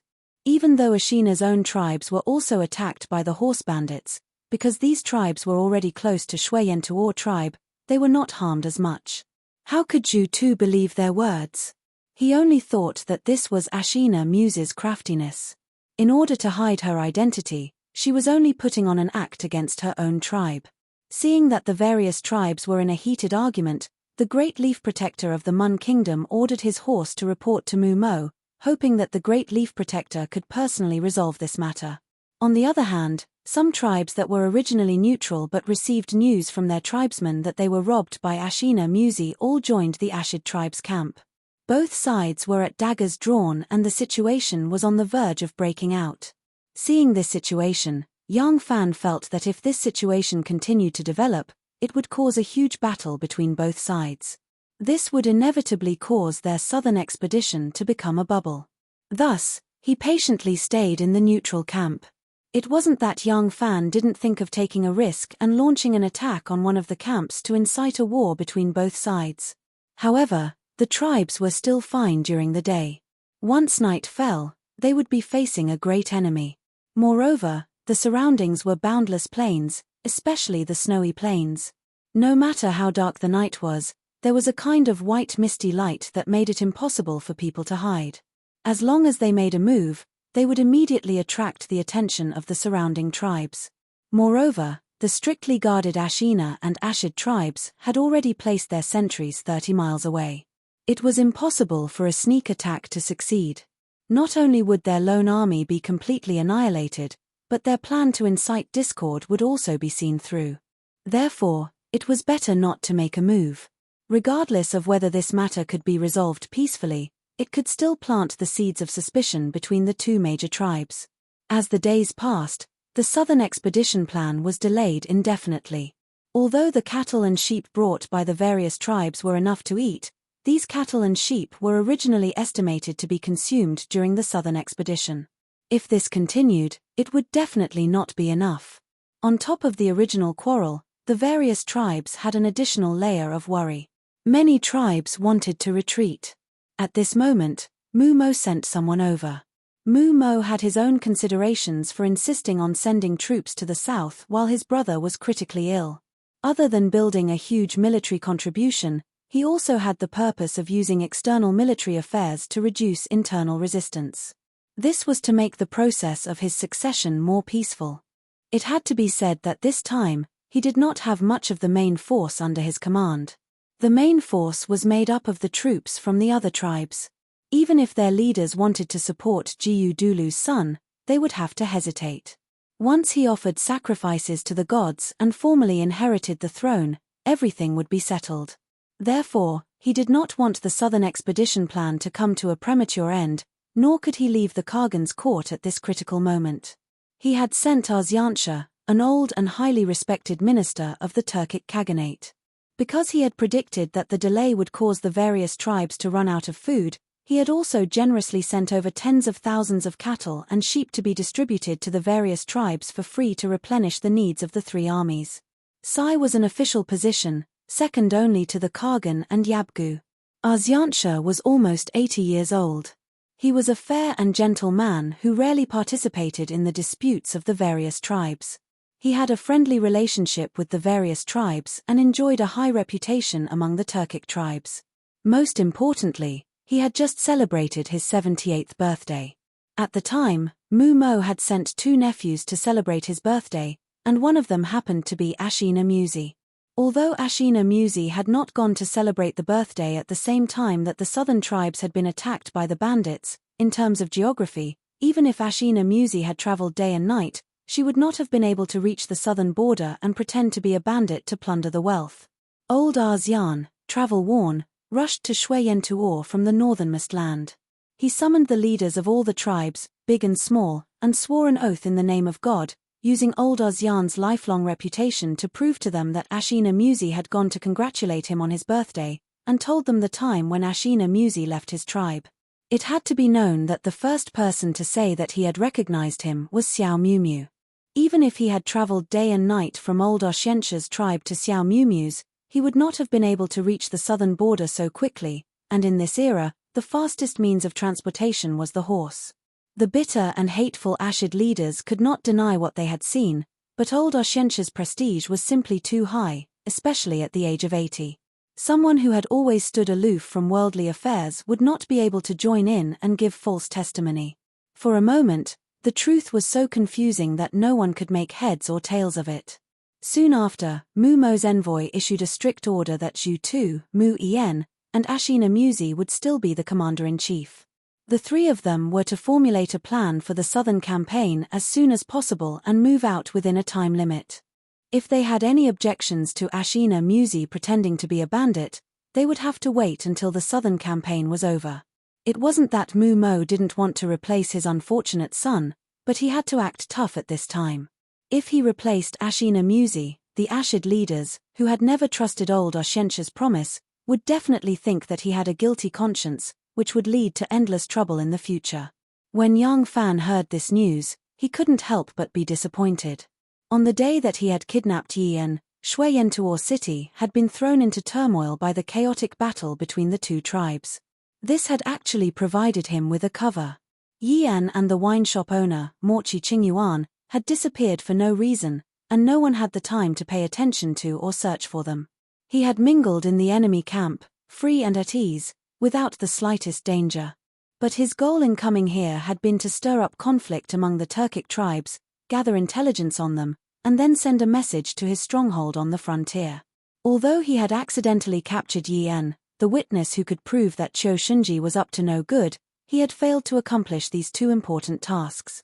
Instigating the conflict between the two tribes only delayed their actions and bought time for the border army to deploy troops and reinforce the city's defenses. However, This period of time was not enough to ensure the safety of the frontier fortress. It would have been better if Old Ozian had been delayed for a month. When the flowers bloomed in spring, it would be the most important period of the year for the nomadic tribes to produce and live. If Moshe wanted to send troops at that time, it would definitely cause the opposition of all the tribes. As Yang Fan digested the intelligence he had gathered, he began to think of a countermeasure. The conflict between the Ashid and Ashina tribes had already dragged on for some time, and Mu Mo had even issued an order to hasten the battle. Once the three commanders decided on a target, they would probably immediately move out and do their best to delay the battle. If this was the case, even if they could send the news back before the Turkic army arrived, they would only be able to do so 3 to 5 days ahead of the rest of the Turkic army. This would only make the defenders of the stronghold more vigilant, and the reinforcements from the rear would not be able to arrive in time. But, was there a better way? It seemed impossible to stop the movement of such a large army. Could it be that after taking so many risks to sneak into the desert, they would return empty-handed? This was not fair. This was really not fair. Yang Fan gave a long sigh. He turned his head and saw Big Bear sitting at the entrance of the tent, happily chatting with a kosher chicken. Ever since this guy had been nourished by a woman, his personality had become much more cheerful. Seeing how happy he was, Yang Fan was furious. He glared at him and said, "Go away, don't disturb my thoughts." Yang Fan's original position was not much higher than his, but Yang Fan was from Luojing, so his status was slightly higher than his. However, in the past month in Mo Bay, Yang Fan had actually been the commander of these 2,000 people, and his authority had unknowingly accumulated. Big Bear didn't dare to retort. He chuckled good-naturedly, then lifted his butt and walked away. Yang Fan was amused and annoyed at the same time. He shook his head and said, "I really can't stand this bear." Zhongyi chuckled and said, "From what Ian said, this woman seems to be a little too casual. But look at how Big Bear is with her, the two of them are like honey mixed with oil. That woman seems to have become a good wife and loving mother. Hey, fate is a strange thing. It's useless if others don't like it. If he thinks it's good, then it's really good. If he thinks it's good," Yang Fan repeated with a smile. He was halfway through his sentence when he suddenly stopped. He seemed to have thought of something. Chapter 249.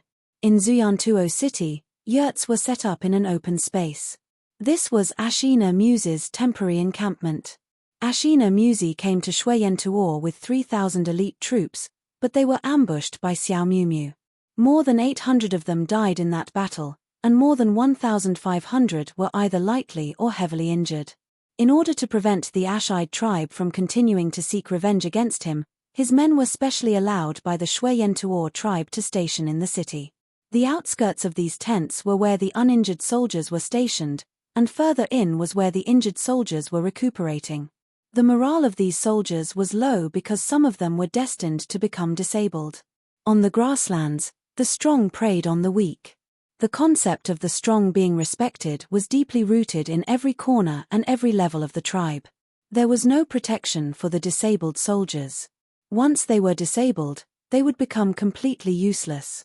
It was better if there were brothers, uncles, and nephews in the family. Otherwise, the future would be very bad. Therefore, once you entered the inner circle, you could feel a special sense of oppression. The soldiers passed on this impression to you through their size, their sad faces, their listless demeanor, and their sluggish footsteps. They were the bravest soldiers, but they were also the weakest. Bravery did not equal strength. As soon as Mu Yen walked in, he felt the pessimistic, resentful, and desperate atmosphere that permeated the entire camp. He couldn't help but frown, but the people here weren't his tribesmen, so he couldn't say anything. When Mu Yen walked into Ashina Muse's tent, Ashina Muse had already received the news and quickly came out to welcome him. Ashina Muse's injuries weren't serious, at least not fatal. After recuperating these days, he could move freely. If one didn't look at the thick bandage around his neck, one wouldn't even notice that he was injured. The sneak attack had hit him and saved him. After he fell off the horse, he didn't suffer any more injuries. The rain of arrows mercilessly rained down on the bodyguards behind him, turning them into assassins, but he was unharmed. The sharp, wolf-like edge of the arrow had slashed his throat, but the wound hadn't healed yet, so he couldn't speak. When Ashina Musi saw Mu Ien, he bowed to him and didn't speak. Because his neck was wrapped in bandages, even his face was a little wooden, as if he didn't have any expression. He saluted Mun, and invited him into the tent to talk. Mu Ien was about to become his father-in-law, and his position was higher than Mu Ien's, so Mu Ien didn't need to be polite with him. Mu Ien stepped into the tent, followed by Musi. Mu Ien sat on the blanket and asked in a pleasant tone, "Is your injury okay?" Musi smiled and made a gesture to tell him that it was okay. Mu Ien said, "Yes, you have to recover slowly. I know you're injured and ambushed by your own people. You've also been wronged. You must be sullen. However, you can't be so angry. You're already injured and it will hurt your body." It was said that after Mu Sai woke up, he was extremely furious and even killed the doctor who came to see him. Mu Ien ordered him to do so. Mu Sai sat quietly and did not move. Mu Ien continued, "With old Ozian as your witness, Zhu Tu and Xiao Mu won't dare to make a scene no matter how dissatisfied they are. You don't need to worry." Ashina Musi tried his best to squeeze out a smile, but he still didn't move. He couldn't speak or even nod his head. If he moved, his neck would be affected. They didn't have the skills to suture wounds, so they could only let the wound heal slowly. If he moved, the wound would rupture. How long would that take? Mu Ien sighed, "Your father still wants you to be the commander-in-chief. I understand his painstaking efforts, but your injury hasn't healed yet. You'll have to suffer a little."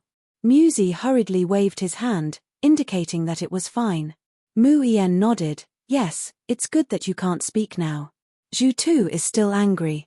If you can speak, the two of you will inevitably quarrel again. It's just that your father has ordered us to dispatch troops as soon as possible. As for where we should attack, the three of you need to discuss."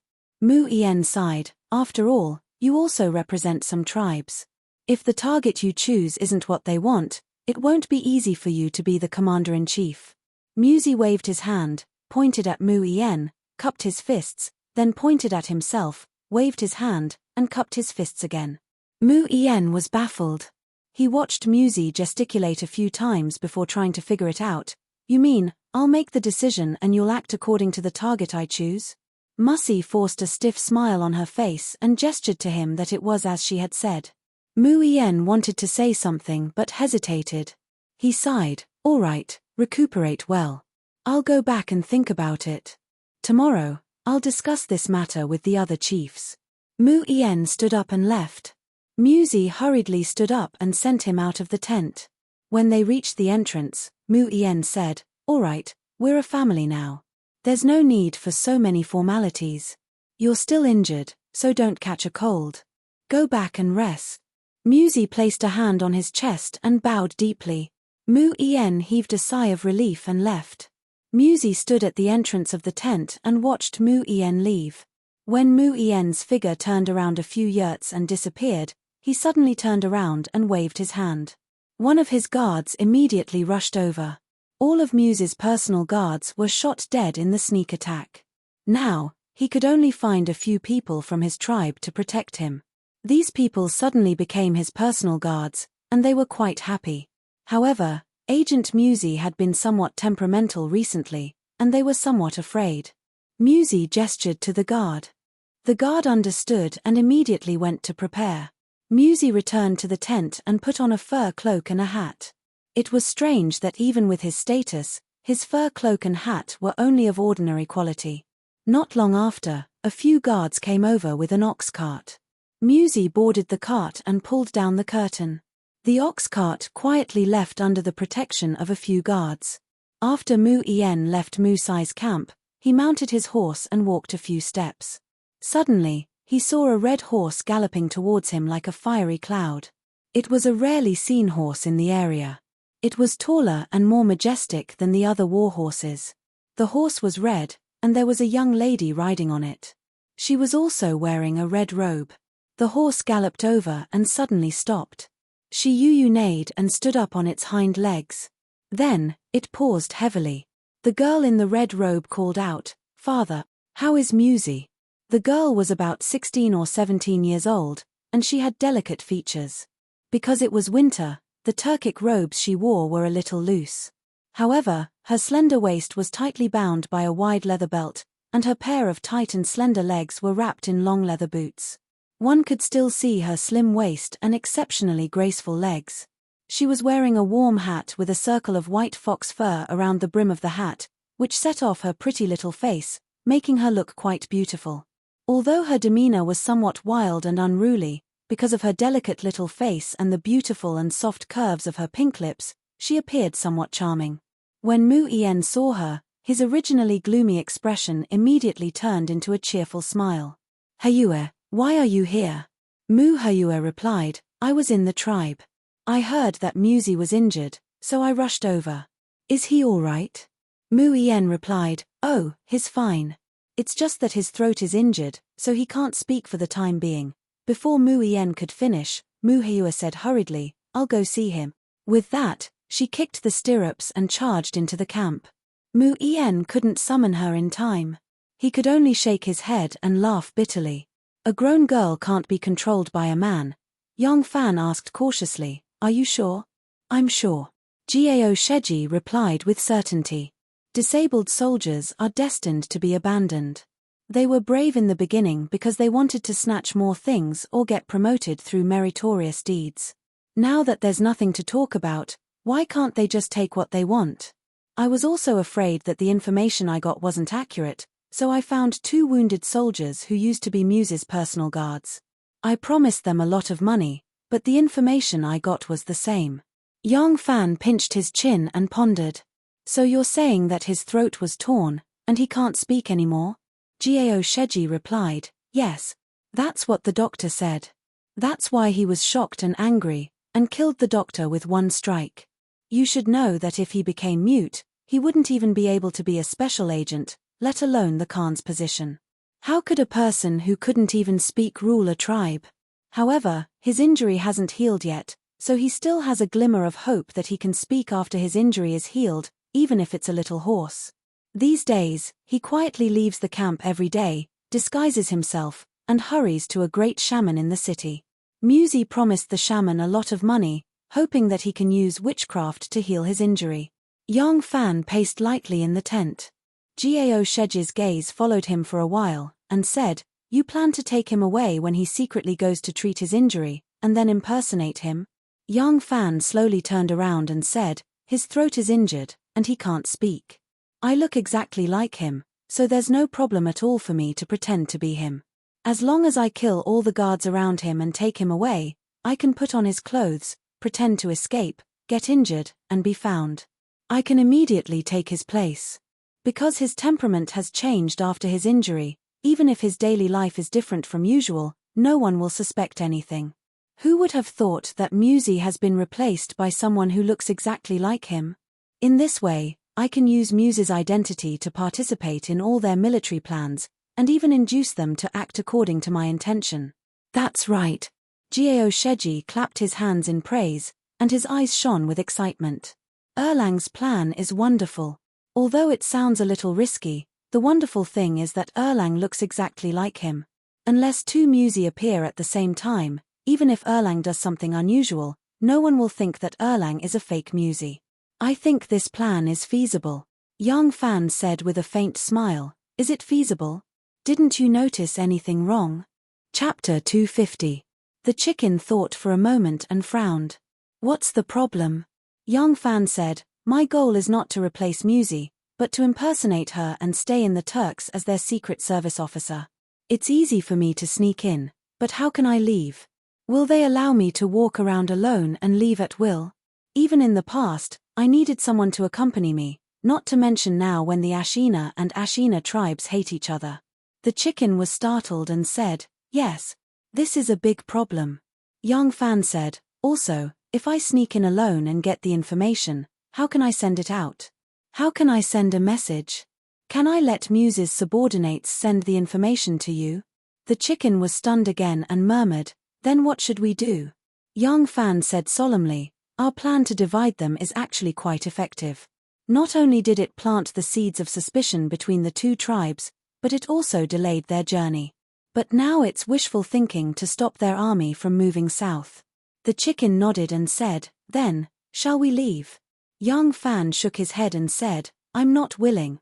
We've gone through all kinds of hardships and finally sneaked into the dragon's pool and tiger's den. I'm really not willing to return without success." The chicken spread his hands and said, "What else should we do? If there's really no other way, we can only stop while we're ahead. If we're greedy enough, I'm afraid we'll overreach ourselves. Not only will we not be able to do anything, but once we fall into the enemy's hands, all our previous efforts will be wasted." Young Fan said, "I also know that it's impossible to stop their southern expedition at this time, but I'm thinking, can we let them fight according to our ideas and let us pick a pass for them, a place where we can prepare the most, defend the most, and replenish the troops most conveniently?" The chicken said in a daze, "Then, you still have to sneak in and be musy. Isn't this the same as coming back?" Young Fan shook his head gently and revealed a mysterious smile on his face. "Musy mysteriously disappears every day, don't you think?" The Gausha chicken's mouth slowly opened wide enough to stuff an egg in. After a long while, he moaned and said, "Erlang, isn't that too risky?" The next day, the tribal meeting was held in the mansion of the great Chi of Shui-Yentuor tribe. Among the 3 commanders, only Musai was absent. In fact, the others had expected that he wouldn't show up. Although old Arzian had stepped forward to mediate, and Jutu and Bayegu were responsible for suppressing the potential conflict between the 2 clans, it was hard to guarantee that the 2 clans wouldn't clash again if Musai showed up. When choosing a target to attack, there were 2 main considerations. One was which target had a higher possibility of being captured, and the other was which target would bring more benefits. Every conscripted tribe cared about the second point the most. Only these supreme commanders cared more about the first point. In the current situation, it was more appropriate for Musai to entrust his father-in-law to represent him. With his qualifications and status, it was impossible for him to play a leading role in the meeting. Even if he came, he would still listen to Zhu Tu and Mu Ien's opinions. Therefore, Musai handed this matter over to Mu Ien and focused on healing his injuries. If he really couldn't make a sound from his throat, not to mention the outcome of this battle, even if he led his troops to the south and fought all the way to Luoyang and occupied the entire Great Zhou dynasty, the position of the Great Khan would not be his. Therefore, the only thing he cared about now was his injuries. When the leaders of various tribes arrived at Bayegu's mansion to participate in the meeting, Musai got into the ox cart and left his camp. He quietly rushed to the great wizard's house. In truth, such a simple disguise was rather dangerous when Ashid's tribe was deeply hostile to him. However, he did not dare to let others know that he couldn't make a sound. If that happened, Mu Ien would probably break off the engagement. If he lost the support of the Mwaha tribe, he would truly be finished. The great wizard of the Shui-Yentuor tribe's name was Dwayne. Because the Turkic tribes were successively influenced by the Zoroastrians, Nestorians, and Buddhists, the local shaman had gradually declined. Although they still maintained a grand ceremony of worshipping the heavens and gods every year, this was already a national tradition and a political gathering. It was becoming increasingly disconnected from the beliefs of their tribes. Therefore, although the shamans of the Turkic tribes were not as glorious and prestigious as their ancestors, they still had a certain number of supporters in the tribes. This was especially true when it came to problems that the Zoroastrians, Nestorians, and Buddhists could not solve. There were still many shepherds who hoped that their shaman could solve their problems. When Musai quietly arrived at Dwayne's house, the door was quiet. In order to avoid attracting attention, Musai did not want to appear in the great wizard's house with other patients. Thus, he had paid a large sum of money to ask the great wizard to find a reason to temporarily refuse visitors and only treat his wounds every day. Dwayne naturally obeyed. The back door opened quietly. Mussy got out of the carriage and entered the courtyard with her 2 attendants. The door was immediately closed again. The carriage and other guards outside the door slowly moved to the opposite wall and pretended to rest. There were 2 people standing in the courtyard. Musai glanced at them. One of them was somewhat familiar. He had seen him the first 2 times he came back. He had no impression of the other, but he did not care. He only made a gesture of inquiry to the familiar person. The person immediately bowed and said, "The great wizard is waiting for you. Please." Musai nodded and walked toward the house. The person glanced at his companion and nervously followed. "You're here. Let's begin." A man with a hoarse voice walked out from behind the curtain. He was wearing a half-body armor with strange patterns of mythical beasts and a colorful skirt tied around his waist. His face was smeared with all kinds of oil paint. The light in the room was very dim. There were all kinds of old-colored banners and curtains hanging everywhere, gently swaying in the wind. It made him look even more mysterious and terrifying. Musai frowned slightly. He felt that the great wizard's voice was slightly different from before. However, the great wizard coughed a few times and dispelled his doubts. Musai nodded and automatically walked over. He sat down on a futon with many strips of cloth hanging on the edge that were similar to the great wizard's colorful skirt. The great wizard Dwayne had been replaced. His family was now under the control of Yang Fan's people. The person who was pretending to be the great wizard was called Yang Jihe. He was one of Zhong Yi's men. When he was young, he used to be a wizard's apprentice. He knew a little about this, so he was asked to pretend to be Dwayne. Yang Jihe's face was smeared with white paint. He looked at Musai with a strange pair of eyes and said, "The Secret Service is about to set off. I will hurry up and finish the healing ceremony before the Secret Service leaves. For the next few days, I'll have to trouble the special agent to pray twice a day instead of once a day. Otherwise, if we can't complete the ceremony before the special agent leaves for the expedition, all our previous efforts will be in vain." Musai heard this and quickly made a gesture that he would do as he said. Yang Jihe nodded. He opened his red-painted lips and gave him a creepy smile. He then turned to the altar and began to speak in a language that no one could understand. It was a very long speech, and it was so vague that no one could understand what he was talking about. Musi sat there with her legs crossed, and was drowsy. Suddenly, the voice stopped, and the copper bowl was knocked on, and a man jumped out from behind the curtain.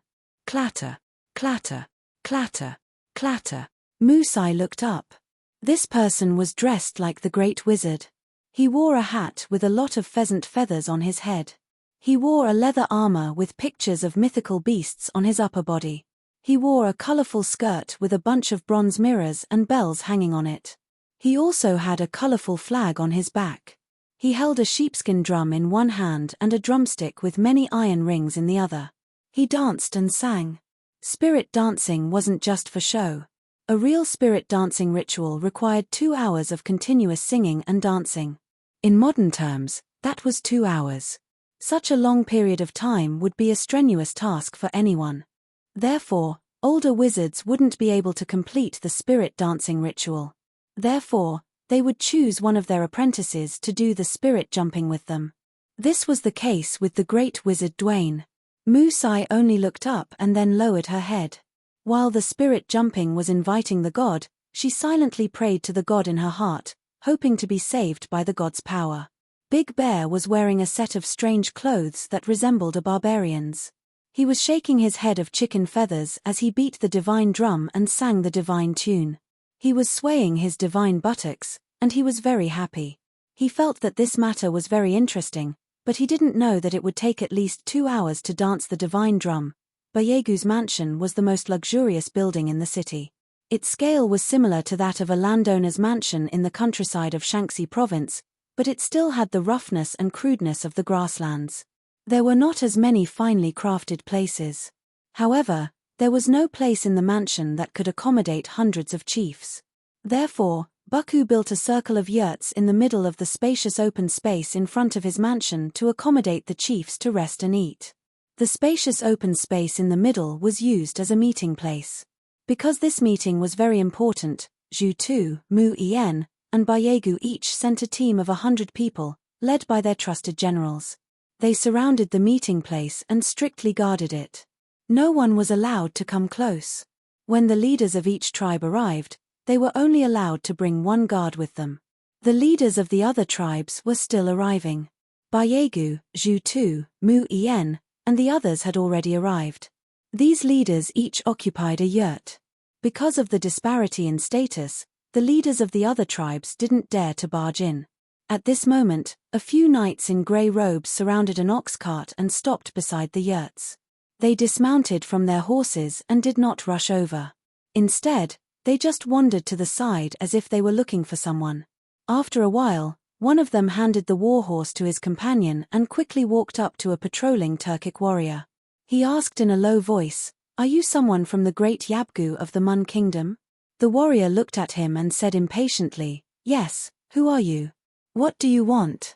The man smiled and said, "Musai wants to keep the great Yabgu of the Mun kingdom a secret. Please pass the message." Chapter 251. The warrior glanced over and said to him, "Just you wait." After the warrior left, he led their guard captain over. The guard captain quickly walked up to them and asked, "Where is Special Service Musy?" The curtain of the carriage was lifted and a face was revealed. The guard captain saw that this person was wearing a furry leather hat and the collar of his leather robe was standing up as if he was afraid of the cold. When he raised his head, he could see his appearance clearly. The pale and thin face was Musy. Musy was about to become the son-in-law of their tribe. The guard captain recognized him and hurriedly saluted, "Special Service Musy, why are you here?" Musy gestured to him a few times, and the guard captain was confused. Suddenly, a person beside Musy smiled and said, "It's like this. We, the Special Service, have some ideas about the target to attack. We need to discuss it with the great Yabgu of the Mun kingdom." The person who spoke was Kosheki. The guard captain smiled and said, "Oh, so it's like this. Then, let's invite the Special Service in. The Special Service is the main person in this meeting." Kosheki said, "We, the Special Service, came dressed like this because we don't want others to see us. You also know that the Ashids are very dissatisfied with us, so, you can bring us to meet the great Yabgu of the Mun kingdom secretly. Don't let others know." "I see." The guard captain thought it made sense and nodded. "In that case, please come with me, Special Service Musy." Musy got out of the carriage and took a step after him. The guard captain glanced at him and Koshek explained, "We, the Secret Service, can't speak now. In the camp, the Secret Service took a lot of effort to explain to me what he meant. In a while, when he is discussing with the Mu-En Yabgu, I have to be the Secret Service's mouth for a while." The guard captain said, "Well, just you alone will be enough. Today, each tribe leader is only allowed to bring one guard. If there are too many people, I'm afraid it will attract attention." The Koshek chicken agreed and followed closely behind Musy as they walked in. The tribal meeting hadn't started yet. Some tribe leaders who knew each other took this opportunity to visit each other. On one hand, they could exchange feelings, and on the other hand, they could ask each other about which city of the Tang dynasty they wanted to attack. If their opinions could be unified, even if they weren't the commanders couldn't ignore their opinions. The leader of the imperial bodyguards led Musy and the Koshek fowl all the way inside without any obstruction.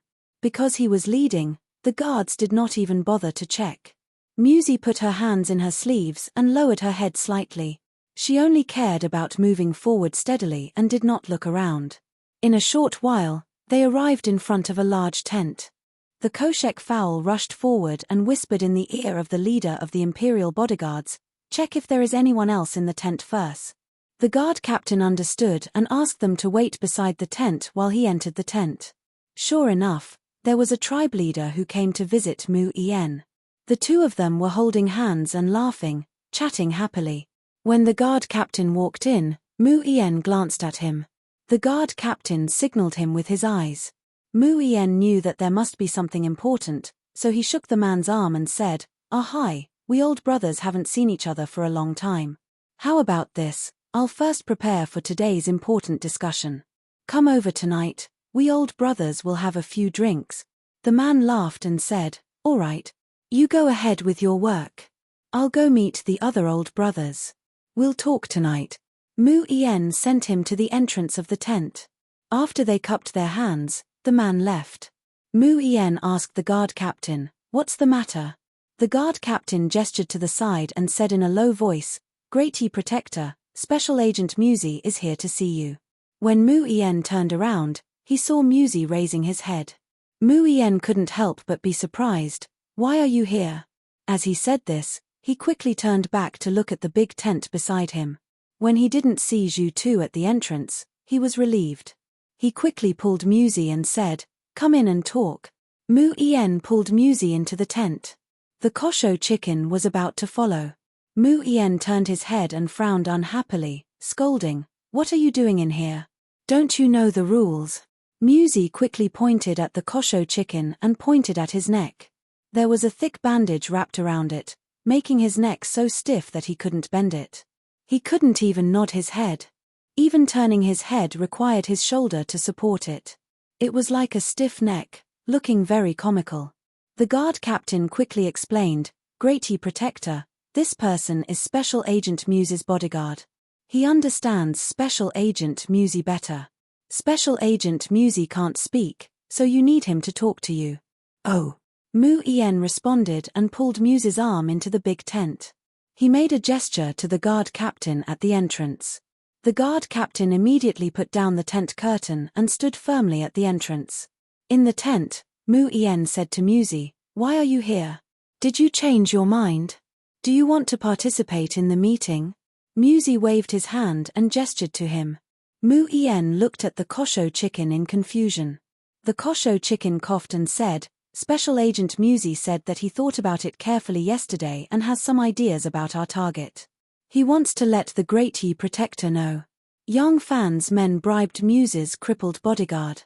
In order to have someone to rely on in the future, the bodyguard became their eyes and ears under the temptation of money. Every day, he would patrol around the marshal's tent and observe the movements there.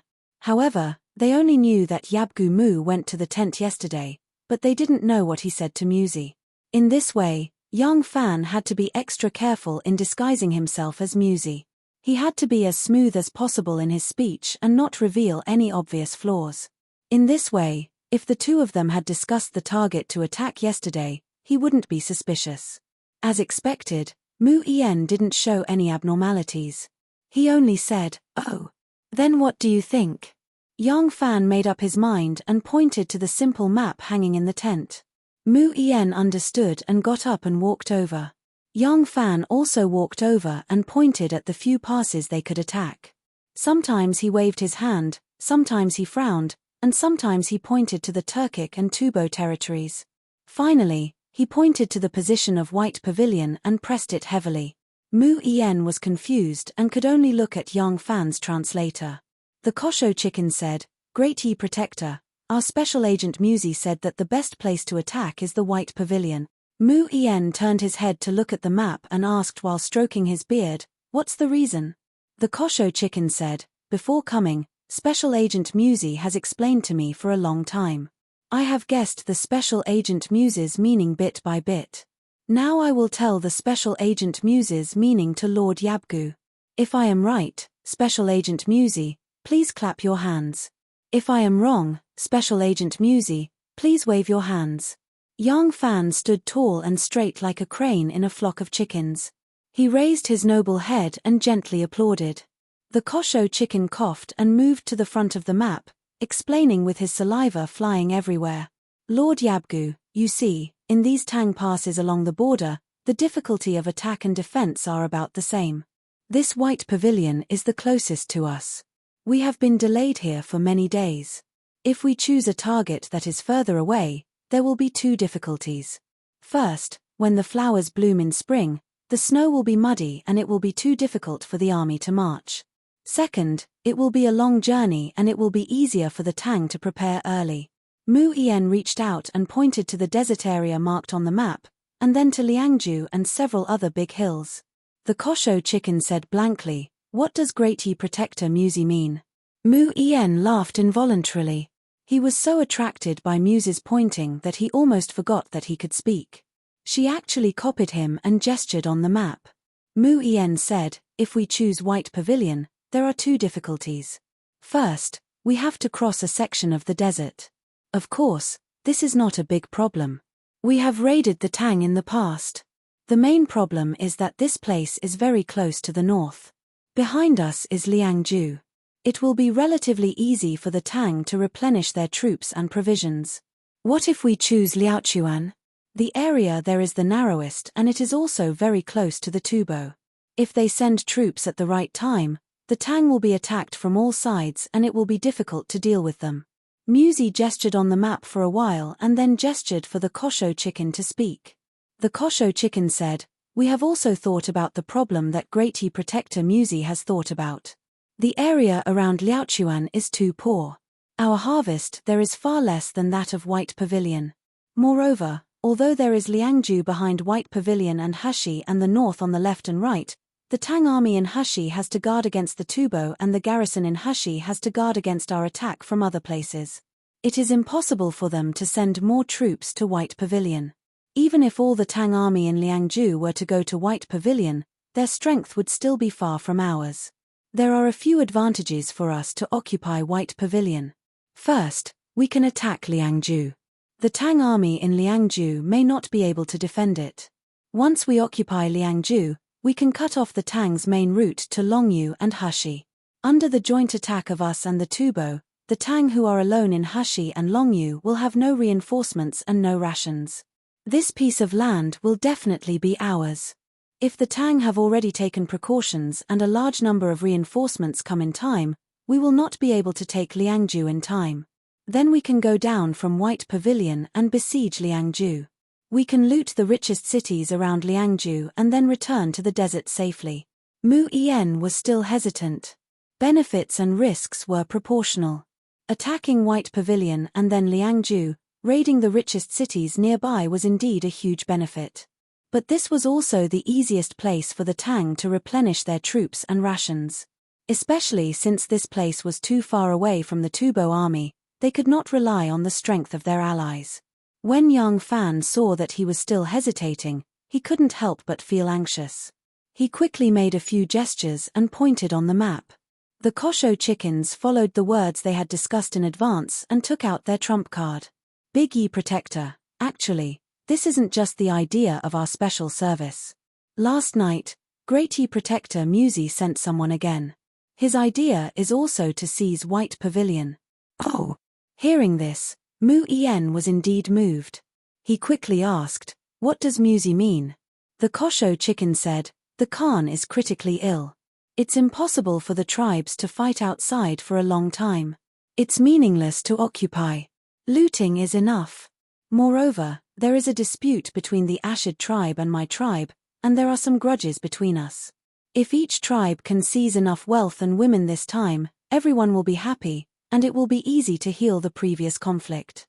Otherwise..." Mu Yen thought about it and felt that it made sense. If they did not gain any advantage in this battle, the tribes would be resentful and the Ashid tribe would inevitably make use of it. Would the Khan's son let go of such a good opportunity? The Mwaha tribe had already stood together with Musy.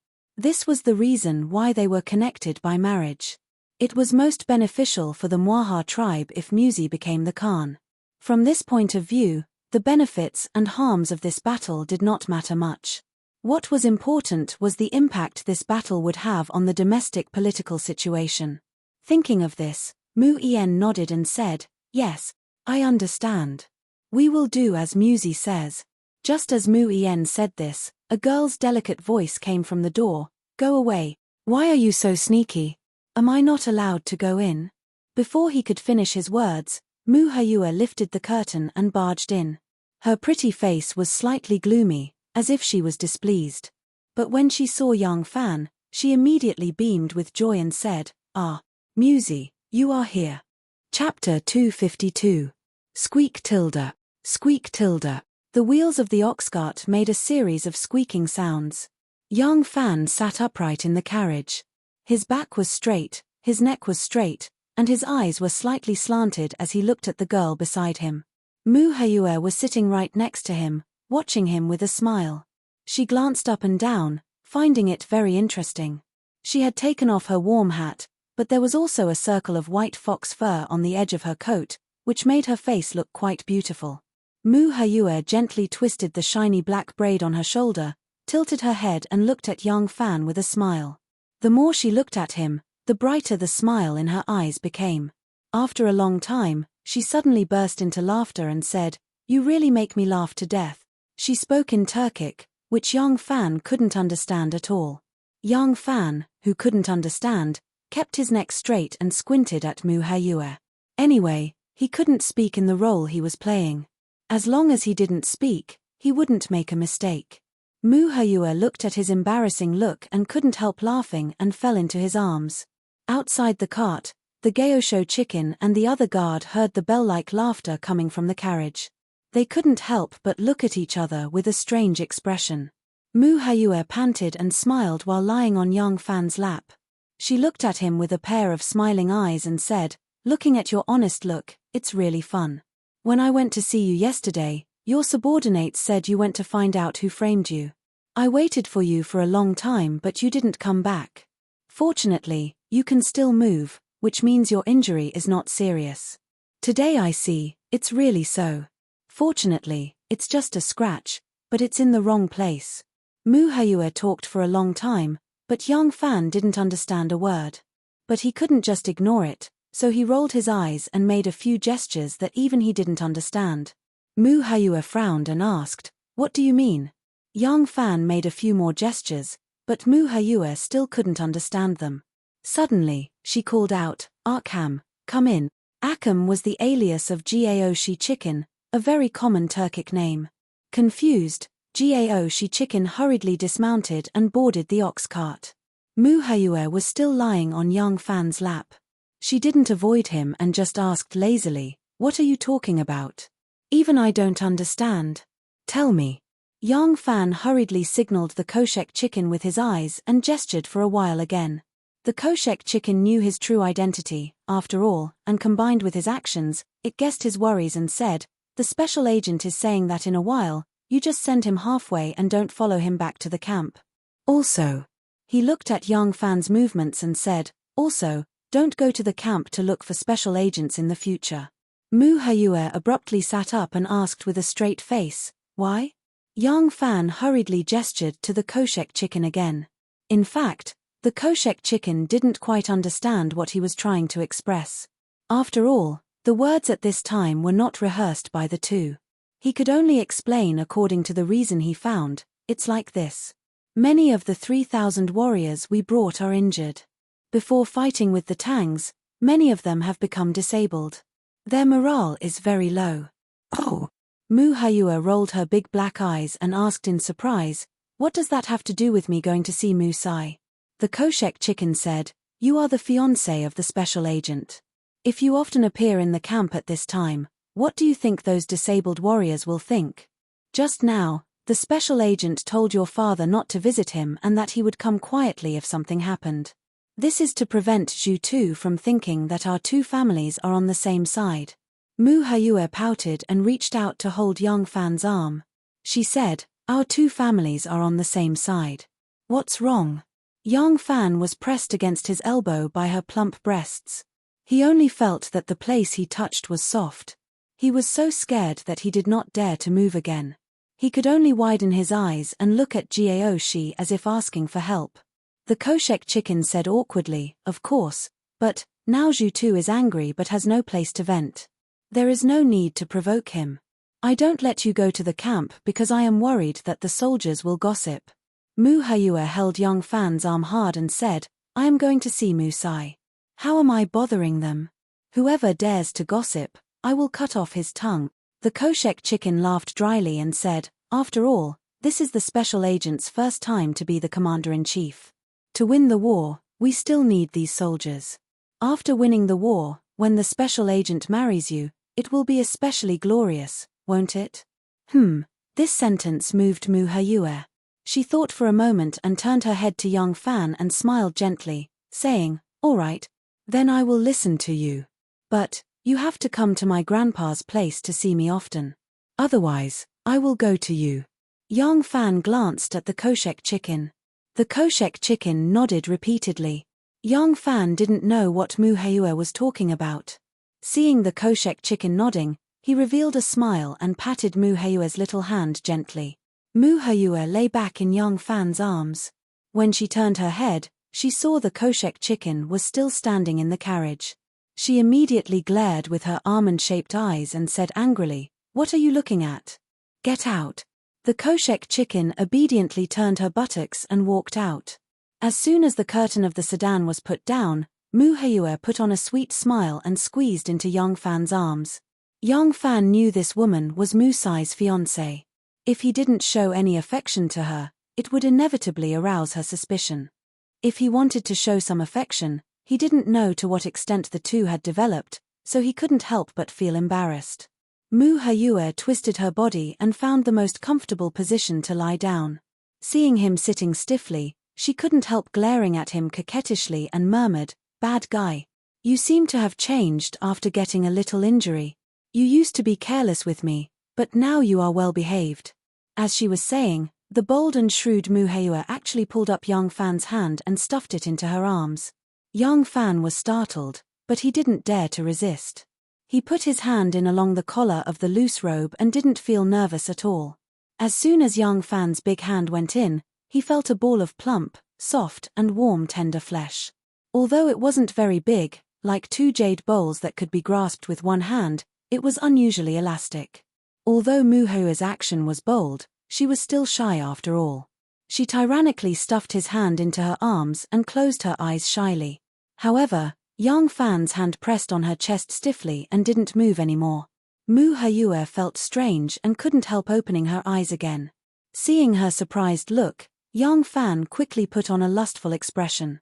Gently and slowly twisting, wiping and picking, like playing the peeper and kneading dough, Mu Heiyue's face turned into a rose color, and she let out a soft moan from time to time. She completely buried her hot little face into Yang Fan's arms, and the soft moans came out from Yang Fan's arms. It was so ecstatic. Yang Fan couldn't stop chanting in his heart. Mu Heiyue wasn't the only one who was aroused by such teasing. Yang Fan was no longer a virgin, and now he also wanted to taste it. After Yang Fan left the tribal meeting, Mu Yen immediately started to contact some of the more powerful tribal leaders to inform them. Of course, he only contacted those who were on good terms with Mu Ha's tribe, or those who were on the same side as Moshe. He was about to become Mu Sai's father-in-law, and was fully qualified to represent Mu Sai to communicate with Moshe's tribe. In the meeting that day, Zhu Tu's target was actually the same as Mu Yen's, which was Liao Quan. His reason was similar to Mu Yen's. That place was the narrowest part of Hushi Corridor, and could receive an effective response from the Tubo people. At the same time, it was the westernmost point of Tang's influence, and it was too far for Tang to send reinforcements. If Mu Yen didn't get the hint from Yang Fan beforehand, they would definitely hit it off, and this topic would be passed smoothly. However, Mu Yen already knew Moshe's real strategic intention, so he naturally tried his best to encourage the tribes to agree to attack Bai Ting. At the meeting, the two Yabgu protectors expressed their own views and argued endlessly. At this time, a scene that made Yang Fan not know whether to laugh or cry appeared. His previous actions to instigate disputes between the tribes had indeed produced an effect, but now it had an adverse effect on him. Some of the neutral tribes who were victims for no reason and still had doubts about whether Mu Sai was the murderer now stood on Zhu Tu's side and supported him. As a result, the two sides had been fighting for a whole day without a result. That night, Mu Yen and Zhu Tu held a banquet and invited friendly tribal leaders. They wanted to unify and decide who was better the next day. Mu Sai, who didn't care about the location of the attack, was exhausted after being tormented by Master Yang for the entire afternoon. She went to bed early after returning and didn't care about the matter at all. The person who was monitoring outside waited until the bodyguard they bribed limped over and told them that Mu Sai had indeed gone to bed. Then, the fake Mu Sai immediately appeared on the stage. He rode on an ox cart and secretly met with many tribal leaders to rope them in to support the idea of attacking Bai Ting. After a night of clamor, the meeting resumed early the next morning. They were also anxious. With hundreds of thousands of people staying here for one more day, they didn't know how much food they had to consume. They really couldn't afford it. Early in the morning, several fast horses were galloping towards Ashina Mu Sai's camp. Ever since the battle with the Ashid tribe, Ashina Mu's camp had been set up in a separate territory in the city.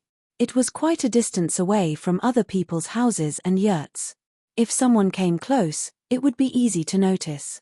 The fast horses had just galloped off the main road and turned towards Mu Sai's camp. Suddenly, Gosha Chicken flashed out from the side of the road and waved at them with a smile. "Hey! Attila, where are you going? Attila was the Mun kingdom's guard captain. When he heard someone calling him, he hurriedly reined in his horse and saw that the person calling him was Arkham, who accompanied Musai to the meeting yesterday. Attila smiled and said, "The great Yabgu asked me to invite the special agent to make a trip. We must confirm the target today. If the special agent doesn't want to show up, you can wait in the great Yabgu's tent first. When things are clear, we can assign tasks. If we confirm the target today, we will definitely send troops tomorrow." Gosha Chicken said, "Aha, what a coincidence.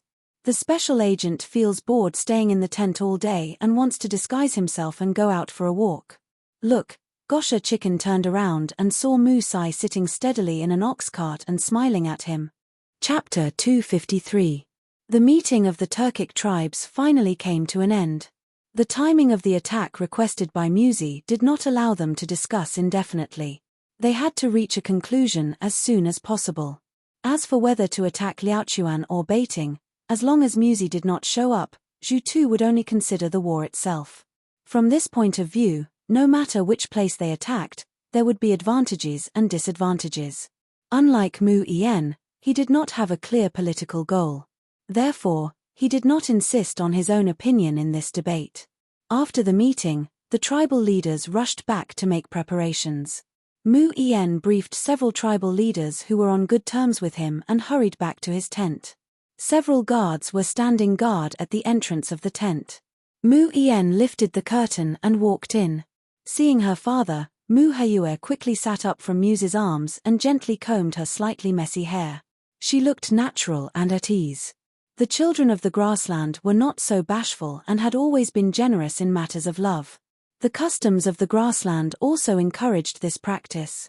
In some couples who were in love with each other, the lover would go into the woman's yurt at night, and the woman's parents would sleep in the same yurt. According to custom, they would also pretend not to hear anything. As the apple of Mu Yen's eye, Mu Hayue, who was spoiled by her uncles, father, and brothers, was even more unscrupulous. Mu Yen pretended not to see the intimacy between the two and coughed to Musi, saying, "The target has been confirmed." Musi had just pulled her hand away from Mu Hayue's chest and her fingertips still felt slippery like water. Seeing her father coming in, she couldn't help but look a little embarrassed. She quickly straightened her body and looked at Mu Yen seriously. Mu Yen sat down beside her and took out an arrow of command from his bosom. The pattern of the arrow of command was strange and ancient. It was made during the first Kargan of the Turks. Different from the batch of arrows of command that were given to the tribal leaders to manage their own tribes, this batch of arrows of command had a ruby at the top of the triangle, which was equivalent to the tiger seal used to mobilize troops. "We will go down from Mi River and attack Beiting." Zhu Tu took another route, going down from the Gobi Desert in between the two deserts. He would also divide his forces and pretend to attack the Tang's stronghold at Yanghai to confuse the Tang army. "You and I will travel together so that the two of you won't fight each other when you meet." Mu Yen glanced at his daughter. Hearing Mu Yen's arrangement, Mu Hayue knew that her father was taking care of her lover. She couldn't help smiling happily. The pitiful Musi widened his eyes and listened to Mu Yen's every word seriously. Even though he had learned a little bit of Turkic language, he couldn't understand anything except for the word Beiting. Because it was the name of a place in the Han region, it was directly transliterated. He couldn't help but feel delighted. Mu Yen passed the arrow token to him and instructed, "You should also go back and make arrangements. We will depart at sunrise tomorrow. You will follow me from the rear." At this point, Mu Yen glanced at his daughter and said in a serious tone, "Going to war is not a joke. You must return to the tribe early tomorrow morning. You are not allowed to send me off in the army. If you break the rules, it will be detrimental to Muse's achievements." "Oh," Mu Hayue pursed her lips and agreed unhappily. Muse held the arrow token and didn't move. He didn't understand Mu Yen's words. Mu Yen thought that he couldn't bear to part with his daughter and wanted to stay with her for a while longer. He couldn't help but frown and wave his hand. "Let's go back first. Your father has high hopes for you in this war. Don't be careless. How can a man be blindly sentimental? I'll wait until you've won a great battle, then I'll marry you." Hearing this, Mu Hayue couldn't help blushing even though she was generous. Musi understood his meaning when he waved his hand. He quickly stood up and gave a deep bow to him. Then he turned his head and looked at Mu Hayue affectionately. Mu Hayue was happy to see her lover's eyes. She also stood up and said happily, I will send Musi back. Special service, I heard that we are going to attack the White Pavilion. After leaving Mu Ien's tent, Yang Fan still wore his leather hat and straightened his collar. He walked out quietly among a group of guards. Gao Shi Chicken, who was walking beside him, took the opportunity to ask him some questions. As soon as the meeting was over, the chiefs of various departments left while discussing. As for the location of the attack, Gao Sheji had already heard them mention it. This matter could not be hidden from the three armies, and they would definitely announce it to the three armies later. Because the long borderline was full of mountains and precipitous ridges, there were only a few passable valleys and passes, and the distance between them was very far. Even if they did not say it, as long as they set off, the soldiers would know where to attack. However, Gao Shi Chicken didn't know the details. Yang Fan deliberately kept Mu Hayue by his side and brought her out. He wanted to convey Mu Ien's words to Gao Shi Chicken through her. Of course, even if he didn't do it on purpose, this passionate girl would probably be tired of staying by his side. Yang Fan casually made a few gestures, smiled bitterly at Mu Hayue, and made a helpless expression. Mu Hayue understood and quickly said, "Well, we will set off at sunrise tomorrow. Mu Sai will be my rear army and follow me to attack the White Pavilion from Mi River. Zhu Tu will take another route, passing through the Gobi Desert between the two deserts. At the same time, we will divide our army to pretend to attack Juanxi to confuse the Tang army." Gao Shi Chicken nodded and said, "I see." Yang Fan had already predicted this situation.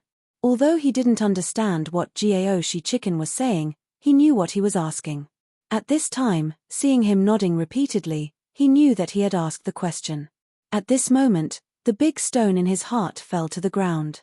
They went out of the tent area and boarded the ox cart. Mu Hayue suddenly put her hand into Yang Fan's arms and took out the token arrow. She threw it to Gao Shi Chicken and said loudly, "Hey, you take it.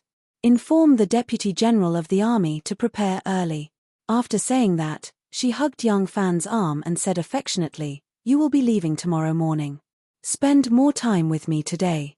In the house of the great warlock Vorden, Yang Jihe's eyes were slightly closed. He shook his head and mumbled something, but no one knew what he was saying. Big Bear was wearing bells all over his body, jumping and jumping until he was sweating profusely. He had been jumping for more than 2 hours. He jumped until his legs were sore and weak. He really couldn't stand it anymore. He jumped to Yang Jihe's side and gently touched him. When Yang Jihe opened his eyes, Big Bear pouted to the side. Yang Jihe looked and saw Mu Sai sitting there with her eyes closed. She seemed to be still praying devoutly. Big Bear mouthed to him and said, "It's time. I'm dying of exhaustion." Yang Jihe couldn't help but laugh. He grabbed the copper bell from the table and shook it. He smiled at Mu Sai, who opened her eyes at the sound and said, "All right, the last ritual is finally completed. Before the special service members recover from their injuries, as long as they don't make a sound, don't eat meat, and pray once every day before bed, they will be fine." Mu Sai was moved to tears and repeatedly cupped her fists to express her gratitude. She also took out a bag of golden beans from her bosom. She knew that he honest did not stand on ceremony and kept it in her bosom. Mu Sai then clasped her palms and retreated. Xuyantuo City was livelier than usual today. The news of tomorrow's departure had already spread. Many tribal warriors took the last chance to come to the city to drink and buy daily necessities. The peddlers knew that the warriors gathered by the tribes would leave tomorrow. They also lowered their prices to promote sales. The streets were bustling with people. Mu Hayue held onto Yang Fan's arm like a happy skylark. She chattered non-stop along the way. Yang Fan only needed to maintain his Mona Lisa smile. He didn't even need to make a gesture. Mu Hayue bought a bunch of random things, including some jewelry. In fact, the jewelry sold in the market was of low quality and inferior workmanship. They were used by ordinary shepherd families. This little princess of the Mwaha tribe was born with a golden rice spoon in her mouth. Of course, she wouldn't care about it. She just bought it for her mood. In front of Musai's tent, a few horses galloped over. The soldiers guarding the camp immediately raised their weapons and shouted, "Halt!" Gao Sheji pulled the reins and asked loudly, "Is Special Service Musai here?" "We are here under the order of the great Yabgu of the Mu-En Kingdom." The soldier guarding the camp said, "We are Special Service, brought some heavily injured brothers to seek medical advice. We are not in the camp now. What orders does the great Yabgu have for us?" Gao Sheji said, "If that's the case, is the Deputy General here? I have important military information to report." The soldier guarding the camp looked at them and retracted his spear. One of them said to Gao Sheji, "Tell your men to wait outside the camp. Follow me." Gao Sheji dismounted from the horse and followed the soldier into the camp. Musai's deputy general, Tu Mo, was shot to death in the sneak attack of the Ashid tribe. Musai temporarily appointed another deputy general.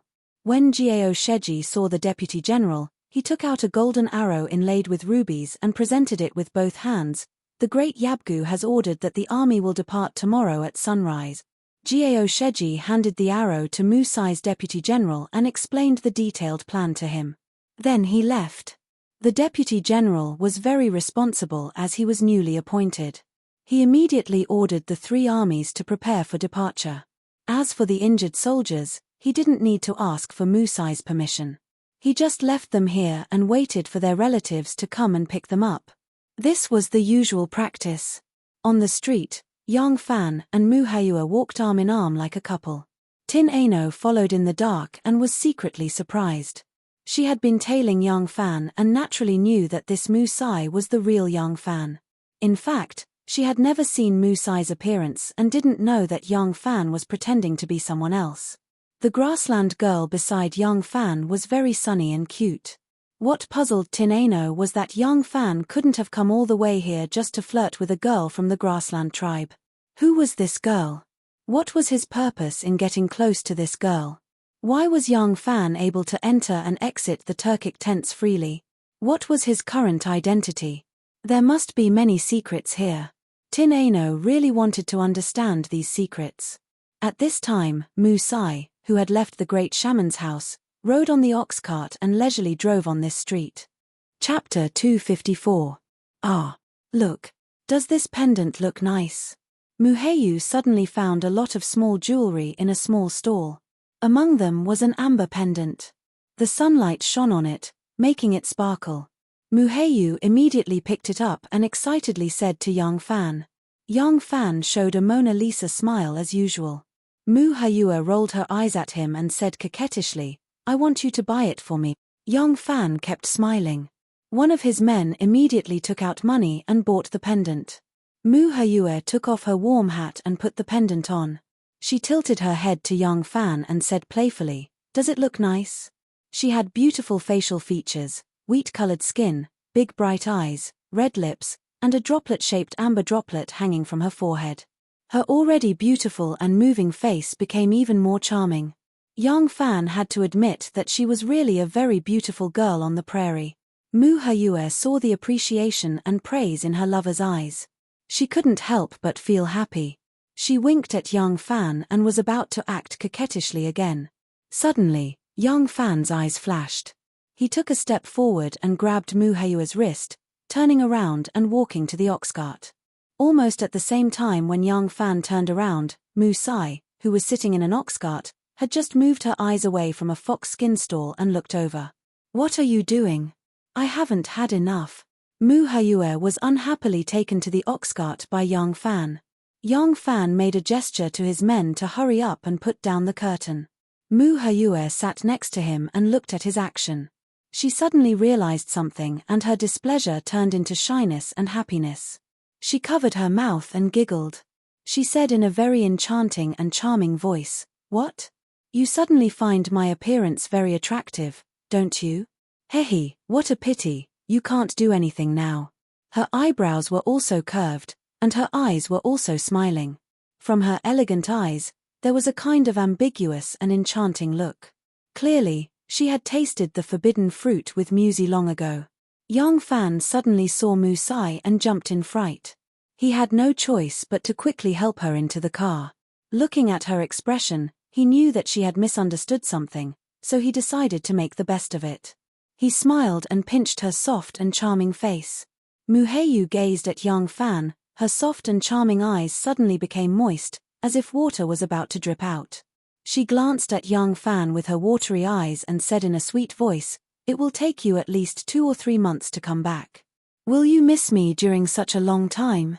When Young Fan heard this, he didn't understand at all. But looking at her expression, he knew that she was saying sweet nothings. He gently stroked her soft hair a few times, pretending to respond with tenderness. His other hand gently lifted the curtain a little, wanting to see the situation outside. Looking through the gap, Young Fan was shocked and hurriedly lowered the curtain again. Musai's ox cart was driving side by side with him. Musai didn't cover the curtain. Young Fan lifted the curtain slightly and saw his face. Muheu saw Young Fan's action. She rolled her eyes and suddenly felt shy. She gently punched Young Fan's shoulder and said coquettishly, "Bad guy." Young Fan turned around. He didn't know what this girl had eaten wrong. Why did she suddenly look like she was in love? Muheu, on the other hand, was bashful. She bit her plump red lips and said in a sweet voice, "You can't even move, but you're still full of tricks. Considering that you're about to go to war, I'll let you have some fun. Just this once. Don't do it again." Young Fan didn't know what she meant and continued to smile at her. Muheu's eyes suddenly became misty. Her pretty cheeks blushed. She glanced at Young Fan and gently stuck out her tongue to lick her lips. Then she threw herself into Young Fan's arms and reached out to untie his belt. Young Fan's entire body froze. Could he resist? If she jumped out of the carriage in anger and embarrassment, she would immediately find Musai. Then his whole plan would be ruined. Even leaving Xiantuo City alive would be a problem. While he was in a daze, a soft, wet, hot, and intimate feeling came to his heart. Young Fan's hands that were supporting the sheepskin mattress immediately tightened. Creak tilde. Creak tilde. 2 ox carts were moving side by side. One had the curtain lifted, and the other had the curtain closed. The road was not very smooth. Both ox carts were a little bumpy. The one with the curtain closed seemed to be shaking more frequently. Tin Ano led the camel and followed behind the 2 ox carts. She felt like she was in a dream. She saw Musai. After she saw Young Fan get on the ox cart, she just turned her eyes and saw Musai. At that moment, she thought that Young Fan was proficient in some kind of spell and suddenly moved from the ox cart in front to the ox cart behind. As Tin Ano followed, her confused thoughts gradually cleared up. She had figured out the crux of the matter. No wonder Young Fan could casually interact with Turkic nobles and enter their camps. The Young Fan who appeared later must be a Turkic noble. Young Fan was using his identical appearance to impersonate him. Was this Shenmu's idea? What were they trying to do? Suddenly, Tin Ano recalled that girl from the steppe who seemed to be a couple with Young Fan. Was that girl Young Fan's lover or Young Fan's lover? She couldn't have mistaken him for her lover, could she? That shouldn't be the case. Even if Young Fan looked like that person, his voice should be different. Besides, he was someone from Southeast Asia. How could he understand Turkic? Tin Ano's mind was full of question marks as she walked. When Young Fan's driver and his guards saw Musai, they finally understood why Young Fan had been in such a hurry to board his cart. They forced themselves to remain calm. The 2 ox carts of Musai walked side by side until they reached the end of the long alley. Only then did they slow down, allowing Musai's cart to drive ahead. The 2 ox carts staggered towards Muse's camp one after the other, but the distance between them was getting further and further away. Tin Ano also slowed down, keeping a good distance from the ox cart behind her. She felt that the crux of the problem lay with Young Fan. If she kept an eye on Young Fan, she would be able to find Shenmu and discover their secret. In the distance, she saw that the ox cart had stopped, and then the Turkic girl stepped down, followed by Young Fan. The two seemed to be discussing something, and then a guard brought over a horse. The Turkic girl mounted the horse and galloped over. Tin Ano hurriedly moved to the side of the road. As the horse approached, Tin Ano raised her head and glanced over. She saw the Turkic girl sitting on the horse, her face covered by a circle of white fox fur. It was as red as a flower and exuded an indescribable charm. Up ahead, young Fan had boarded the oxcart again. This time, the oxcart did not continue forward, instead slowly turning onto a fork in the road. Tin Ano continued to keep the oxcart a good distance away, hiding herself in the crowd of merchants. After walking for less than an hour, she noticed that the oxcart had stopped in front of a secluded residence. Tin Ano wandered around, buying a few items from a nearby peddler. While asking about the situation of the household, the peddler told her that it was the home of the city's grand shaman Dwayne. Zhongyi, Gusako, and the others were all present at Dwayne's home. Upon seeing young Fan arrive, they all gathered around him. Zhongyi gave him a thumbs up and said, "Erlang, other than my third brother, Zhongyi has never admired anyone. This time, I truly admire you. Ha ha ha, without even batting an eyelid, the entire Turkic Khaganate has been played in the palm of your hand." Young Fan laughed and adjusted his belt unnaturally. He coughed and said, "It's not over yet. This is the most critical moment for us. We have to be extra careful. We can't fall short of success at the last moment." As he spoke, young Fan untied the bandage around his neck and said to Zhongyi, "Tomorrow, you will be responsible for bringing our men safely back to Longyu." Zhongyi nodded, "No problem. As long as we can leave this place, I am confident that I can return." Young Fan asked again, "Who is familiar with the roads here?" Zhongyi pulled Yang Zhihe, who was pretending to be the great god, over and said, "There, it's him. He is very familiar with the roads here." Young Fan said, "Good, then you stay and follow me, Gusako, and Big Bear. In a while, you will prepare the horses, water, and food for the journey. We will stay here tonight and wait for their army to set off. After ensuring that there are no problems, we will immediately set off and rush to White Pavilion to warn them." Yang Zhihe, Gusako, and Big Bear nodded their heads and the crowd dispersed. Tin Ano hid in the dark and did not see young Fan coming out. She decided to guard nearby. She believed that no matter what young Fan was plotting, the truth will come to light soon because she had heard the news that the Turks were about to send out their army. The next morning, all the tribes started to move out.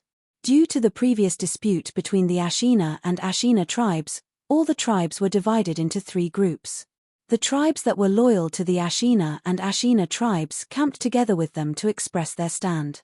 The neutral tribes were gathered at the 3rd place, so the neutral tribes needed to hurry over to meet up with them.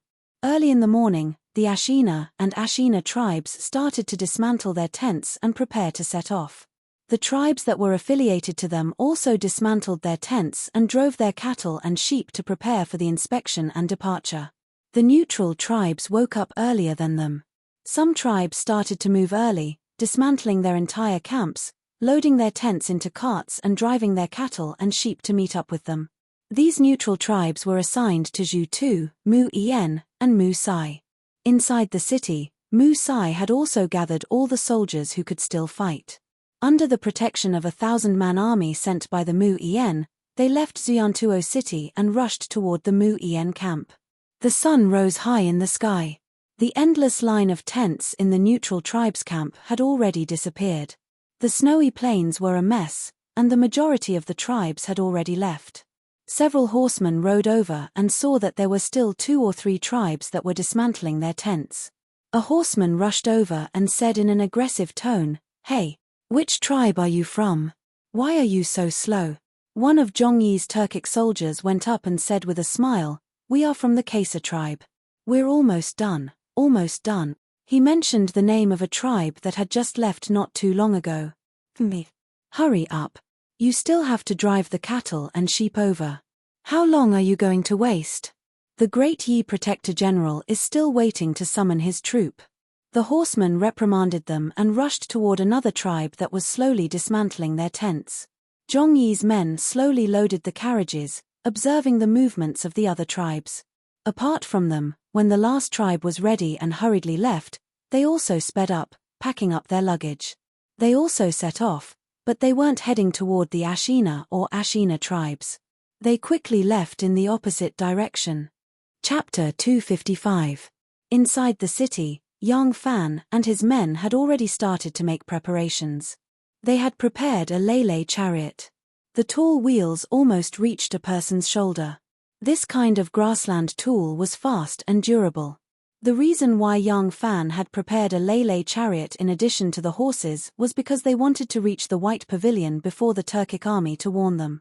The Turkic army had split into two groups and there were two routes of advance. One of them would follow the Mo River from the east side of the desert. This group was led by Mu Yen and Mu Sai. The other group was led by Zhu Tu and they would advance from the west side to the east side. His route of advance was through the Gobi Desert and on both sides was a vast desert. No matter which route Yang Fan took, he would have to pass through a long stretch of no man's land. There were very few people in that area and there were very few water sources. If he wanted to pass through that area, he had to prepare sufficient food and water beforehand. Big Bear had left the city early in the morning to scout the situation. When the Turkic army had gathered and set off in a grandiose manner, Big Bear immediately rode back to the city to inform Yang Fan and his men. According to their plan, they would make a circle around the Turkic army and then quickly advance to the White Pavilion before the Turkic army and inform the garrison of the Turkic army's arrival. They had a light carriage and there were only 6 or 7 of them. Their speed was much faster than the rest of the army. As long as they could reach the White Pavilion 4 to 5 days in advance, the garrison would be able to prepare in time. The garrison in Liangju would also be able to quickly send reinforcements. Even the capital would be able to quickly receive the news. The fire beacon communication system of the Tang army was very fast.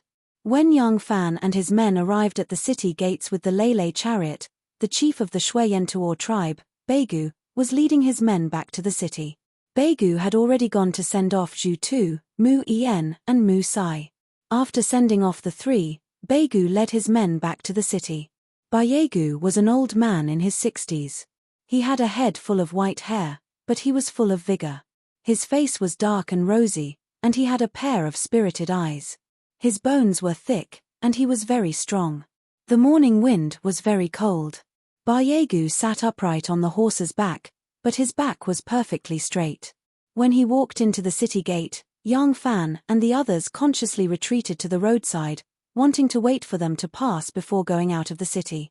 However, a knight at the back of the Beigu guards looked around and suddenly fixed his eyes on the kosher chickens. This guard was called Jiyu, and he had seen Gaosha chickens more than once. When the kosher chickens accompanied Yang Fan to visit Mu Yen at Bochu's mansion, Yang Fan would disguise himself every time so that no one could see his face. The kosher chickens who disguised themselves as his bodyguards didn't need to do so. Especially when Yang Fan was guarding at the entrance of the tent every time he visited Mu Yen, many people had seen him. Most of those people were Mu Yen's bodyguards and had already set off with Mu Yen. However, Bochu's bodyguards were also in charge of guarding at that time. Jiyu was the bodyguard responsible for the communication between Bochu and Mu Yen. He happened to be one of the people who had seen the kosher chickens. This time, Yang Fan still lowered his head and was very careful. He never thought that he would be recognized as a kosher chicken. "Hey, aren't you Mu Sai's bodyguard?" Jiyu reined in his horse and looked at the kosher chicken with a smile. "You are very close to Mu Sai's bodyguard. Why didn't you go out with them?" As Jiyu spoke, he glanced at their traveling attire and then looked at the carriage. His eyes were filled with doubt, and he asked in a deep voice, "What's in the carriage? Where are you going?" Jiyu did not suspect that they were Tangs at this time, but suspected that they were deserters who wanted to escape with their belongings. Yang Fan held his hat with one hand and moved closer to Yang Jihe. He asked in a low voice, "What did he say?" Yang Jihe explained a few words to him in a low voice, and Yang Fan's heart suddenly tightened. At this time, Jiyu had already raised his voice and called out, "Hey, brothers, come back for a moment." Clang tilde. The dragon's roar lingered in the air, and before it died away, a white light flashed in the air like a waterfall. Blood gushed out, and a human head fell to the ground with a thud. Gu's hand was still raised in the air. "Go!" Yang Fan shouted.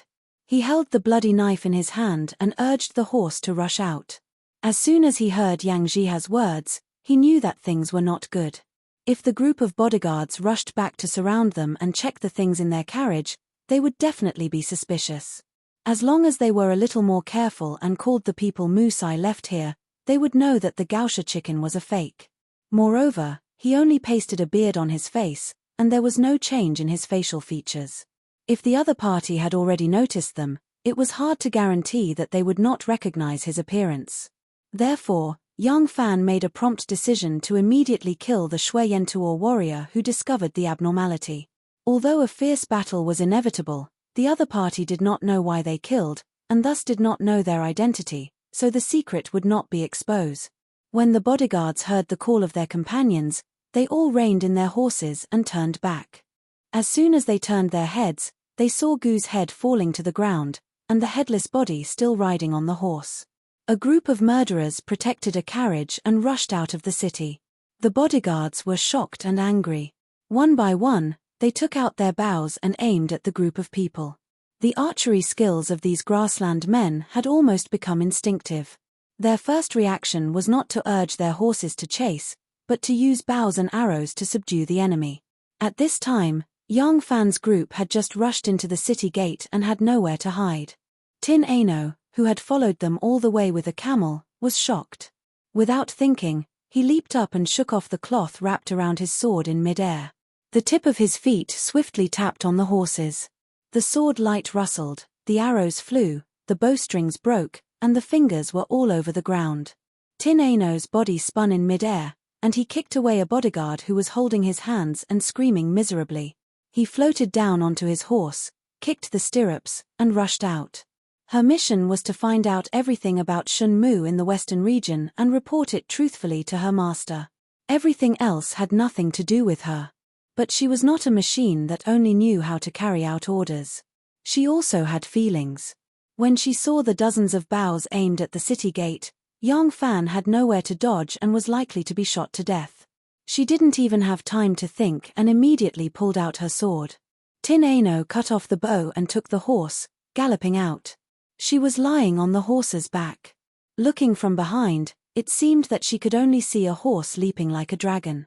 Tin Ano urged the horse to gallop. Suddenly, he caught a glimpse of a simple and crude shed by the roadside. It was a shed built by a peddler. The wooden frame was used as a frame and the top was covered with a leather canopy. Tin Ano shook his hand and a string of silver chains flew out.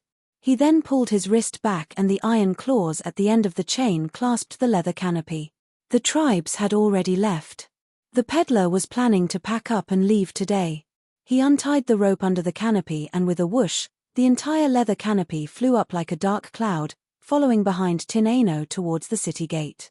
Peng, peng, peng, peng. They pushed away the injured guards and shot at the other guards aggressively. Their arrows all hit the cowhide tents that were floating in the air like clouds. The leather canopy was made of cowhide and was extremely heavy. It was only thanks to the strength of Tin Ano's wrists and the horse's strength that she was able to lift it. She rushed into the city gate with her horse and loosened the claw holding the leather canopy. Her horse felt the weight lighten and its speed increase. Like an arrow released from a bow, it charged out of the city gate. Yang Fan had already seen everything that was happening behind him. Yang Fan turned his head and saw a Turkic man suddenly leap up, his sword cutting through the bowstring to cover his retreat. Who was he? Yang Fan was flabbergasted. As his horse charged out of the city gate, he was still turning his head back to look. The sun was shining down on the city gate.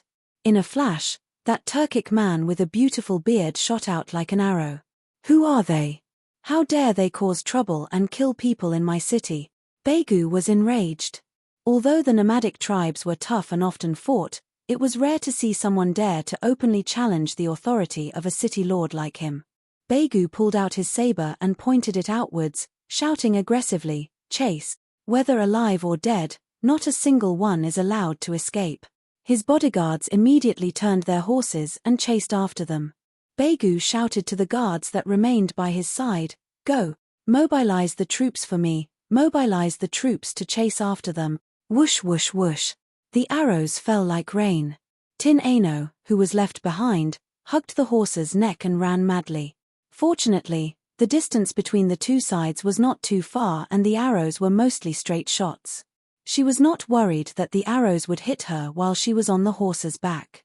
However, the horse's thigh was hit several times in a row.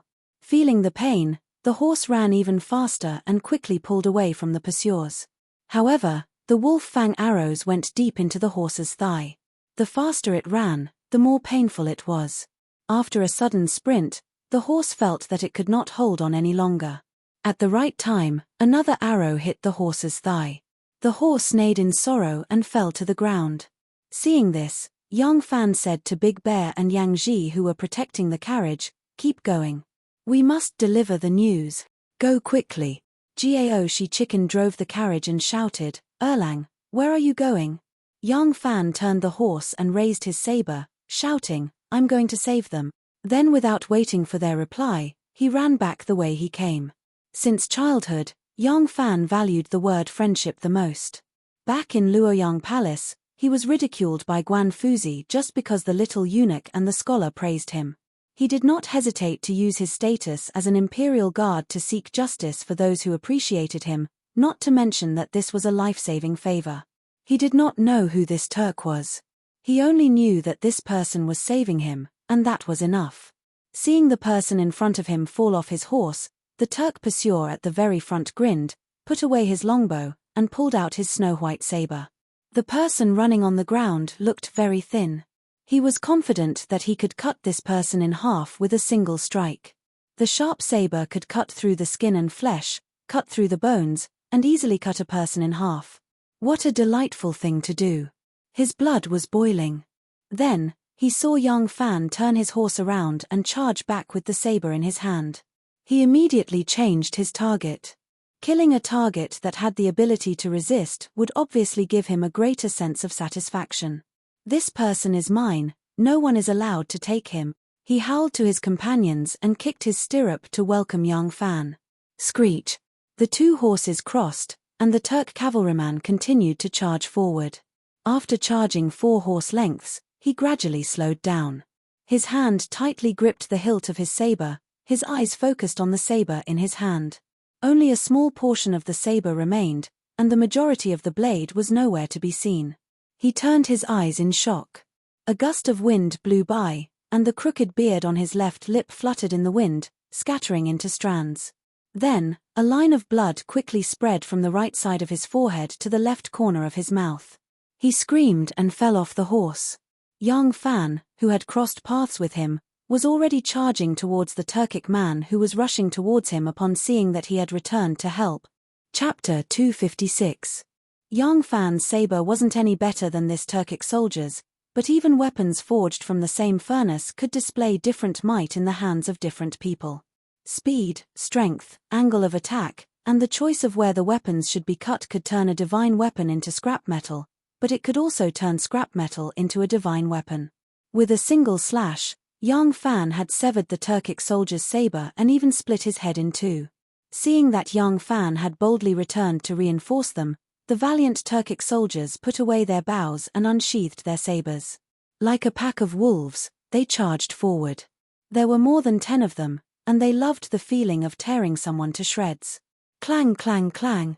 Yang Fan's saber moved like lightning, knocking aside 3 sabers in a row and slicing off a piece of flesh from another Turkic soldier's face.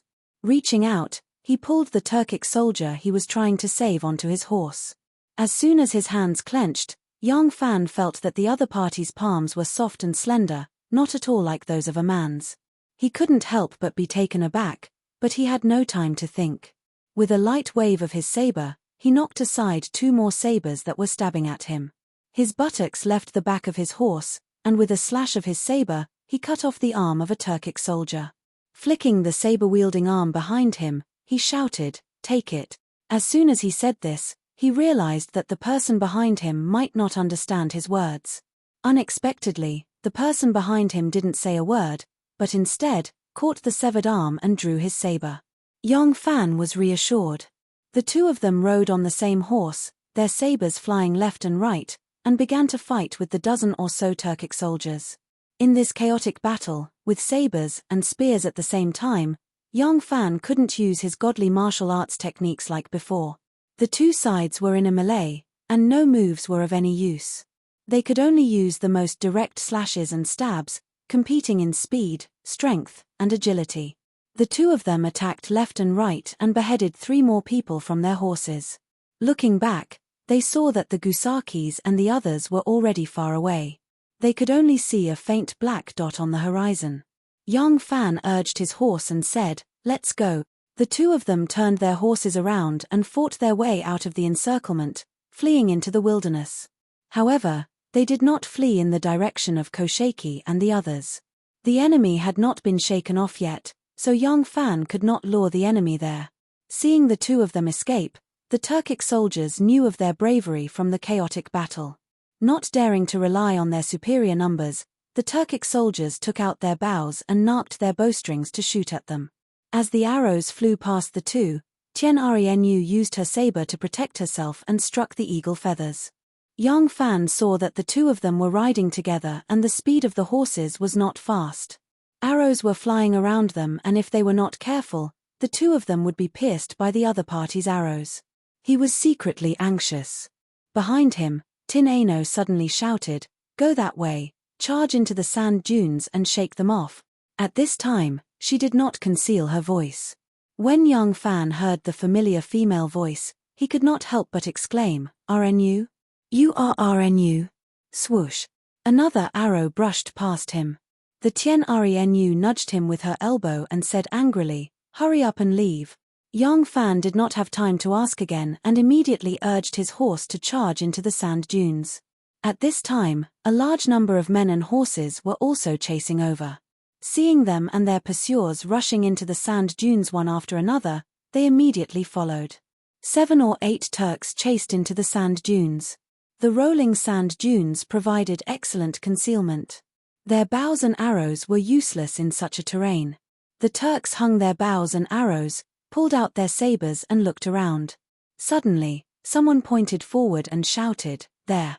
Hearing the voice, everyone looked over and saw the shadow of a horse disappear into the sand dunes in a flash. They immediately took up their horses and chased after it. Where did it go?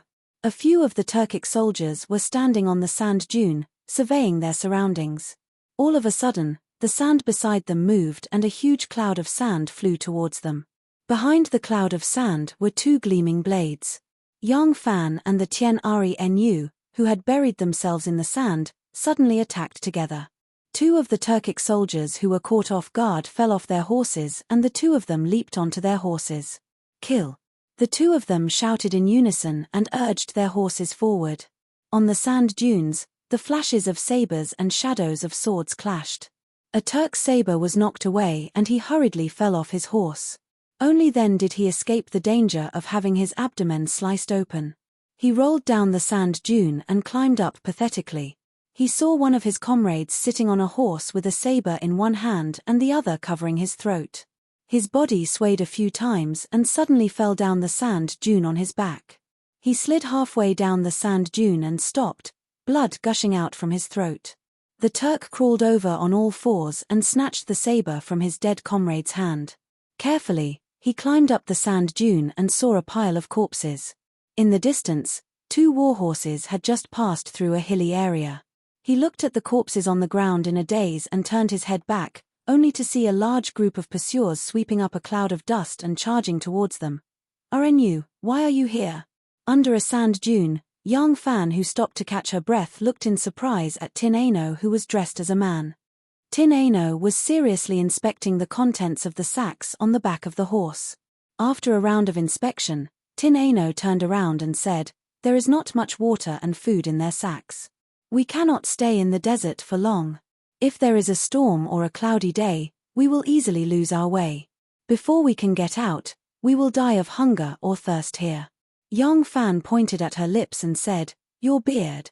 Half of Tien Renu's moustache had fallen off during the fight, leaving only the other half sticking to his lips. Tien Renu reached out and tore off the remaining half of his moustache. He glared at Yang Fan and said, "Did you hear me?" Yang Fan asked, "Is it that young Master Jiang who asked you to spy on Shenmue?" Tin Ano snorted and did not answer. Yang Fan revealed a trace of smile and said softly, I did not expect you to be here. RNU, you will save me. I am very. The Tianari Nu suddenly interrupted him and said stiffly, you've saved my life, and I'm just trying to repay your kindness. Let's not talk about this anymore. We need to leave this place while the sun is still up. Otherwise, we'll be in trouble if we get lost in the desert. Yang Fan's understanding of the desert was far less than Tin Ano. He did not have her cautious attitude. He smiled indifferently and walked a few steps forward. He pulled the reins and said, okay, then we will now. Just as he said this, Yang Fan's smile froze on his face. He was silent for a moment and took a deep breath. He turned to Tin Ano and said, I am afraid, we have to continue to escape into the depths of the desert. Why? Tin Ano followed his gaze and couldn't help but be stunned. After a moment, he rushed to another horse and said loudly, let's go.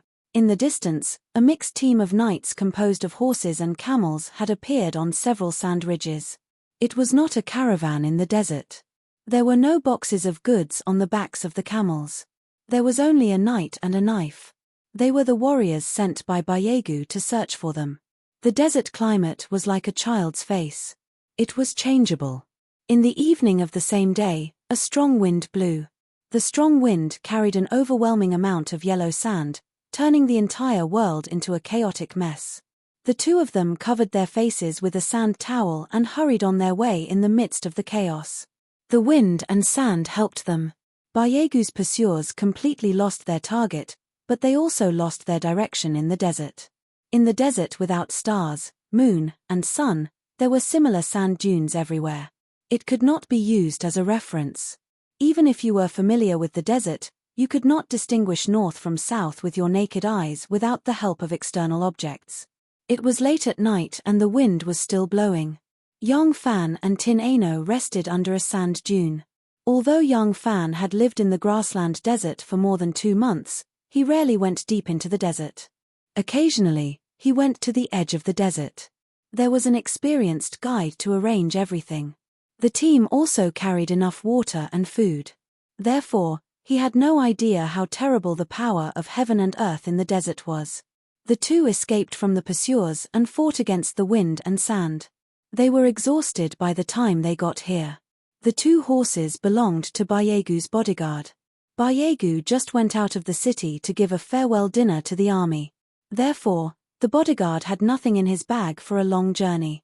There was not enough water and food, and there was no sleeping bag for camping in the wild.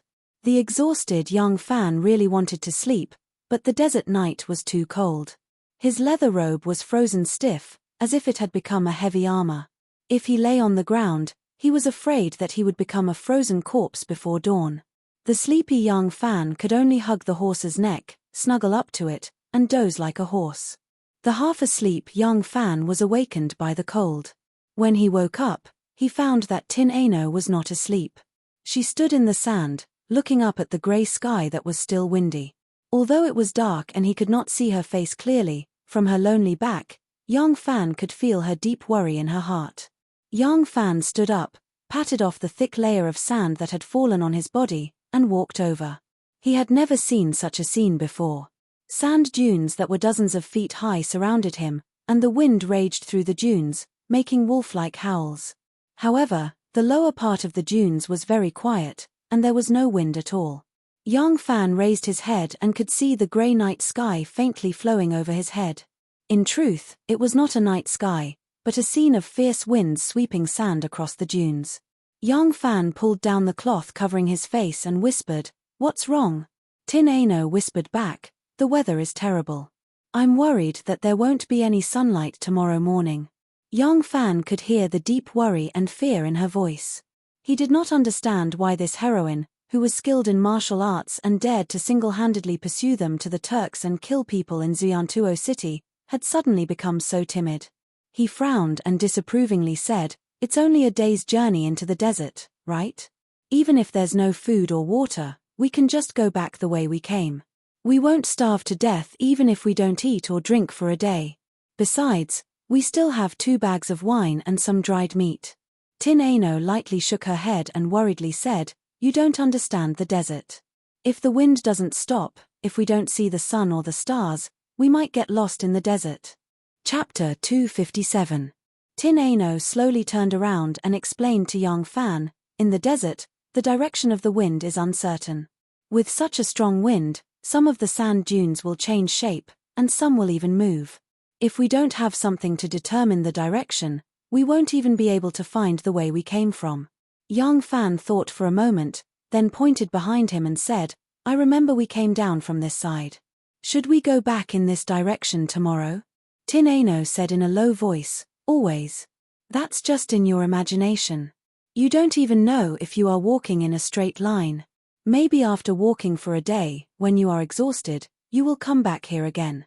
Young Fan patted his forehead and said as if he realized something, oh, is this the so-called ghosts hit the wall?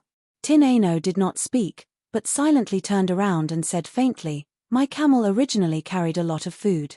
Hearing this, young Fan looked at her anxious face and suddenly remembered the tragic childhood she told him about. A skinny girl, walking in the wilderness full of starvation, suffering the abandonment of her family, dying by the roadside in fear, becoming food for wolves, wild dogs, and other refugees. Young Fan did not know that there were psychological diseases like hunger phobia and hunger sequelae in the world, but he suddenly understood why Tin Aino was so afraid and anxious. He wanted to comfort Tin Aino, but he did not know what to say. Young Fan looked up at the grey sky. Young Fan only hoped that there would be a sun tomorrow. The sun meant the hope of survival. RNU, look, there is a tree stump here. Are we going to get out soon? Young Fan found a lonely tree trunk on the sandy ground and immediately rushed over with joy. It's hard to say.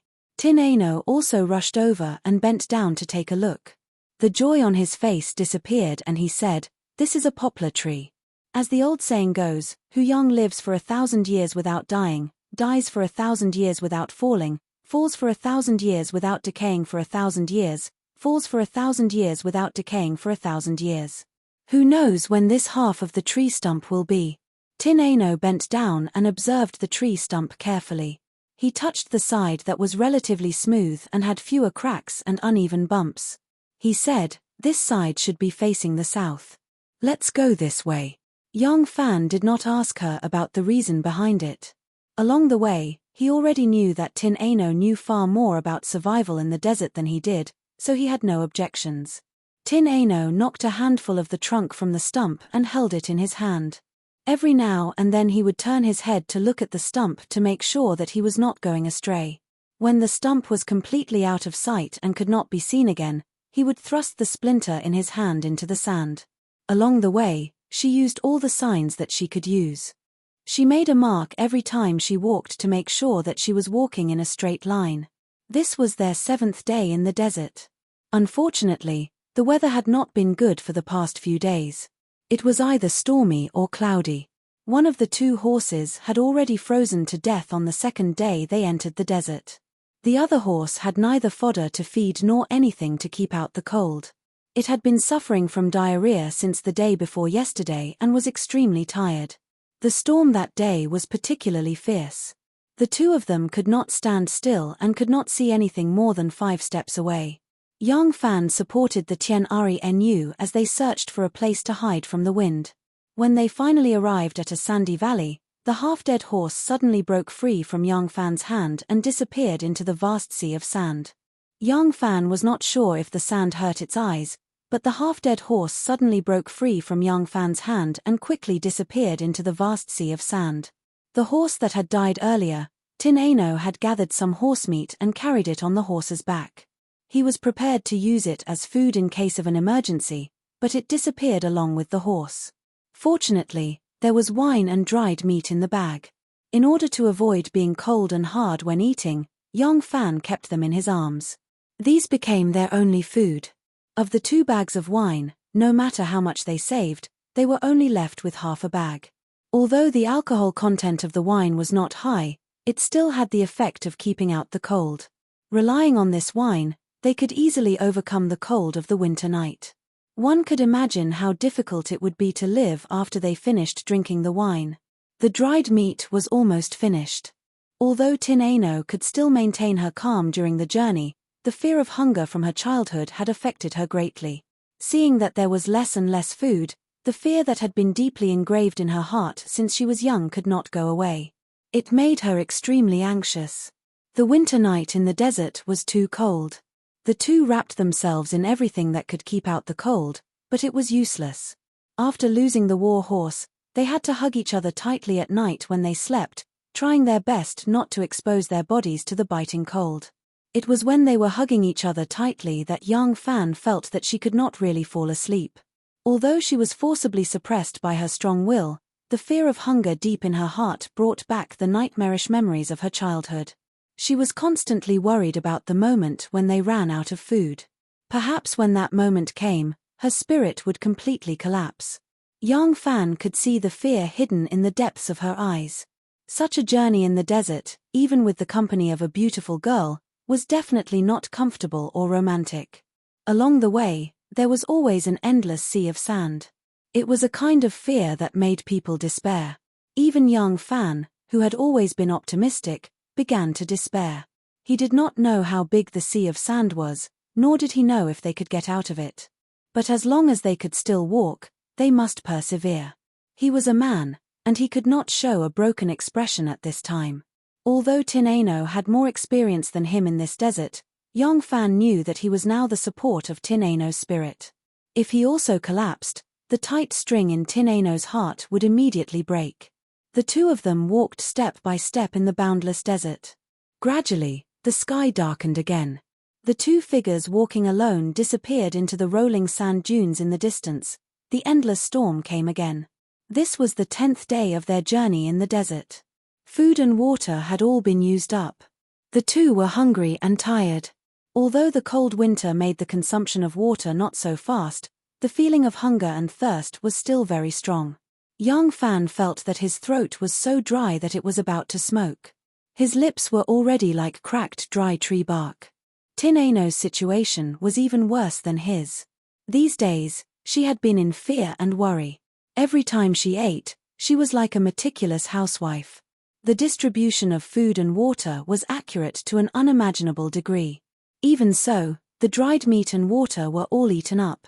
When there was no more water in the bag and the last piece of dried meat was eaten, young Fan saw the endless fear in the bottom of her eyes finally appear. The wind will not stop.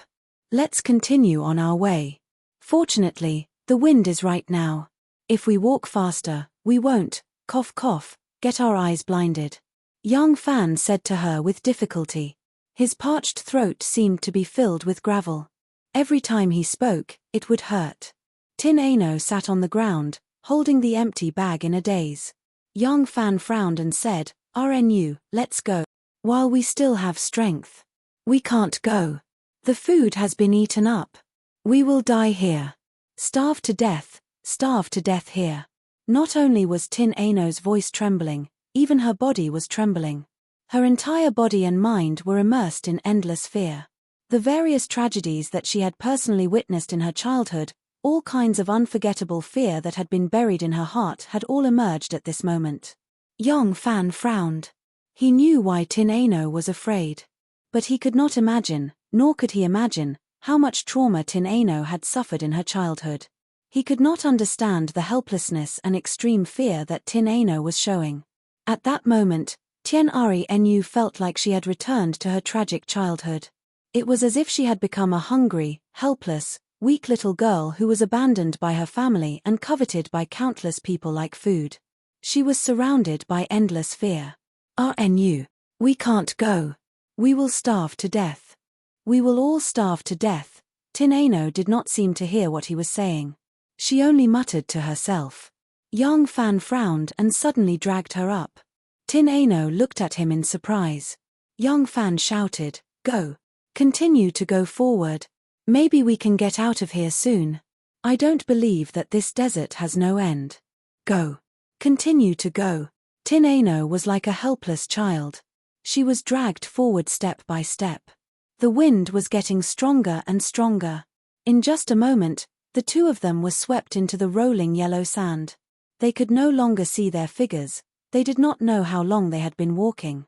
In the middle, they stopped to sleep in each other's arms. They did not know how long they had slept.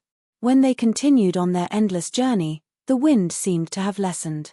But the two of them were so hungry and thirsty that they could not move a single step. "It's useless. We will starve to death here." Tin Aino's originally lively eyes became dull. The only thing she could repeat was this sentence. The only thought that lingered in her mind was starving to death. Young Fan did not have the strength to refute her. He was like a moving zombie. He used his strong will to force his feet to move forward and backward. Apart from hunger and cold, the thick robes that were supposed to be able to block the wind and cold were no longer able to keep them warm. This was because their bodies were no longer emitting much heat. The extreme cold seemed to be able to seep into their bones. Young Fan felt that his body was frozen stiff. Tien Ari Nu was not the only one who was in despair. Even he himself was in despair. Suddenly, Young Fan's legs went soft. He fell head first onto the sand dune. Tin Aino, who was being dragged by him, also fell down. The two of them rolled down the sand dune to the bottom. Young Fan struggled to stand up. But he only managed to kneel on one leg. His vision went black and he fell back onto the sand. Chapter 258. Tin Aino did not struggle. She quietly lay beside Young Fan. Her face was covered in dust, her complexion haggard, and her chapped lips were bloodshot. However, she still looked delicate and delicate. "Erlang, don't waste your energy," she suddenly spoke. Her voice was very clear, and there was no longer that feeling of stupidity. Young Fan could not help but turn his head to look at her. The confusion and fear in Tin Aino's eyes had disappeared. Her eyes seemed to have recovered their clarity. She raised her face and looked at the gloomy sky. Listening to the whistling wind, she suddenly smiled at Young Fan. Her smile was very peaceful. "We are really going to die." This time, Young Fan did not refute her words. He only stubbornly moved over and hugged her body. He wanted to pull her up, but his strength was almost exhausted. "Erlang, do you know?" "En." Young Fan lowered his head. Tin Aino weakly nestled in his arms. She gently raised her hand and caressed his cheeks that had been polished by the sand. She weakly said, "Do you know, I think I like you." Young Fan wanted to smile, but he could only grin. He felt a burst of pain from his chapped lips. His cheeks were so numb that he could no longer smile. "It's true." Tin Aino leaned into his arms and closed her eyes. She softly said, "I have never cared about someone so much. I worry about him, miss him, like to know about him, like to inquire about him, like to look at him, like to think about him," Tin Aino said to this point. She gently opened her eyes and gazed at Young Fan. She softly said, "This is probably what it means to like someone. Erlang, do you like me, just a little bit?" Young Fan nodded his head. He nodded his head forcefully. Tin Aino smiled. That little face covered in dust, when she smiled, it was like a quietly blooming epiphyllum. It was quiet and holy. "I once said, people don't love slaves. Tin Aino. But today, even the heavens don't love me." Tin Aino slightly turned her head to look at the grey sky. She then turned to Young Fan. She gazed at his face. Her fingers gently rubbed the stubble on his chin. She quietly said, "Fortunately, there is still you who love me. You really love me, right?" Young Fan nodded his head forcefully. His throat was dry and his eyes were hot. The Tien Ari Nu heaved a sigh of relief and said softly, "I can't do it anymore. You should leave by yourself. I only beg you to bury me. Bury me deep. I don't want to be eaten by humans or birds. I'm scared.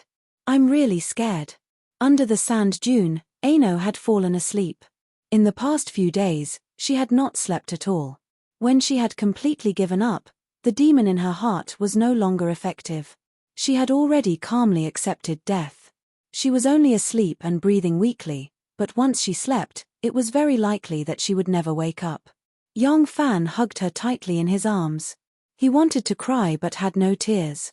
Young Fan gently put Tin Aino down. He took out the knife from his waist. He wanted to dig a deep hole while he still had some strength. He wanted to bury both him and Tin Aino inside. Many years ago, when he was still a child, he had dug a grave for Nyonyo's mother. The sorrow he felt then was completely different. Now, He was digging a grave for himself. Many years ago, when he was still a child, he had once dug the grave for Nyonyo's mother. The sorrow at that time was completely different from his current mood. Now, he was digging his own grave. Cha, cha, cha. In the moaning wind, there was only the sound of the cold blade stabbing into the sand. It was dry, monotonous, and cold. The wind seemed to soften. It blew on his face. It was slightly cold. It was not cold. It was really a kind of chill. Yang Fan gently wiped his cheeks with the back of his palm. He felt a touch of wetness. Did I cry? Yang Fan stopped the knife and raised his face. Another piece of something stuck to his cheeks. It quickly turned into a wet mark. Yang Fan was stunned. After a while, he suddenly dropped the knife and climbed up the sand dune with his hands and feet. Yang Fan climbed up the sand dune, gasping for breath. The wind blew against his face, making him feel cold. It was really cold, damp and moist. A snowflake hit his face again. Yang Fan touched his cheeks and suddenly laughed. He laughed and rolled down the sand dune. He rushed to Tin Aino's side. He picked her up and shouted, "RNU. It's snowing. It's snowing. We are at the edge. Let's go out. RNU." Enu's body seemed to be frozen stiff. No matter how loudly Yang Fan shouted, she still didn't speak or move. Her consciousness had already fallen asleep. Apart from an undetectable wisp of breath, she was now no different from a corpse. Yang Fan patted her frozen face and shouted, "RNU, RNU." Tin Aino still did not respond. She was very hungry, thirsty, and sleepy. She no longer had to worry about the fear of not having food. She wanted to sleep in a world without hunger. The snow was really coming. It was getting heavier and heavier. Some snowflakes were blown by the wind and rolled into the sand valley. Although it was not much, it brought hope. But Tin Aino still did not wake up. Tin Aino fell asleep. She could no longer feel the cold, the hunger, the thirst, or the fear. In her dream, she vaguely returned to her carefree childhood. She happily chased the chickens in the yard, making them squeak as they ran around. Her mother chased after her with a bowl of hot porridge. She laughed and scolded her angrily, telling her to stop eating. She suddenly smelled a fragrant aroma and immediately felt hungry, so she obediently stopped eating. The porridge was very fragrant and sweet. She held the bowl and swallowed the porridge in big mouthfuls. Suddenly, a swarm of locusts flew over. The ground cracked, and the trees were all eaten. There was not a single drop of porridge left in the bowl. The whole yard was ruined and empty. No. Tin Aino screamed and opened her eyes. Then, she found that she was still lying in the cold desert in Yang Fan's arms. Yang Fan was half squatting, holding her. His wrist was right next to her mouth. Tin Aino felt a fishy and sweet taste in her mouth. It was the taste of blood. You, Tin Aino suddenly understood, he is saving me. He cut his wrist and used his blood to save me. Yang Fan saw that she woke up and was pleasantly surprised. RNU, we are saved. We are already at the edge. Look, it's snowing. There are really snowflakes. Tin Aino did not look at the sky at all, nor did she feel if there were snowflakes. She threw herself into Yang Fan's arms and burst into tears. She was not afraid of death. What she was afraid of was not hunger. What she was afraid of was the kind of family and humanity that had been completely wiped out by hunger. In that hunger, people turned into beasts. They ate others and even ate their own relatives. She could not forget the helplessness, fear, sadness and despair when she was pushed into the dry well by her father. That scene became an unconquerable heart demon that had been buried deep in her heart. At this moment, that heart demon was finally completely destroyed by Yang Fan's blood.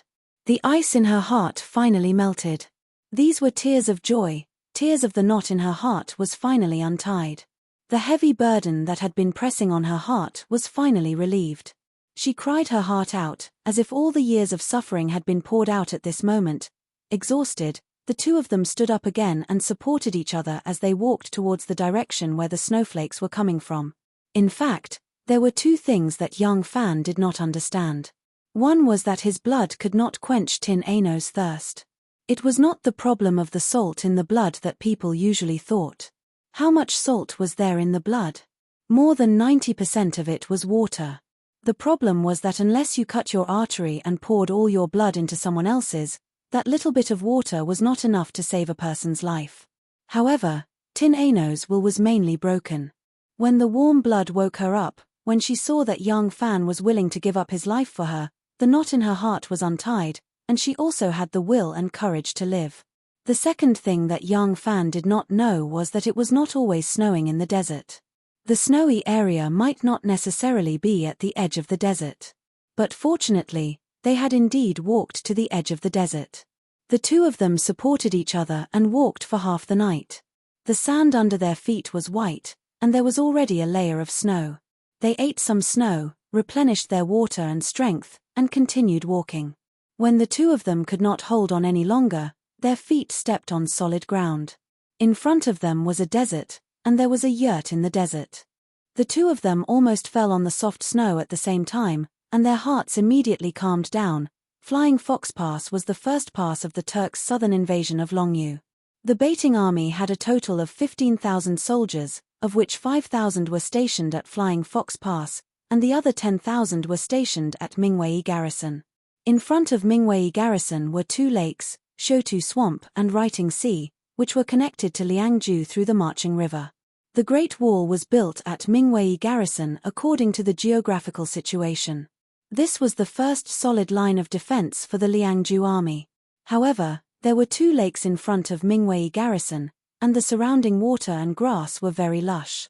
Some small tribes that belonged to the Tang dynasty lived here, so the Tang army extended the first line of defense to Flying Fox Pass.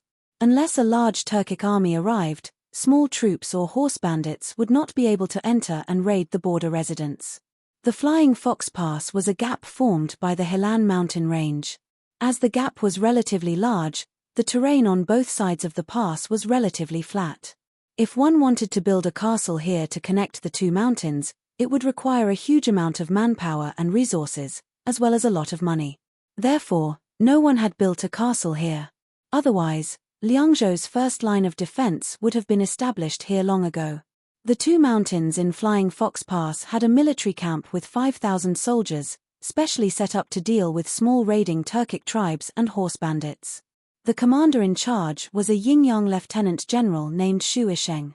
Lieutenant General Shu Isheng was in his early 30s, with handsome features and 3 strands of mustache on his chin. He looked elegant and had the demeanor of a scholarly general. At this moment, Shu Isheng had his hands behind his back, suspiciously walking around a few Turkic men who were tied up in front of him. These men dressed in Turkic attire were Gao Sheji, Big Bear, Yang Jihe, and the others. Chapter 259. Gao Shi Chicken's hands were tied behind his back and he anxiously said, "Commander Shu, everything we said is true. Didn't you check our waist tags?" Commander Shu waved his hand and said, "Whether you are really our scouts or not, we will know when the people from Shanju come to verify it. Don't worry, before the truth is known, I will only restrict your freedom and will not mistreat you." Gao Shi Chicken anxiously said, "The Turkic army is traveling day and night and will arrive in no time. They are all cavalry and are not much slower than us. There is no place to defend here, the garrison must quickly retreat to Mingwei Garrison." Commander Shu chuckled coldly and said, "Your waist tokens are real, but how do I know that you didn't capture our scouts and impersonate them to lure this general away so that you can plunder the local shepherds? I have the responsibility to defend the land. How can I abandon my duty just because of a few words from you?" Big Bear stamped his feet and said, "If Commander Shu is worried about this, you can immediately inform all the big and small tribes to move back to Mingwei Garrison. These tribes have all left. If we are thieves, what can we rob?" Commander Shu rolled his eyes and said, "Do you think it is so easy to migrate the tribes? If the news is not true, who will appease the tribes and compensate them? Who will answer to the superior's questions? Who will bear the responsibility of leaving without permission?" Yang Jihe was not a soldier, but he did not care how high his rank was. He angrily said, "Bullsh*t. We took such a big risk to deliver the news to you and you, a dog official, still have doubts. Aren't you afraid that the news is true and when the Turkic army arrives, They will swallow all of you in one bite? Commander Shu angrily pointed at his nose and said, "Bastard, you dare to speak to a superior like this?" Yang Zhihe puffed out his chest and said, "I am not your subordinate, why should I be afraid of you? Who are you?" "I am a horse bandit." Commander Shu's eyes suddenly revealed a fierce light. Gao Shi Chicken hurriedly said, "They were called over by us to help."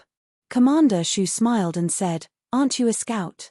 When did our scouts become so extravagant that they actually had the money to bribe the horse bandits?" Big Bear angrily rolled his eyes. Stamping his feet, he said, "We can't explain these things in a short time, but I do know that the Turkic army is about to arrive. If we don't retreat now, it will be too late." Commander Shu sneered. 2 days ago, this commander received news that the Turks had truly launched an attack on our border army. The Koshaki's eyes lit up, and he hurriedly asked, "You already know?" Commander Shu proudly declared, "Of course, the Turks are attacking GNC, not White Pavilion." "Are you trying to fish in troubled waters?" Gao Shi Chicken was dumbfounded. After a while, he said, "Didn't I tell you just now that they were pretending to attack GNC? Why did you still fall for it?" Shu Langjiang sneered and pointed at them, saying, "You are telling me not to believe in the fire beacon signal, but to believe in the words of the few of you who are unknown highwaymen, scouts or spies of the Turks." Commander Shu did not wait for him to reply. With a stern face, he waved his hand and said, "Arrest them and send them to the Liang prefecture to be dealt with." The soldiers waiting in the tent immediately dragged Gao Shi Chicken and the others away. Gao Shi Chicken anxiously jumped and shouted, "Commander Shu! Commander Shu, no matter what, you should send someone to investigate the situation." "Commander Shu." The tent was empty. Commander Shu paced around with his hands behind his back and called, "Guards!" A personal guard entered the tent and cupped his fists. "Commander Shu." Shu Isheng said, "Send a few brothers to the mountain pass to investigate." Deputy General Xiao Ningfeng asked, "Commander Shu believes their words?" Commander Shu said in a deep voice, "This is a serious matter. It is better to believe than not. Send a few men to the mountain to take a look." Tin Ano slowly woke up and felt a strong warmth hitting her face. She opened her eyes and saw a bonfire not far in front of her. Yang Fan sat beside the bonfire and was putting 2 pieces of dried cow dung into the fire. The flickering light from the fire reflected on his face, sometimes bright and sometimes dark, as if it was shining on the blade of a knife.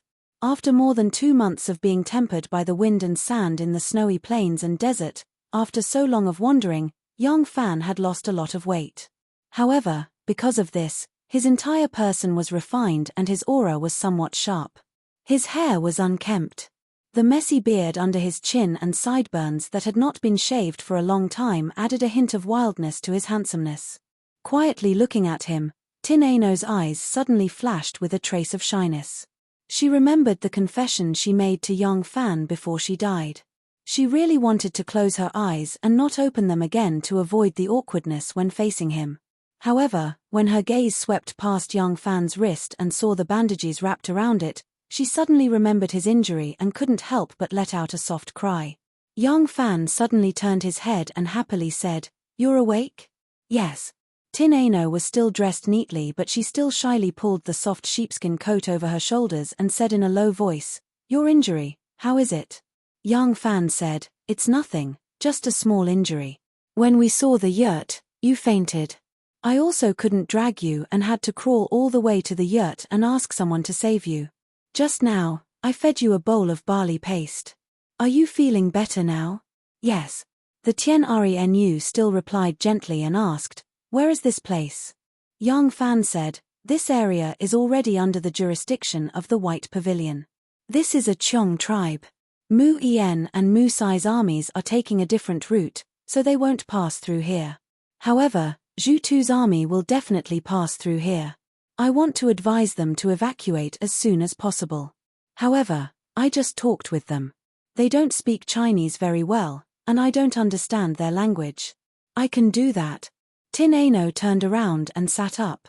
After thinking for a moment, she said, "The Chong people who live in the White Pavilion area are quite loyal to the Tang dynasty. Where is their leader? I'll go see him."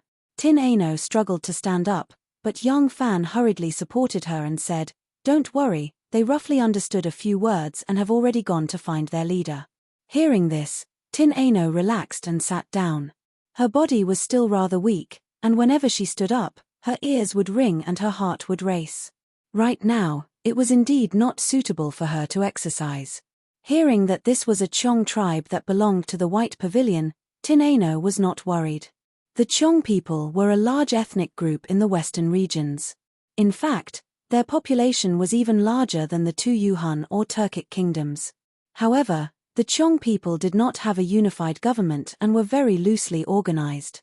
In order to fight for control of the plains, the various Chong tribes constantly fought against each other.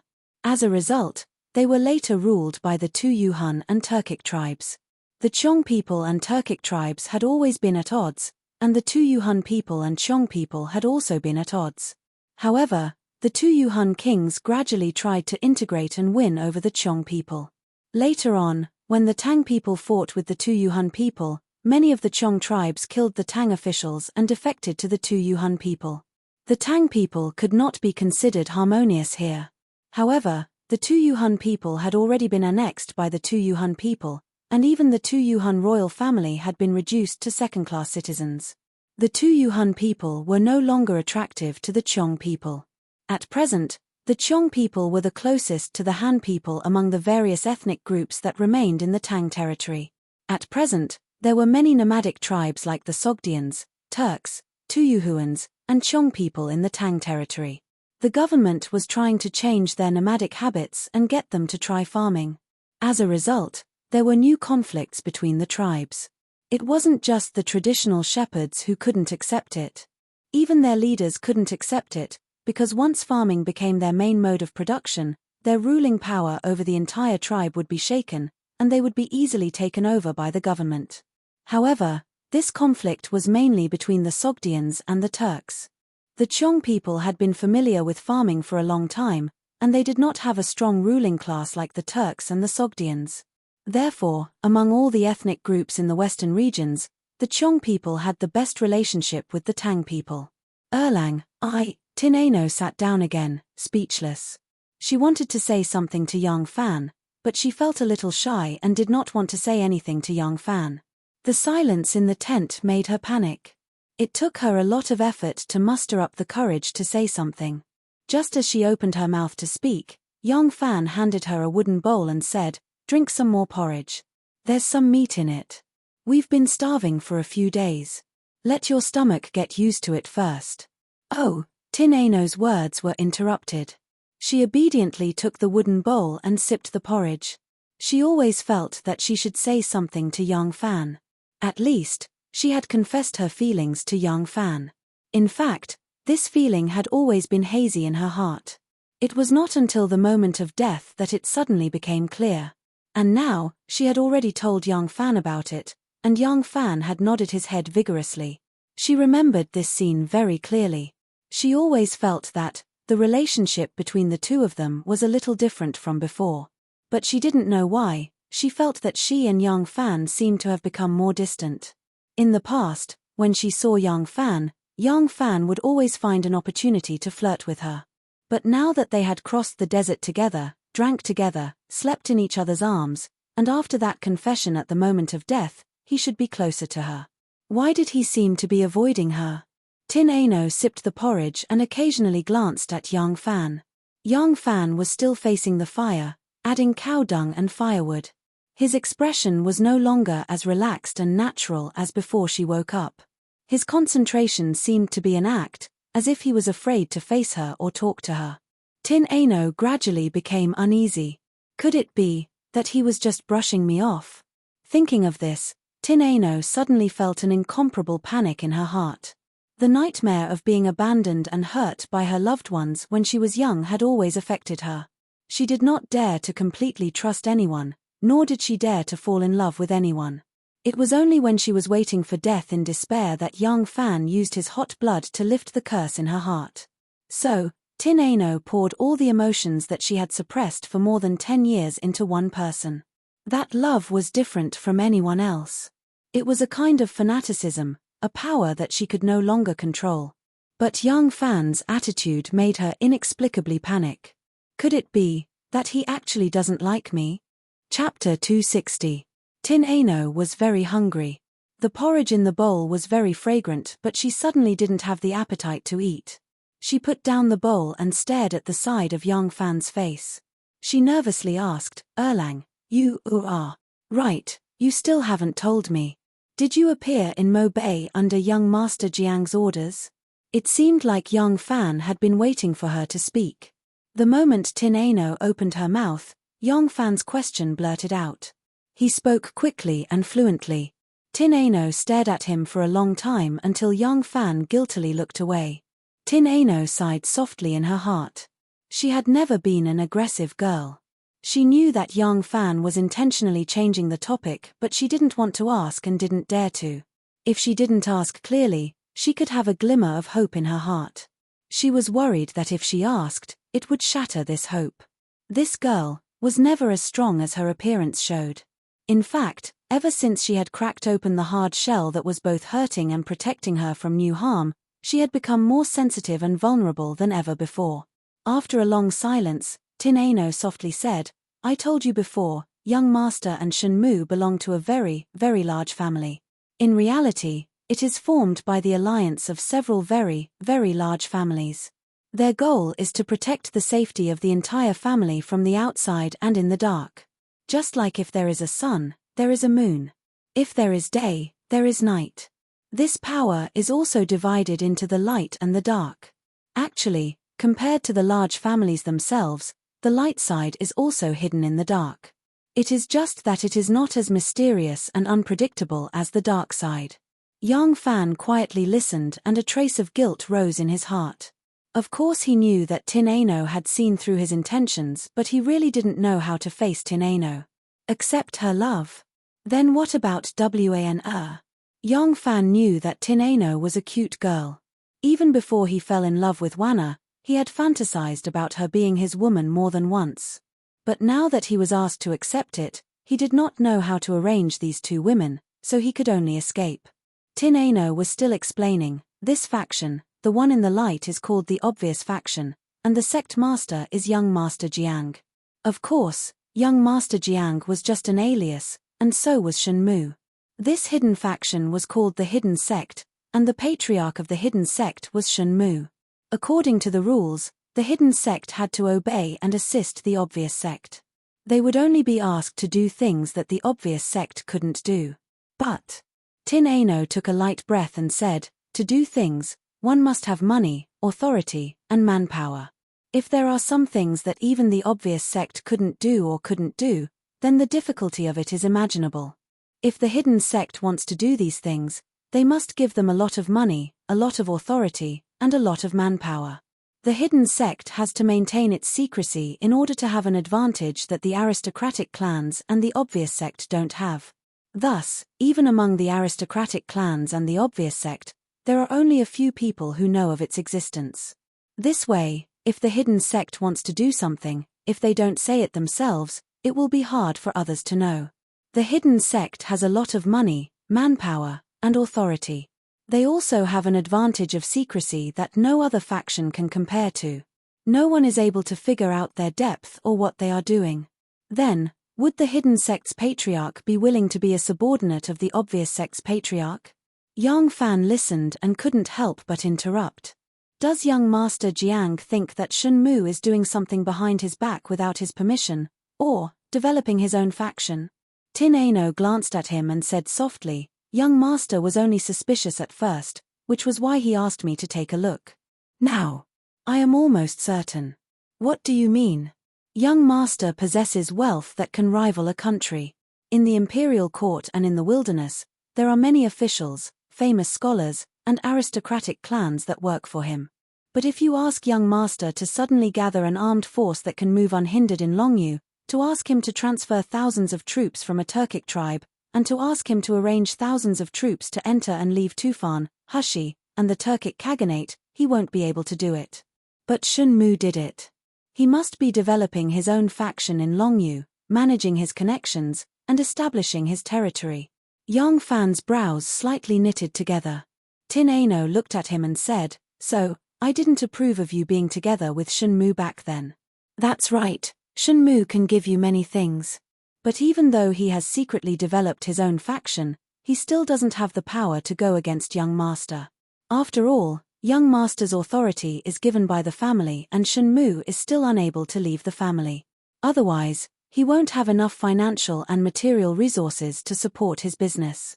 Tin Ano hesitated for a moment and said, actually, young master admires you very much. If I tell him, he can also give you what Shenmu can give you, or even more. At this point, Tin Ano's eyes suddenly flashed with an extremely obscure shyness. She suddenly thought of herself. If young master is willing to put young Fan in an important position, then as long as he asks, young master will give her to him, right? After all, she is just a little maid and it is common for rich and powerful families to give beautiful maids to their friends and important subordinates. RNU, you can't say, young Fan shook his head. Tin Ano raised her brows slightly and waited for his explanation. Young Fan went silent for a moment before he said, actually, Shenmu's actions weren't a violation of the clan that he represented. The more power he has, the better he can protect the family. Tin Ano said, this is not something we can consider. Just like the Turks, whether it is Great Yabu Moshe or Gulu Lu's sons, they all want the Turks to be better and stronger. But will they give up fighting for power because of this? Young Fan became somewhat anxious. Young Master Jiang's thoughts and concerns are all for his own family. Tin Ano looked at him in amusement and said, could it be that Shenmu is doing this for the country and the people? Young Fan shook his head and said, I don't know, but I do know that his vision is much further than young Master Jiang's. Regardless of whether his original intention is for himself or for his family, his actions are beneficial to himself, the family behind him, the country, and the common people. RNU, you have seen along the way that the western region is much more difficult than the central plains. The common people here live very hard. If Shenmu's actions are successful, this place can be stabilized. I don't dare to think about lasting for thousands of generations, nor do I have the ability to do so. But even if we can stabilize this place for 100 years or so, then we can let 2 or 3 generations of people live well here, free from the pain of war. Tin Ano stared at him without saying a word. Seeing her expression, young Fan became even more anxious. Yes, what Shenmu can give me, young Master Jiang can too. But if I want to take it, I must be able to live up to my conscience. Tin Ano faintly said, you don't want me to tell young master? Nodding his head anxiously, young Fan said, yes, you cannot tell him. If young Master Jiang knows about it, there will be a fight between him and Shenmu, which will affect Longyu. Tin Ano could not be bothered to listen to what he said next. She is only a little girl and her heart is very small. How can she contain the whole world? How can she contain the millions of common people? That small heart can only contain one man. Since her man asked her not to say it, then she will not say it. Tin Ano said in a low voice, if you do not allow me to say it, then I will not say it. This will affect the situation in Longyu. By then, there will be war everywhere. Hey, what did you say? Delighted, young Fan said, really? Tin Ano gently lowered her eyelids and said faintly, I have promised you and I will definitely do it. Hearing this, young Fan felt ashamed. It seems that when they were in the desert, he also promised her something. Quickly dispelling the guilt in his heart, young Fan said, RNU, if the hundreds of thousands of people in Longyu are safe, it is all because of your merit. Tin Ano did not speak and only glanced at young Fan with a pair of big eyes that can speak. Young Fan could not take it anymore and said softly, I thank you too. The corner of Tin Ano's lips slightly curled up. Back then, when she was pushed to the bottom of the well by her biological father, who threw a lot of rubble and bricks in an attempt to bury her alive, she was still a 7-year-old girl. Her head was bleeding, her face was covered in tears, and her fingers were bleeding from the friction, but she still climbed out of the well. On the way to escape, many people fell to the side of the road and never got up again. She still gritted her teeth, gnawed on tree bark, swallowed guanine clay, and moved out of the disaster area step by step. She is not a girl who gives up easily. If he owes too many favors, it will become a debt, and a debt must be paid. At this moment, the curtain of the tent was lifted and a few men in leather robes walked in, accompanied by a snowstorm. "You are a Tang scout? You said that the Turks are going to attack White Pavilion through this?" In the middle of the group, a middle-aged man with snow-white eyebrows and a red face stared at young Fan with a pair of sharp eyes and asked in a very standard Han language. "Today is a rare day of good weather. The sky that has been cloudy for many days has cleared up. In the snowy plains in the distance, a group of faint black dots suddenly appeared. The black dots gradually became clearer. It turned out to be a group of neatly dressed border soldiers of the Tang dynasty. They wore light leather armor with red halves on the outside and their helmets were bright red tassels. In the snow-covered plains, they were as eye-catching as a ball of fire. Flying Fox Garrison Commander Shu Isheng has brought a group of bodyguards out to hunt. The weather has been bad for several days. Sometimes it was windy, sometimes it was snowing, and sometimes there were strong gales mixed with snowstorms. Shu Langjiang has been cooped up in the camp for many days and did not even leave his room. Now that there is finally a sunny day, he took the opportunity to bring a group of bodyguards out to relax. Riding a horse on the snowy plains was indescribably carefree. Shu Langjiang's mood was also very good. "Haha, it's been a few days of wind and snow, it's really suffocating. Riding a horse like this is really incomparably enjoyable." One of the bodyguards laughed and said, "The wind and snow for several days, we can't stand it, and those wild beasts can't stand it either. Now that the weather has cleared up, it is time for those wild beasts to come out to look for food. With Langjiang's divine arrows, we will definitely be able to return with a full load today." Shu Langjiang laughed loudly and pointed his longbow at the bodyguard. "You little brat, you really know how to talk, haha. Today we will hunt a few deer back to give our brothers a sumptuous feast." He had just arrived when a soldier who was looking around suddenly called out, "Langjiang, there is movement over there." Shu Langjiang thought that the soldier had discovered some wild beast. With a flip of his hand, he took out an arrow from his quiver and knocked it on the bowstring. Following the sound, he said, "What did you see?" The soldier pressed his hands on the saddle and actually leaped onto the horse's back. With one hand on his head, he squinted his eyes and looked into the distance. He shouted, "There are people. So many people.